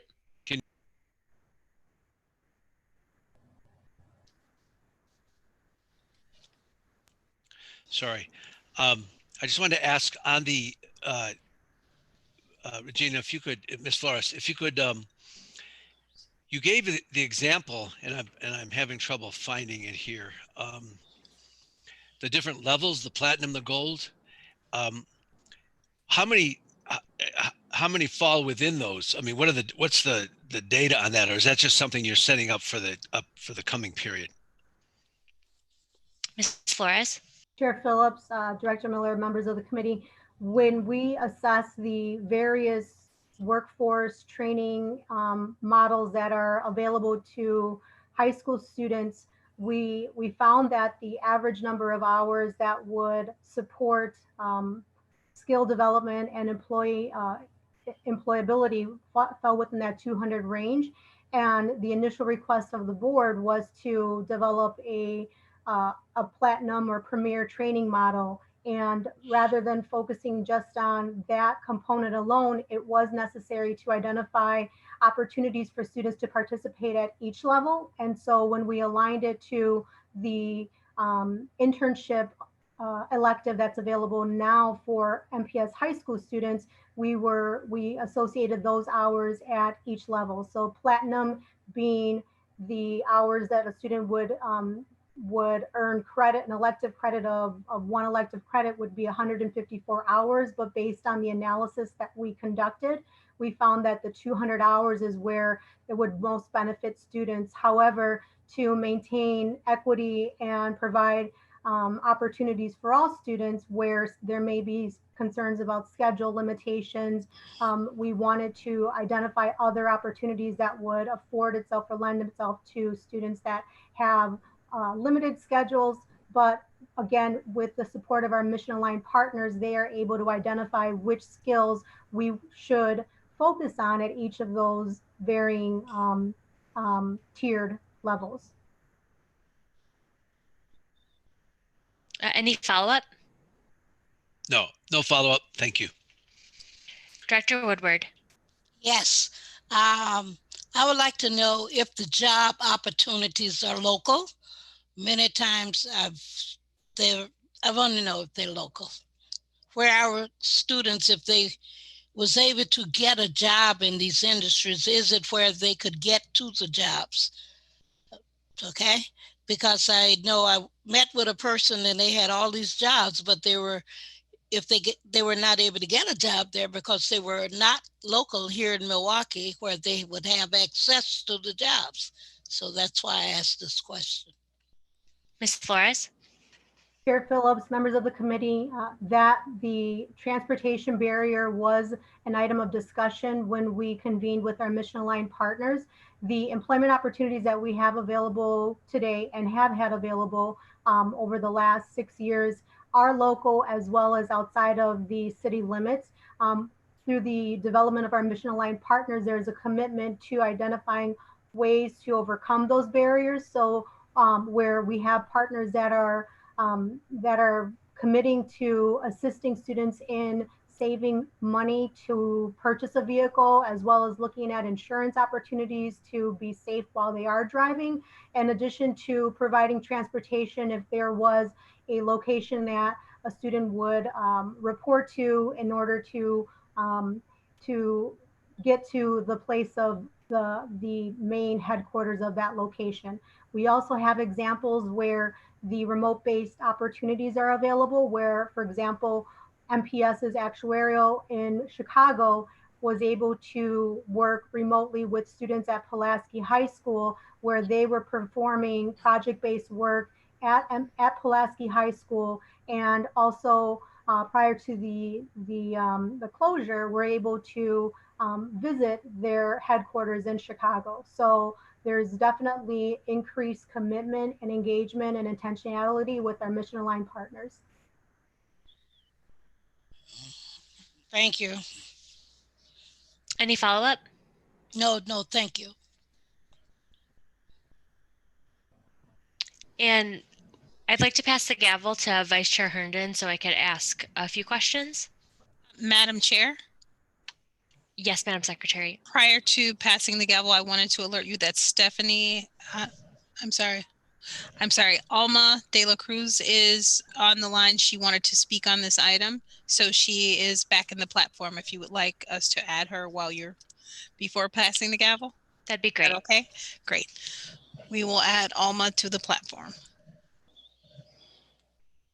Hello. Hello. Hi, my name is Alma De La Cruz and I'm here with Stephanie Garcia as well.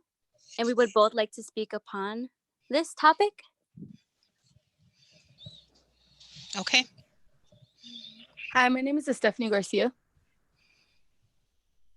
Please spell your last name for the record. Garcia. Okay, go right ahead.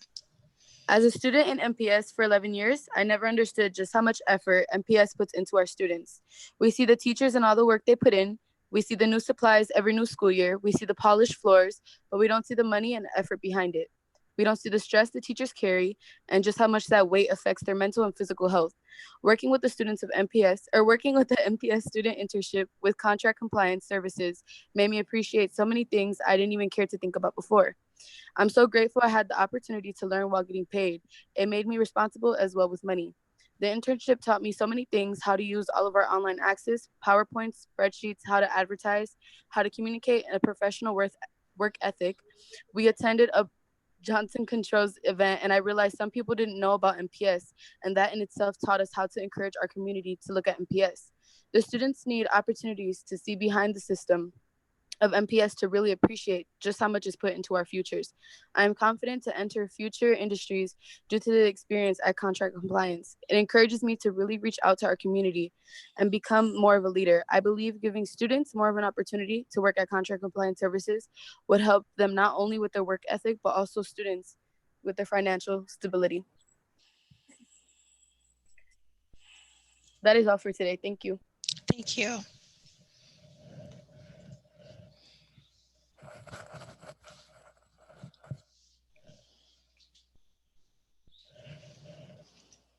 Okay.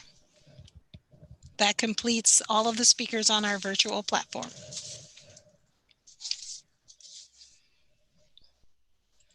So I would like to pass the gavel to Vice Chair Herndon. So noted. Thank you. Madam Secretary, do we have any speakers in the queue at this time as I take over for Chair Phillips? Chair Phillips would be the current speaker. Okay. Go ahead, Chair Phillips. Thank you. I appreciate the time. I know that this was something that we wanted to come back to committee in the last board cycle, and it's come here, and there's a lot of work that's been put into this. I appreciate the time that everyone's taken. And my question would be, what are the next steps to continue developing a program like this? So referring back to your last slide, what are some of the specific things that would need to happen in order for this to continue?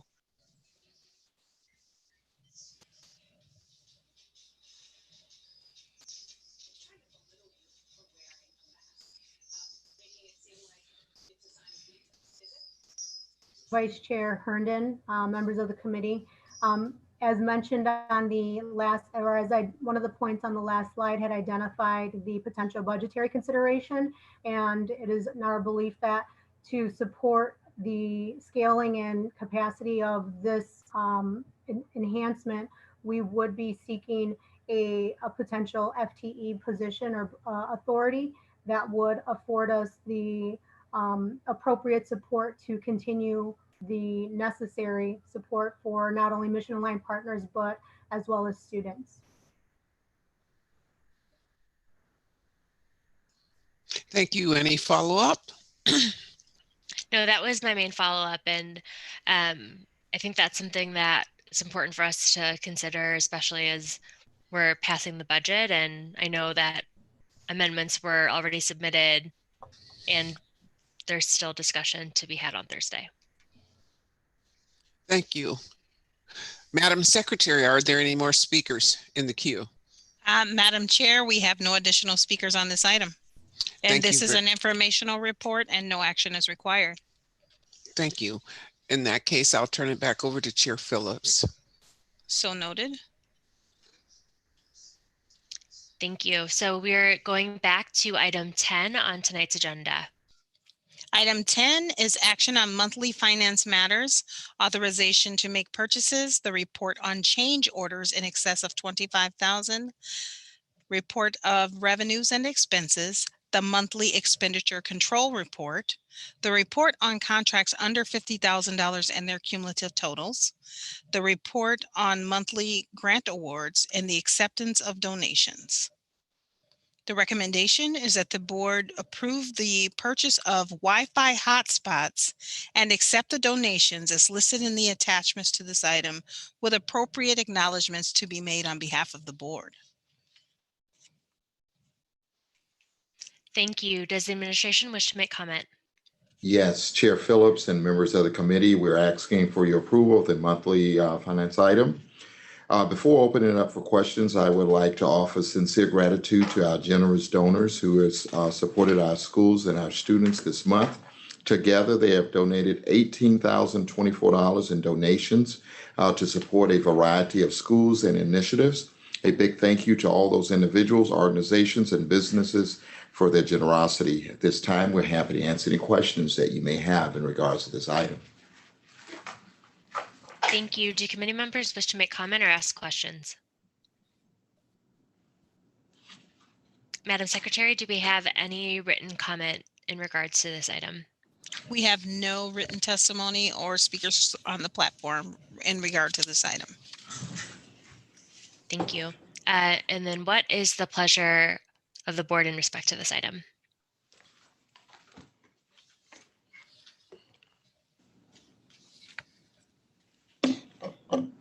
Madam Chair. Vice Chair Herndon. I Move that we adopt the recommendation of administration. Thank you. So we have a motion. Any further discussion? Seeing none, Madam Secretary, will you please call the roll? On Director Herndon's motion to move approval of the administration's recommendation related to monthly finance matters. Director Herndon. Aye. Director Miller. Aye. Director Taylor. Aye. Director Woodward. Director Woodward. Aye. Chair Phillips. Aye. That's 5 ayes. The motion passes. Thank you, Madam Secretary. Next item, please. Item 11 is action on the award of professional services contracts. The administration is recommending that the board authorize the professional services contracts as set forth in the attachments to the item. Thank you. Does the administration wish to make comment? Yes, Chair Phillips and members of the board, Keith Posley, Superintendent of Schools. There are a number of professional service contracts before you. We're prepared to answer any question that you may have at this time. Thank you. Director Taylor. Thank you, and thank you. In reference to the summer recreation and the COC contracts, given like that we are in COVID, how will this be affected? The other way. Director Taylor, can you repeat your question toward the end? It started to fade out a little bit. Yep, in reference to the contract for the summer rec and the COC safe places, just given that we're in COVID, how will this affect the contracting and the services that has to be performed? Administration. Director Phillips, members of the board, Leighton Cooper, Recreation Coordinator, Milwaukee Public Schools. We've taken steps to ensure the safety of both our students and staff. As presented earlier in a previous item, we've created manuals that guide our expectations for program this year. We've limited enrollment at all sites. We're looking at assessing staff prior to entry into MPS facilities and working with our young people. It is not an easy task ensuring social distancing with young people, but a necessary one. We've received a lot of correspondence from community members who rely on the programming and services that we provide throughout the district. And so we are taking steps with our partners and internally to walk through processes to ensure students and staff are safe. Follow up. Thank you, Chair. When you say that, are we decreasing the numbers? And if we are, by how many? As you stated before, there are families that rely on these programs in the summer that possibly will have to work. So. Chair Phillips, Director Taylor, members of the board, Leighton Cooper, Department of Recreation, we are reducing our enrollment number. We're following guidelines that have been previously set by the Department of Children and Families. Previously, that limit was 50 students per facility, and we are operating in alignment with those previous orders by keeping our enrollment numbers at 50. Some sites that may have been numbers that they would have had previously. Some sites that are some of our larger locations, we've seen a reduction typically by half of what their previous estimated attendance would have been. But again, I've summed it up as typically similar to computers. When computers crash and you reboot, they operate in a safe mode. And for us, operating these programs in this capacity have required us to operate in safe mode, which is some adjustments. So reducing numbers again, we've canceled field trips for this year. We are increasing our training program for this summer. So those are some of the steps that we're taking. Thank you. Thank you. Do other committee members wish to make comment or ask questions? Madam Secretary, do we have any written testimony or speakers in the queue? We have no public testimony on this item. What is the pleasure of the committee in respect to this item? I move adoption of the administration's recommendation. All right, we have a motion by President Miller. Any further discussion? Seeing none, Madam Secretary, will you please call the roll? On President Miller's motion to approve the awards of professional services contracts as recommended by the administration, Director Herndon. Aye. Director Miller. Aye. Director Taylor. Aye. Director Woodward. Director Woodward.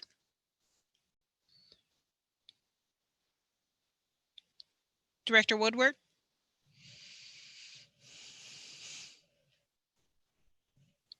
I think her mic is unmuted, but we can't hear her.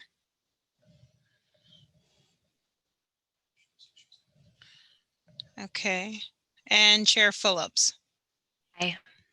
That's 4 ayes, 1 temporarily absent. The motion passes. Thank you. Madam Secretary, next item, please. Item 12 is action on the award of professional services contracts related to transportation.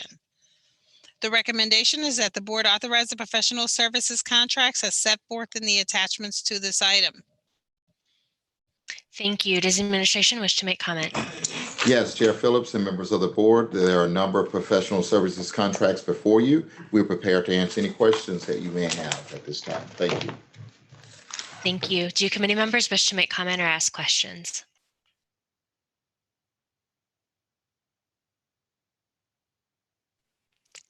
Seeing none, Madam Secretary, do we have any speaker slips or members of the public registered to speak in the platform or written testimony on this item? Madam Chair, we have no public testimony on this item. I know this was an item in our pre-meeting discussion that we noted there's a lot there due to the fact that we have so many types of transportation that the district provides within a year. So I just wanted to note that a lot of work went into this and that we appreciate that. But what is the pleasure of the committee in respect to this item?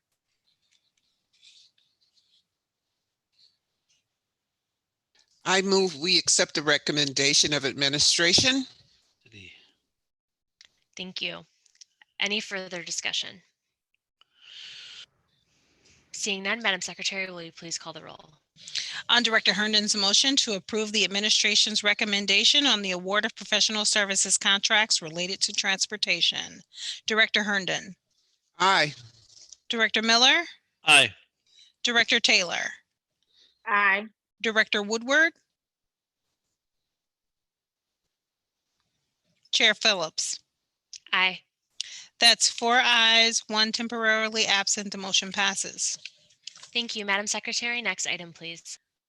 The next item is item 13, action on the award of exception to bid contracts. The recommendation is that the board authorize the exception to bid request as set forth in the attachments to this item. Thank you. Does the administration wish to make comment? Yes, Chair Phillips and members of the board, there are 4 exception to bid contracts in this month's item. We are happy to answer any questions that you may have in regards to this item. Thank you. Does committee wish to make comment or ask questions?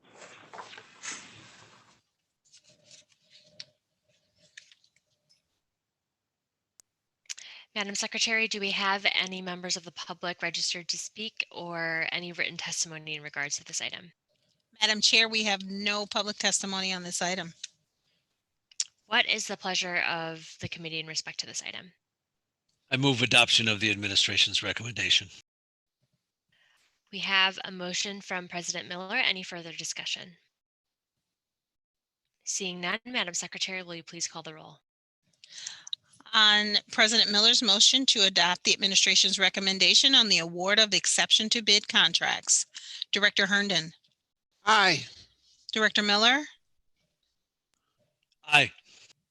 Director Taylor. Madam Kirk, I had my hand raised. Oh, I apologize. Go ahead. Let's go back to comments by committee members. Thank you. I just wanted to be clear for the record. I saw a contract that has to do with Milwaukee County. And seeing on the other side, I sit on that board as well too. I just wanted to ensure that I had clarity and made it clear for the record that my voting in this was of no personal privilege of anything that's going on. So. And Dr. Taylor, did you want to abstain from the vote or did? Yeah, I would abstain from the vote. Okay. Thank you. And I apologize, I didn't see your hand. Thank you. All right, Madam Secretary, should we restart the roll? On Director Miller's motion for adoption of the administration's recommendation on the award of exception to bid contracts.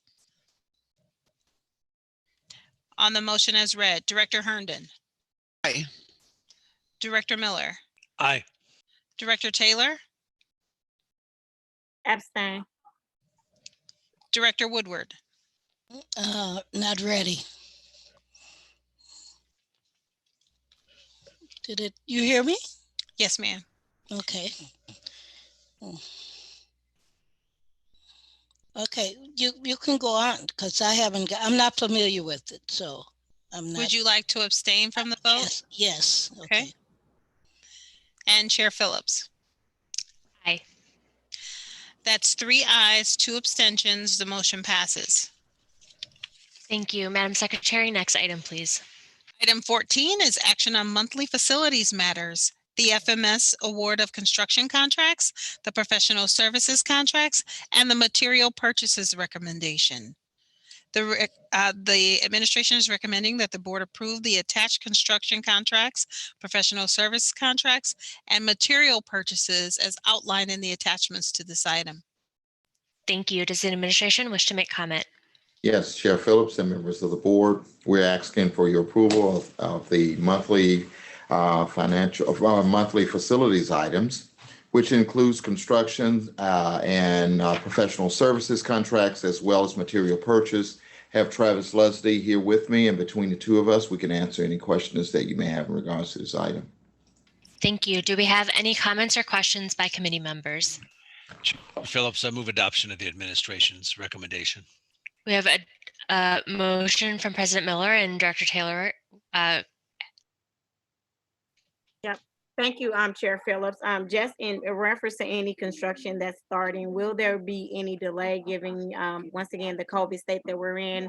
And with any delay, will it affect the pricing or the amount as well too? Administration. Go ahead.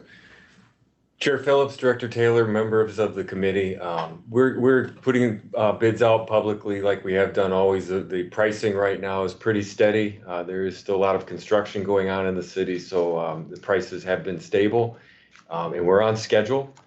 And the contractors will have these contracts in place, and they are able to meet these schedules. Thank you, Chair Phillips. That was all. Thank you. Do we have any other comments or questions by committee members? Madam Secretary, do we have any members of the public that that are registered for the platform or have written testimony? Madam Chair, we have no public testimony on this item. Any further comments or discussion? Director Woodward. Director Woodward. Yes. Does he have a record? I didn't see this, but I was wondering the type of construction that you're talking about. What type of construction? Administration. Chair Phillips, Director Woodward, members of the committee, Travis Lesney, Director of Facilities and Maintenance. This month, we're bringing forward 5 construction contracts, 2 fire escape projects, 1 at Seaford, 1 at Coggle. We're also doing carpet replacement at Washington High School, going in with some wood floors, some new rubber flooring, and then redoing a classroom at 81st Street School as well. Okay. Well, I didn't realize I was on this committee, and I haven't read everything out. I read as much as I could. So thank you. Thank you. Do you have any other comments or questions by committee members? Seeing none, what is the pleasure of the committee in respect to this item? Madam Chair, President Miller has made a motion to move approval of the administration's recommendation. All right, let's call the roll, please. On President Miller's motion to move adoption on the actions related to monthly facilities matters. Director Herndon. Aye. Director Miller. Aye. Director Taylor. Aye. Director Woodward. Aye. Chair Phillips. Aye. That's 5 ayes. The motion passes. Thank you, Madam Secretary. Next item, please. Item 15 is action on a request to seek a waiver of the Wisconsin Educator Effectiveness System from the Wisconsin Department of Public Instruction as a result of the COVID-19 pandemic. The recommendation is that the board approve the request for the waiver from the Wisconsin Department of Public Instruction as a result of the COVID-19 pandemic for the 2019-20 school year.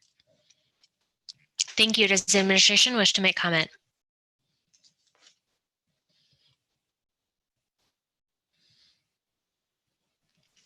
Would the administration wish to make comment?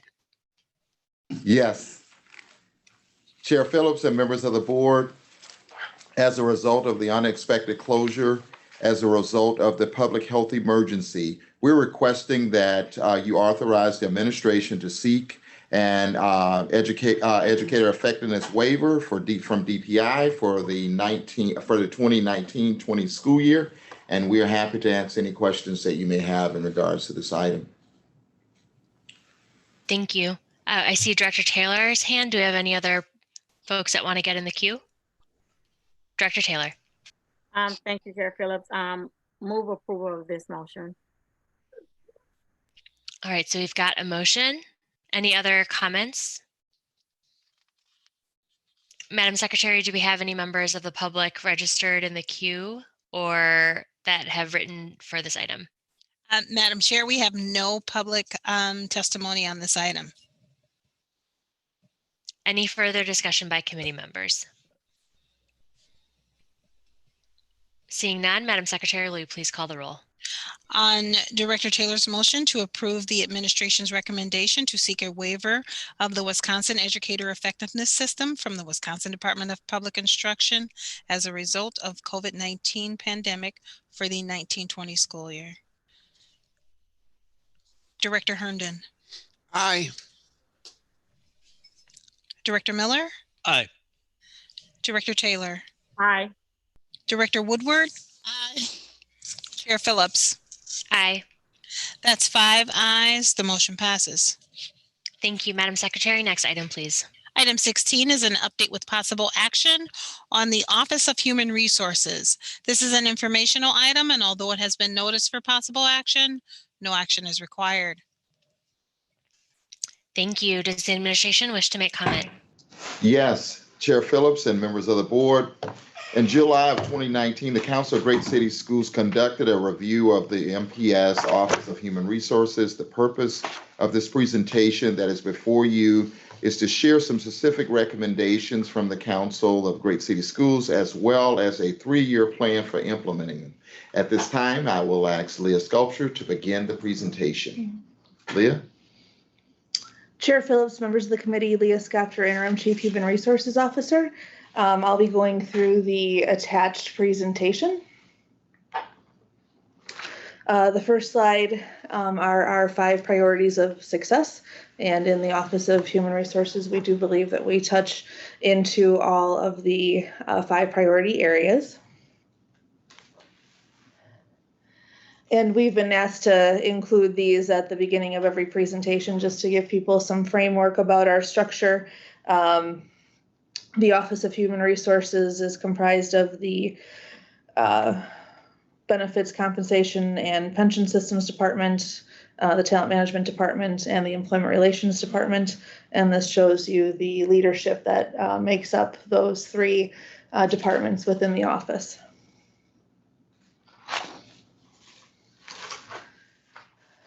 The next slide shows you the breakdown of the Department of Employment Relations under the underfilling director.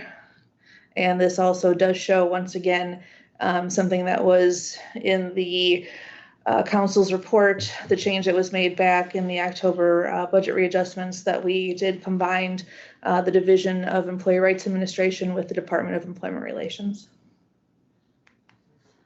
And the next slide shows the breakdown of the Department of Talent Management. And as mentioned prior, per one of the council's recommendations, we did do some restructuring in talent management, in which we cut some of the specialist positions to add more human resources assistance so that we could have one-on-one support for each of our regions and coverage areas. Once again, the reason for the updates is that the Council of Great City Schools came to review our current structures and practices, and I have been now asked to provide a 3-year implementation plan based on the recommendations that were in the Council's report. Just to quickly summarize the Council's recommendation, one was to reorganize, to create efficiencies in the hiring process, to improve the overall customer experience, to develop standard operating procedures, to establish a district-wide evaluation system, to update all job descriptions, to upgrade our HR data systems, to have a marketing and recruitment plan, to have appropriate staffing levels inside of HR itself, to increase communication with the Office of School Administration, and they specifically talked about principals and school leadership, to have a comprehensive onboarding collaboration with local unions, and to analyze our retention and exit information. So for year one, which is the year that we are kind of coming to a close in, so we consider this 1920 school year to be year one. Some of the things that we have completed already was the restructuring of talent management and combining the Division of Employee Rights Administration into the Department of Employment Relations. We did make some significant changes to our civil service exams, either removing the exams or dramatically updating and modernizing those exams, and also to include a more streamlined set of questions. We made changes to the physical screening, which allows people to only have one visit to Concentra instead of the multiple visits that used to be required. While not specifically in the Office of Human Resources, we did work with the Office of Academics because one of the recommendations talked about expanding our new Educator Institute, so we worked together to allow that to happen. We do have a district-wide evaluation system in place. Might have a little difference in it now that we experienced a different workplace setting since March, but we do have a district-wide evaluation system in which every person in the district, including all those at central services buildings, are evaluated by their supervisor every year. We did compile our exit data survey from last year, and we worked to compile all of that early this summer. We provided that to the leadership team and to school administration. We were successful in creating and implementing the salary step schedules, which happened for the first time this year.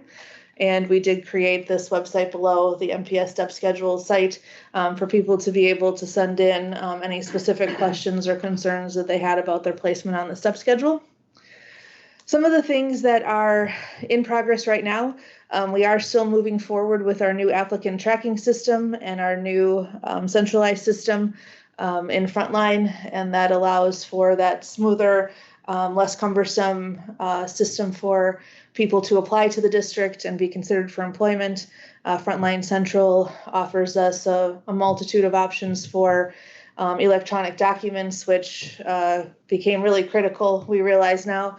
So we're definitely looking forward to that coming into play very soon. We got a few weeks behind just in the beginning of March and maybe the first week of April, just because we definitely had to focus the attention of staff and HR and technology to a few more essential duties and switching over.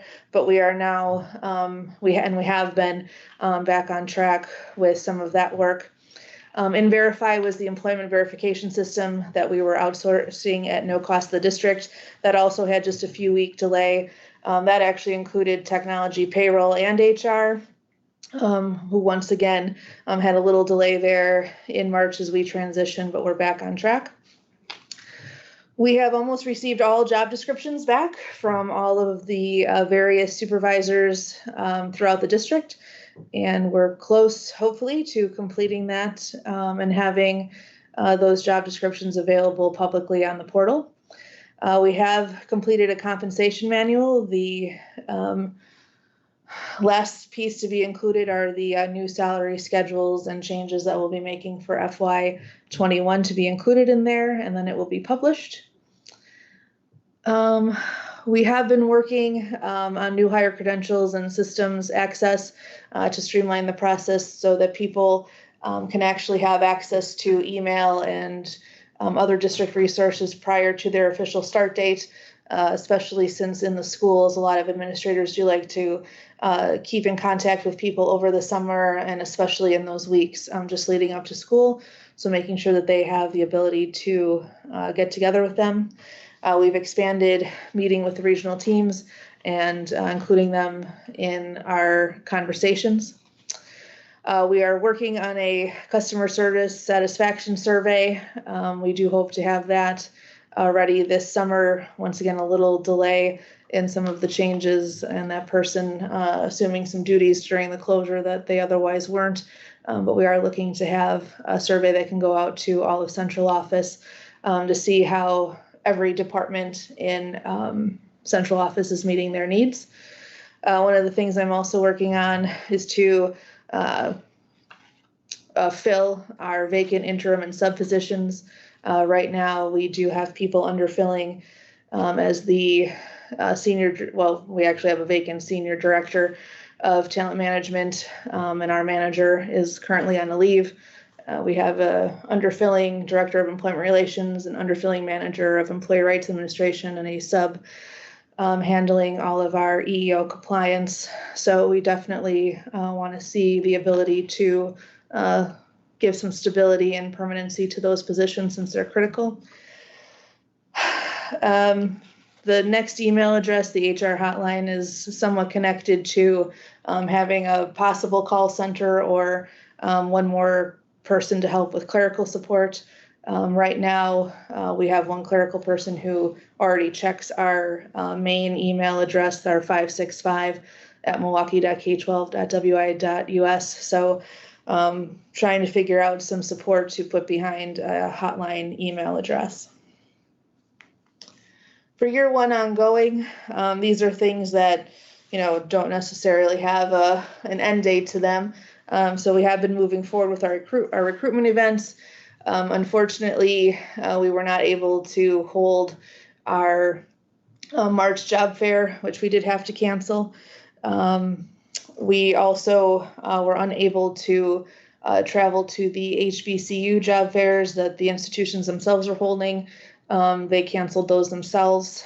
We are in communications with them to be immediately on the list and prepared to meet with their students as soon as they have a return. Some schools are returning in the fall as of right now, some are not, but we're staying in the loop with them to be able to have outreach to the actual students themselves, not just the sending of materials to them.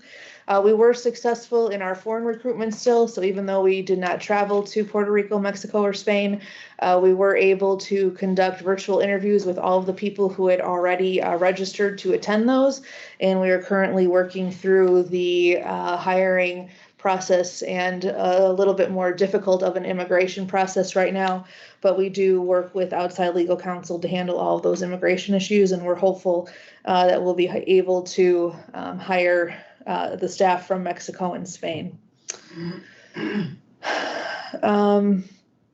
We continue to have onboarding for classified staff in HR and continue to support other department onboarding. Once again, while MPSU itself and the pathways are not specifically housed in HR, we do continue to support that work and make sure that people are prepared and ready to attend those and know about them and help with some of the tuition reimbursement. We also continue to sit on a multitude of labor management committees and attend all of the labor management meetings. And then just like what we're doing right now, providing our quarterly updates to the board. For year 2, Frontline Central was something that was going to be starting probably at the very end of June and kicking up speed into the summer. So that is a carryover into year 2. Once again, definitely became something that is more critical now that we've experienced this closure, so that we have a way to submit paperwork, forms, hiring documents, contracts to people electronically, and they can fill them out on their computer and automatically send them back to us without the need to print, scan, email, take pictures, any of that stuff. We currently have selected a video recruitment and interview process tool. And once that's finalized, that'll be coming forward. And so we hope to have that up and running as soon as possible at the beginning of FY21. Once again, we have moved to a virtual platform for all of our interviews. We stayed completely on schedule for the staff exchange cycle that goes from February to June. So we didn't miss any time, and the district and our candidates easily moved in to a virtual interview platform, and it's actually been quite successful. So we're very excited to have an actual tool that'll streamline that even more so. In year 2, we will be producing our talent management standard operating procedures and manual, just as we have our compensation manual.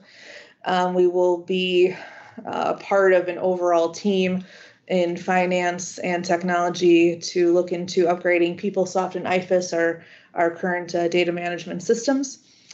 Once again, New Educator Institute is in the Office of Academics, but we are a part of the conversation that expands the Institute from 3 days to 5 days for all new teachers into the district. We are currently working and in communications to kind of reevaluate the full-time substitute position, since it's not being used to its fullest. We haven't been able to convince our current subpool to take advantage of this position. So we are reevaluating that. And let's see, we are setting our appropriate staffing levels, and I think part of that review came up in the referendum budget that I've already sent forward what those ideas were. Hoping to have that customer satisfaction survey not only be district-wide, but to have our own customer satisfaction survey and human resources that will be connected to Frontline, that will be automatically sent out to every candidate who has moved through our process in the hiring process. We're also looking at succession planning and cross-training. In the Office of Human Resources, we do have a lot of one-off positions where if somebody were to leave, we would be in a difficult spot because they're kind of the holder of that information. So we're looking to make sure that we have plans in place and documents ready so that people are prepared to step in. We've been working with technology and safety on the ID badge process to try to streamline that so that people don't have to wait as long. We are looking into stay surveys, where not only do we look at the exit survey information on why people leave, but also sending out surveys to our current staff in various classifications across various times of tenure in that position to see why it is that they stay with the district, so that we can do a comparison document for both the board and the senior team to show the comparatives of why people choose to stay and why they leave, to have a better overall idea of what we would need to do to both attract and retain. Another thing that was in the referendum budget was recruiter positions. This is something that we definitely feel we don't have in comparison to the other districts in the council. We need people whose full-time job is to actually be out there in the community, at colleges and universities, throughout the country, internationally, all those things. and their sole job is to bring a face to MPS and work actively to get people to consider a career here at MPS. Then we're looking at having an online benefits enrollment system to streamline that so people don't have to send in paper every year during our open enrollment time. And then once again, probably towards the end of year 2, looking to have the Council of Great City Schools return to do another analysis. For year 3, these are some of the things that require position control, and a call center for HR require a little bit more time and funding, and work between multiple offices for the position control. That was one of the issues where sometimes with the budget group and our group, our numbers aren't always on the same page when it comes to positions and vacancies in the district. The call center was something that we did put in the referendum budget when I had first made this. It wasn't a part of a discussion, but if for some reason we could, we would move that up further, but we definitely felt that this required some funding before we could have it happen. And then they also mentioned that we should have a webpage upgrade and redesign, that we need to be a little bit more exciting and a little bit more engaging with the public who come to especially our recruitment page. Looking into additional compensation being available for employees throughout the district by attending very specific PDs and trainings that are district selected to meet very specific mission and vision of the administration. The retention study, hopefully with that one, as we get the stay surveys done in year 2, you do that over the course of the entire year of the exit and the stay surveys to create a more comprehensive retention study over that 2-year process. And they also mentioned, having more funding and strategies for hard to staff in critical areas. And once again, we put that in year 3 just because it's going to require a little bit more future look and planning with funding and determining what, will be hard to fill in the future. And so that is an overview of our 3-year plan. And so far we are almost on track to complete out year 1. Just that little hiccup of a delay of kind of having to redirect some work that we did during the closure. But like I said, we were back on track at probably mid-April. And I can take any questions. Thank you. Do committee members wish to make comment or ask questions?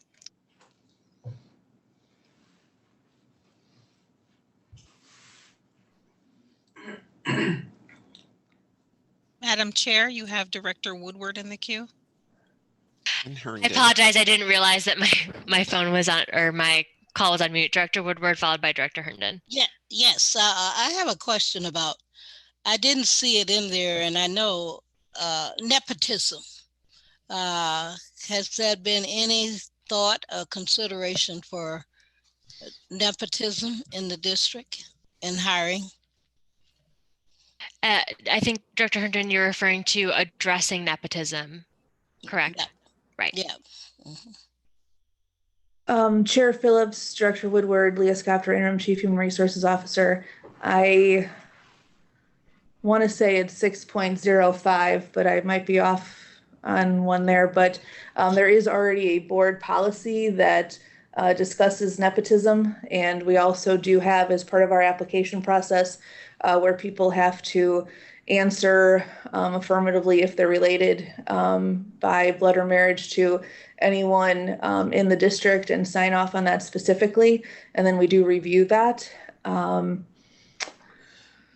We also, in Human Resources, do sit in on all of the first round interviews to make sure that the interview team has stayed to the questions and has not veered off of those, and to ensure that everyone was given the same opportunity through the interview process.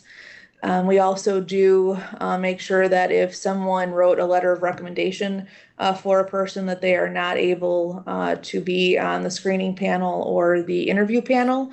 But there is a board policy that does already go specifically into nepotism, and it's been incorporated into the hiring process. Okay. And you said 6 people, did you say? 6 member or 1 family can work for MPS? Is that what you said? Oh, no, I said that there's a board policy and I think it's board policy 6.05, but I don't want to be held to that. But there is a code of ethics and it includes nepotism in it. Okay, and just one more question. In regarding to, say a board member leaves, they can't take a position in MPS for 4 years. However, if a person leave MPS, they can come to the board. Do you see any discrepancies in that? Administration? Chair Phillips, Director Woodward, Leah Scapter, Interim Chief Human Resource Officer. There is another board rule, I think, that does say that a board member, once they are no longer a member of the board, has a 2-year limitation before they can work for the district again in any capacity. That would include as an LTE. So there is that 2-year waiting period before you can work for the district. There really are no rules connected to somebody leaving the district and returning. However, usually if you do leave the district and you choose to want to return to the district, most people do go back through the application process. They get screened in, they interview, and then they would be selected through that process. There are some opportunities where somebody could be appointed into a position if it's a certain level or higher, and it doesn't require the hiring process per se. But I guess it'd be more of a personal opinion if I thought that was problematic or not. But I do know that the district does rehire people on a somewhat regular basis currently. Okay, Chair thank Phillips. you very much.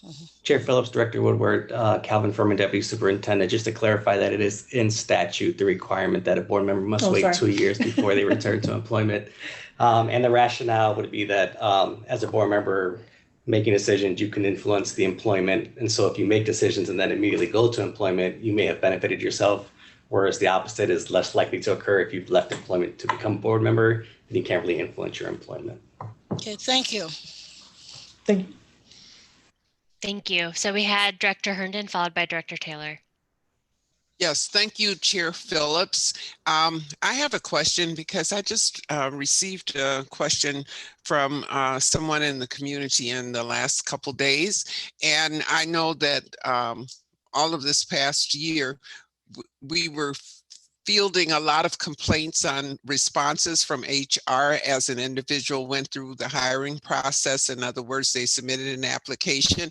They perhaps got interview number 1, and then the communications between themselves and HR just kind of dropped off, and there was no resolution of any kind. Have you instituted a better process for handling applicants at this point, where if you interview an individual, is there a time limit as to when they must receive another contact or notification of some type? You know, either you don't fit our criteria, or we're running short on time or long on time, but we'll be in contact, you're still in the running, or just some type of communication. Have you instituted a time frame to respond so that people aren't just sitting in limbo for weeks or months? Administration? Chair Phillips, Director Herndon, Leah Scapter, Interim Chief Human Resource Officer. The team and I did discuss that there's not a specific time frame. Some of it is a little bit dependent upon the actual hiring team. And so if you actually did receive a first round interview, you would be notified. Usually it's within just a few days. If you've been selected for a second round interview, those usually happen within a week of the first round interviews. So you would be notified that you either did or did not receive that second round interview. Then after the second round interview, we do wait for the hiring manager to make the decision of who they choose. We then reach out to that candidate, but we don't actually reject the other people in the second round interview right away, because it's possible that for whatever reason, the person who was selected first might not accept the position. And so then the hiring managers do have the option to go back to that. But we definitely have heard loud and clear that response time needs to improve. One of the things that we are hoping to see as a result of Frontline coming in early in FY21 is that it has a multitude of touch points built into the system where people would be receiving more automated communications at multiple touch points, and then they can actually see inside their own profile where they are in the process as well, and can send communications via their profile to us. But I do believe the response time has improved for the majority of candidates, but we do still have a little bit of a delay when it comes to that final round to keep the options open for the hiring manager. Follow up? Yes. I just wanted for clarification. So interview number 1, a response of some sort should be received in a matter of days? So usually what we're waiting on is for the hiring manager to decide when they want to hold their second round interviews. So as soon as we receive the information on when the second round interviews are going to be held, we then contact the people who were in the first round to let them know if they made it to the second round interview or not. Usually most hiring managers are looking to turn that around in a very quick amount of time. So usually it's within about a week. Okay. But there could be one that's different. Thank you. Yep. Director Taylor. Can you? Thank you, Chair Phillips. My question was also in reference to the process. And even after a person is hired from MPS, what do we see as the timeline? I've heard of people having an acceptance letter or email, and for some reason, a 6-week period to wait to come on board. So how would that differentiate with the new proposed HR system that you are referring to tonight? Administration. Chair Phillips, Director Taylor, Leah Scott, Interim Chief Human Resources Officer.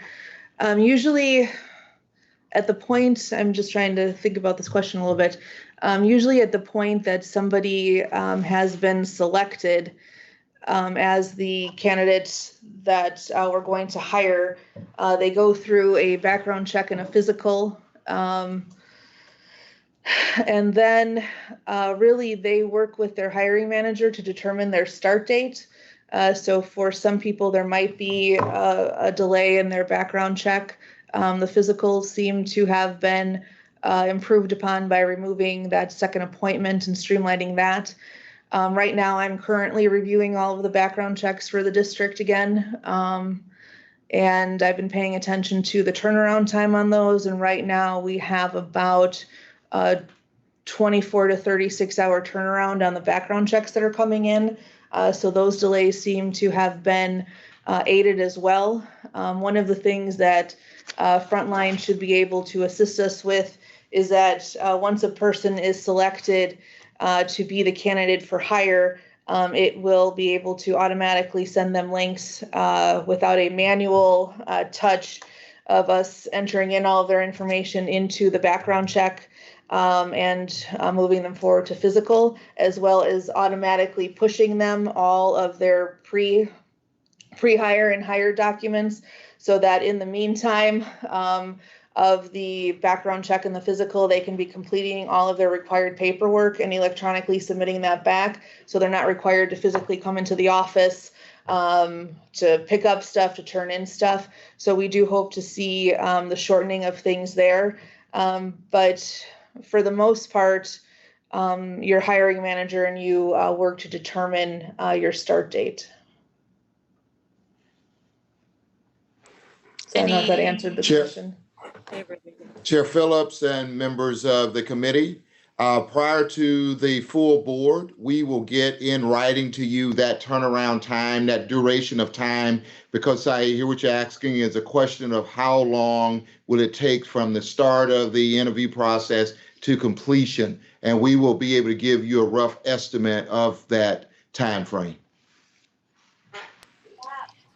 Thank you. And I know that part of this as well is that when it comes to this committee, someone can't start until they're approved on this committee then at the full board. So I know that's an element that needs to be considered when providing that timeline. We've got Director Miller in the queue. So what I would, part of this is to you, Chair Phillips. To me, I like the presentation tonight, and I really appreciate all the things that are put forward. I mean, it's a little bit overwhelming, but so was the expectations from the Council of Great City Schools. One of the things, Director Phillips, if we could get reports back, and Leah, if we could get actually some future reports that actually look at different problem solving. One of the problems that we had last year was filling the ethnic studies positions. And I was closely involved with trying to get someone out looking for someone to fill a position at JMAC. And so those sorts of problems that we see that are really important to our work, I think it'd be helpful if we had some reporting that this was looking at the big picture. I would like to be able through the committee to look at more specific things to see how well we're doing. People asked tonight about the time response to hiring, all sorts of things. I'd be interested in having a discussion about appropriate placement of teachers. I know that Director Baez has raised this. So there's a variety of things that I would ask that the sculptor and Director Phillips, that you coordinate getting some of those reports to the committee, if that makes sense to you. Thank you. So I'll address that since this has to do with committee. I think that at the next quarterly report, something that has come up that we can talk about is hard to fill positions. So we already know what our historically hard to fill positions are. As granular as, if we have a specialty position like a culturally ethnic studies teacher, and there's only 7, I think we typically know the big case scenarios, but being that we are a district that has such diverse schools and diverse positions, are there other positions that are historically hard to fill that we might not be aware of the same way as a high school science teacher or sped teacher? I think that would be helpful for the next quarterly.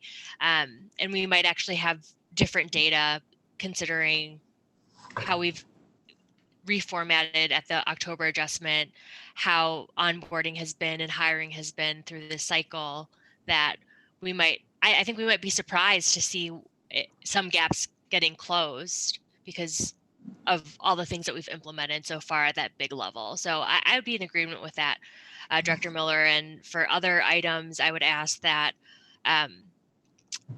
board members connect with governance if there are other specific HR items that aren't being covered, that just to bring that to governance, and then from there we can figure out if it fits within a quarterly update on this or if it should actually be a special board meeting.